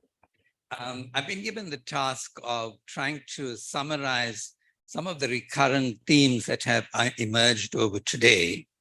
I was supposed to have spoken this morning as well in the opening session, but the plane didn't arrive on time. So I am therefore going to marry two things by doing a presentation that looks at some recurrent themes, and by coincidence, they were already in my presentation about the challenges that we have about, do we have too much faith in policy to change the system? We heard this morning policy matters, and the debate around in what context does policy matter? To what extent is policy yet another symbolic rhetoric that we ladle onto the system? Or can policy steer a new direction? And I'm going to share my own experience of having designed and developed policy at national level in the South African context, especially in context of teacher development and continuing profession. And I stand here disillusioned, stand here concerned about whether it has the potential to bring about the kind of deep change that we had originally intended in the euphoria that happened in post-apartheid South Africa. And I'm going to share with you the numerous policies that have emerged as a consequence post-apartheid. And yes, they should have, in order to make a break from the past inequities to a system that aims to produce social justice, another recurrent issue. So I'm going to be focusing particularly on one dimension of a policy, not necessarily part of continuing professional development. I'm going to be looking at the teaching practicum, which is usually part of initial teacher education, and see how does that connect with the issue around the policy. And I'm just hoping my slides are going to work. So this is the structure of my presentation. I'm going to first talk about the regulatory framework in post-apartheid South Africa. I'm going to comment on what I see as the context that we currently are engaging with in teacher education. And then I'm going to propose an alternative framework for engaging with teaching practicum. And there's my contradiction. You can see my vacillation between whether this is yet another policy and whether it's going to have the same fate that has had with the existing plethora of policies that we have in the system. So I'm going to conclude with yet another policy, a debate around that context. In particular, I want to say a recurring comment that has come this morning and this afternoon is our vantage matters, whether you're a policymaker or whether you're a teacher educator or whether you are a researcher in a research project, your interpretation of teacher education and teacher professional development shifts. It's the same context of the same teachers, but your lens through which you read that particular context shifts. So we end up being euphoric about some of the things that we're doing and maybe overcritical of the things that we do as well. So I'm going to comment about the regulatory frame in the context of teacher professional development of the South African Council for Educators, which is a professional body, professional council, tasked with the mandate to protect the public interest of teachers, or the public interest, sorry, in relation to the active teachers. And what did they go to do as they established in 2000 a professional council and ended up creating what might be called a disciplinary code of ethics. These are the regulatory frames by which you could be judged as being undisciplined. And what SACE ended up being, rather than on generating the conduct of professional behavior, came to be interpreted as that body that disciplined you and got rid of you. And so immediately it created the view that professional ethics had to do with being disciplined, discipled, followed, being able to be surveilled in particular ways. Yet the terms of reference were quite broad in terms of what they were attempting to suggest. Multiple accountabilities in multiple directions. That's what the policy suggests to all of the stakeholders in the education system. They also introduced a continuing professional teacher development as part of a policy that regulates the kind of behavior similar to the Bhutan context of 80 hours of regulated professional development in a range of categories. And teachers were expected to demonstrate over a 5-year period that they have accumulated professional development points in order to remain licensed with the professional council. So now, if that became the issue, is it another form of regulation in which teachers then complied with the action of their professional development, not necessarily in order to promote their growth and development and learning as a lifelong learner, but they were complying with yet another regulatory frame.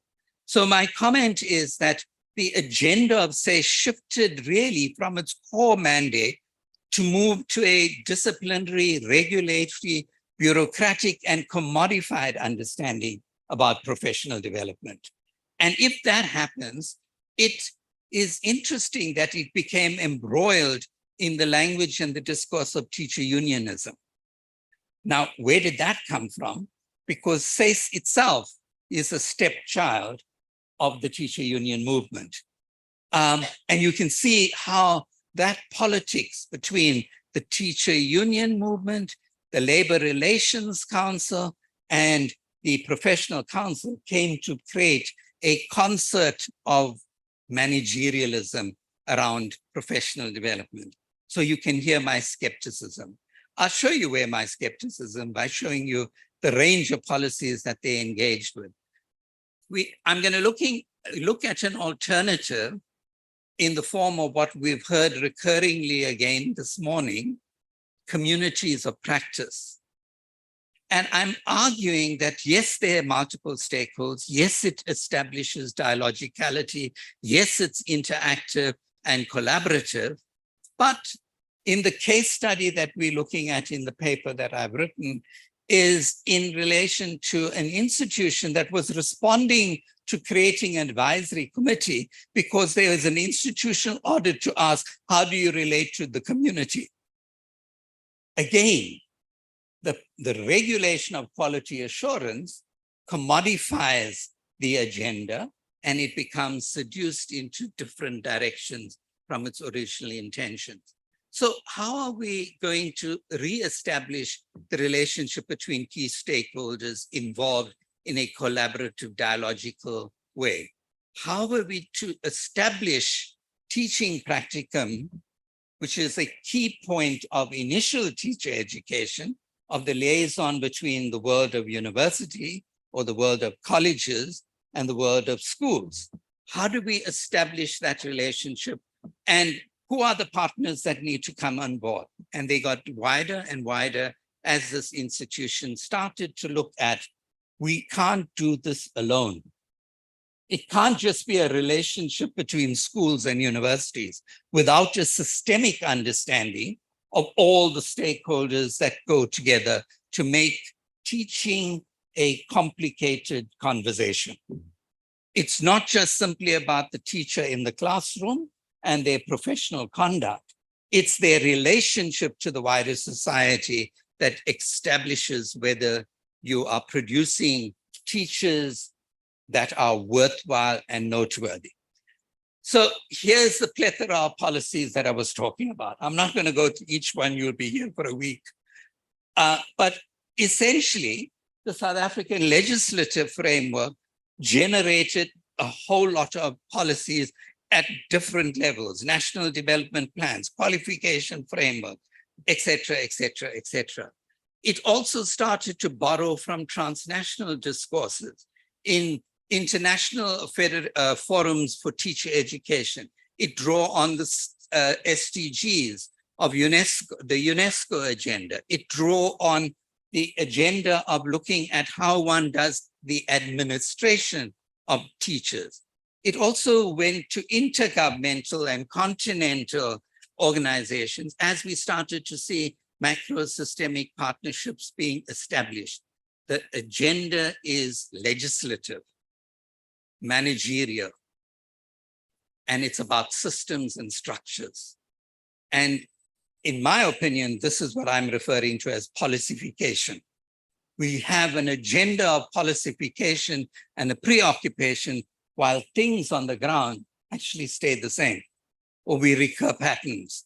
We have a policy, we've shelved it. And so one of my colleagues comments that this is symbolic rhetoric, the policy agenda. Okay, the CPD system was created, but let's look at what it did. What it did was couch it in a discourse of labor relations. And what the agenda is, focusing on the red bit of the slide, it came to be understood about how not to be suspended, how to apply the code of ethics, how to engage with the relationships of the professional council itself. Again, the agenda got sideswept. So its discourse, in my opinion, it too becomes largely managerial. Here's the latest kid on the block, professional standards, and we heard it from Bhutan. Where's this coming from? And if you look at all of this discourse, it sounds like a discourse of social equity, social justice, community relationships, etc.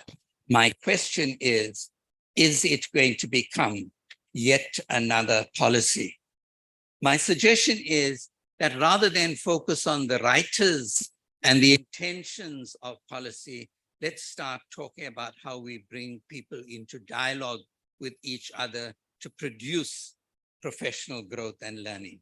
So it's not talking about professional development, but rather doing professional development that we should be shifting the discourse.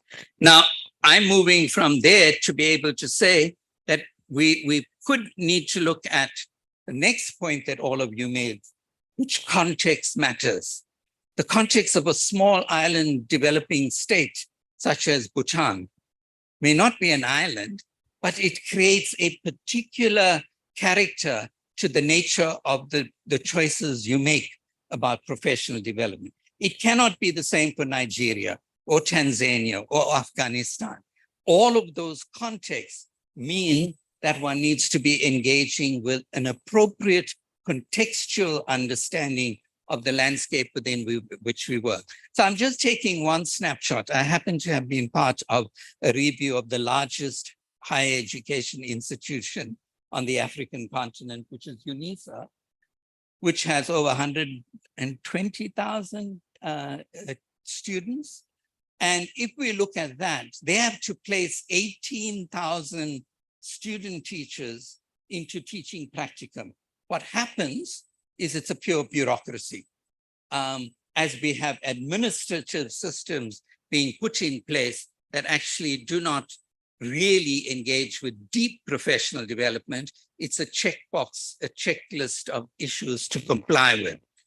Here we have another public higher education institution, a number of them in each province or in each region, and all of them have different histories given the apartheid context, and each of them compete with the same schools that have been historically racialized and classed in a particular way in the South African geography of apartheid.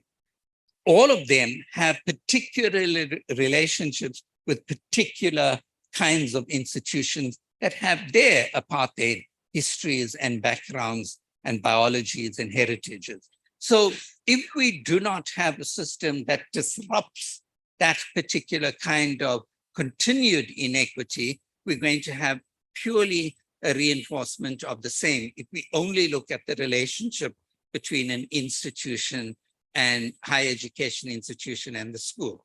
The growing number of private higher education institutions also seem to be having a range of students that are largely coming from middle-class schools who want to go back to teach in middle-class environments. And so we have a reinforcement of the social inequity. I am going to argue that we also have a lack of shared commitment from the teaching workforce. We can talk about it as we were doing just now on the role of the teacher unions. Yes, they are a good bedfellow to be with as one engages with policy, but are there agendas about professional growth? Or is it expedient in relation to sit with the organs of power as they engage with the ministry or the Department of Higher Education? I played all of those roles, by the way, on both sides of the fence as I comment on that, and make that comment. So I'm suggesting that student teachers also become complicit in a charade for certification. They just want to comply with the actions and expectations of the curriculum of teacher education in order to get the certificate to get a job. Are we indeed in initial teacher education starting the seeds of professional growth and development? My concern about this is SACE is concentrating in its CPT agenda on those matters at the moment.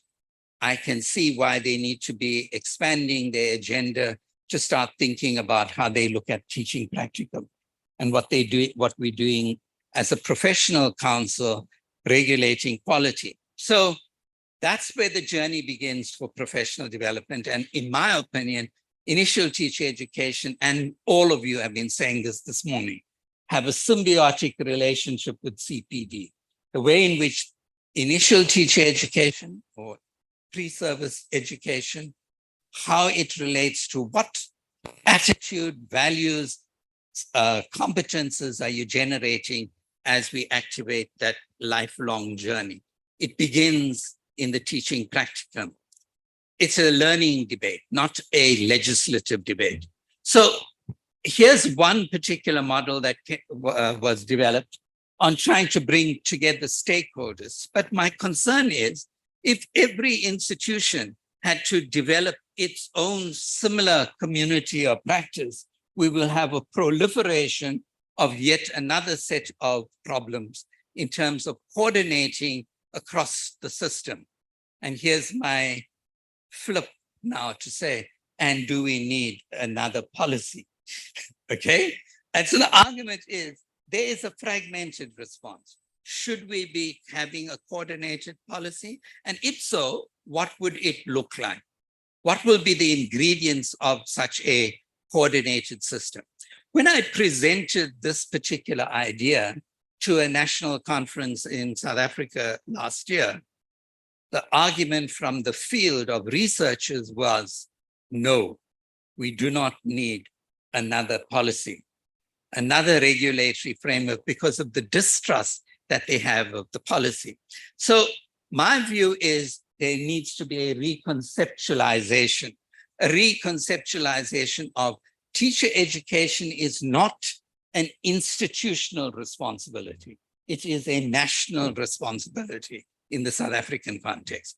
We need to be thinking nationally about this problem of the coordinating of expectations, a need for clear demarcation of professional roles with respect to CPD, ongoing CPD, induction, mentoring, professional responsibility. It should be perhaps a legal contract between the Department of Basic Education, Higher Education, and schools about what we are expecting to do. Usually what happens in the case study we looked at, the students arrive in the school, and this is where the teacher says, thank goodness you've come. I'm so busy. You carry on in the classroom. and I will continue with my work that I have to do in the rest of the day. And so, in fact, we're having an undermining of the agenda of professional development. So we coordinate, if we're looking at 18,000 teachers, I'm glad to learn from the click system how it is possible through the technological management system to bring about the coordination and collaboration of this. And I'm yet to learn a lot more about that particular system. How we assign tutors, how we place students. I've got one more slide. And then the mentor teachers and how we bring them together. We need to, in my opinion, reimagine an elaborated professionalism. So are we going to be able to achieve these particular goals without a policy? I'm not too sure. I believe that the agenda is about multiple stakeholders. The agenda is about partnerships with a range of community of practitioners, but communities of practice are not absent of dynamics of power. They're not neutral. They're not happy-go-lucky spaces where we hold each other's hand and sing with each other. They are hard work, and that's what we need to be engaging with. We should avoid, in my opinion, any form of institutionalization or bureaucratization, which it seems like policy makers are bent on doing. And instead, we should shift towards deep change, deep developmental change for professional development. Thank you very much.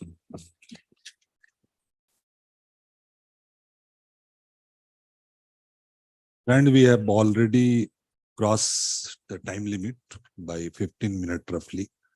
So I request you keep your question with you and ask, sir. But during the tea break, I mean, because I have pressure to start another session. However, some of the points that sir range indicate us that there is a range of negotiation among the proposer of new policies and the actors of the old policy. We need to put our question within that framework. And I request you to please write your question on a piece of paper.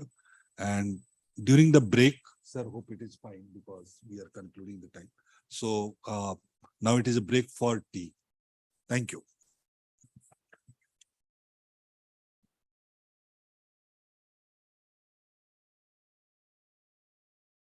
That's the last session for the day. The tea is served outside and we have a cultural. Is it?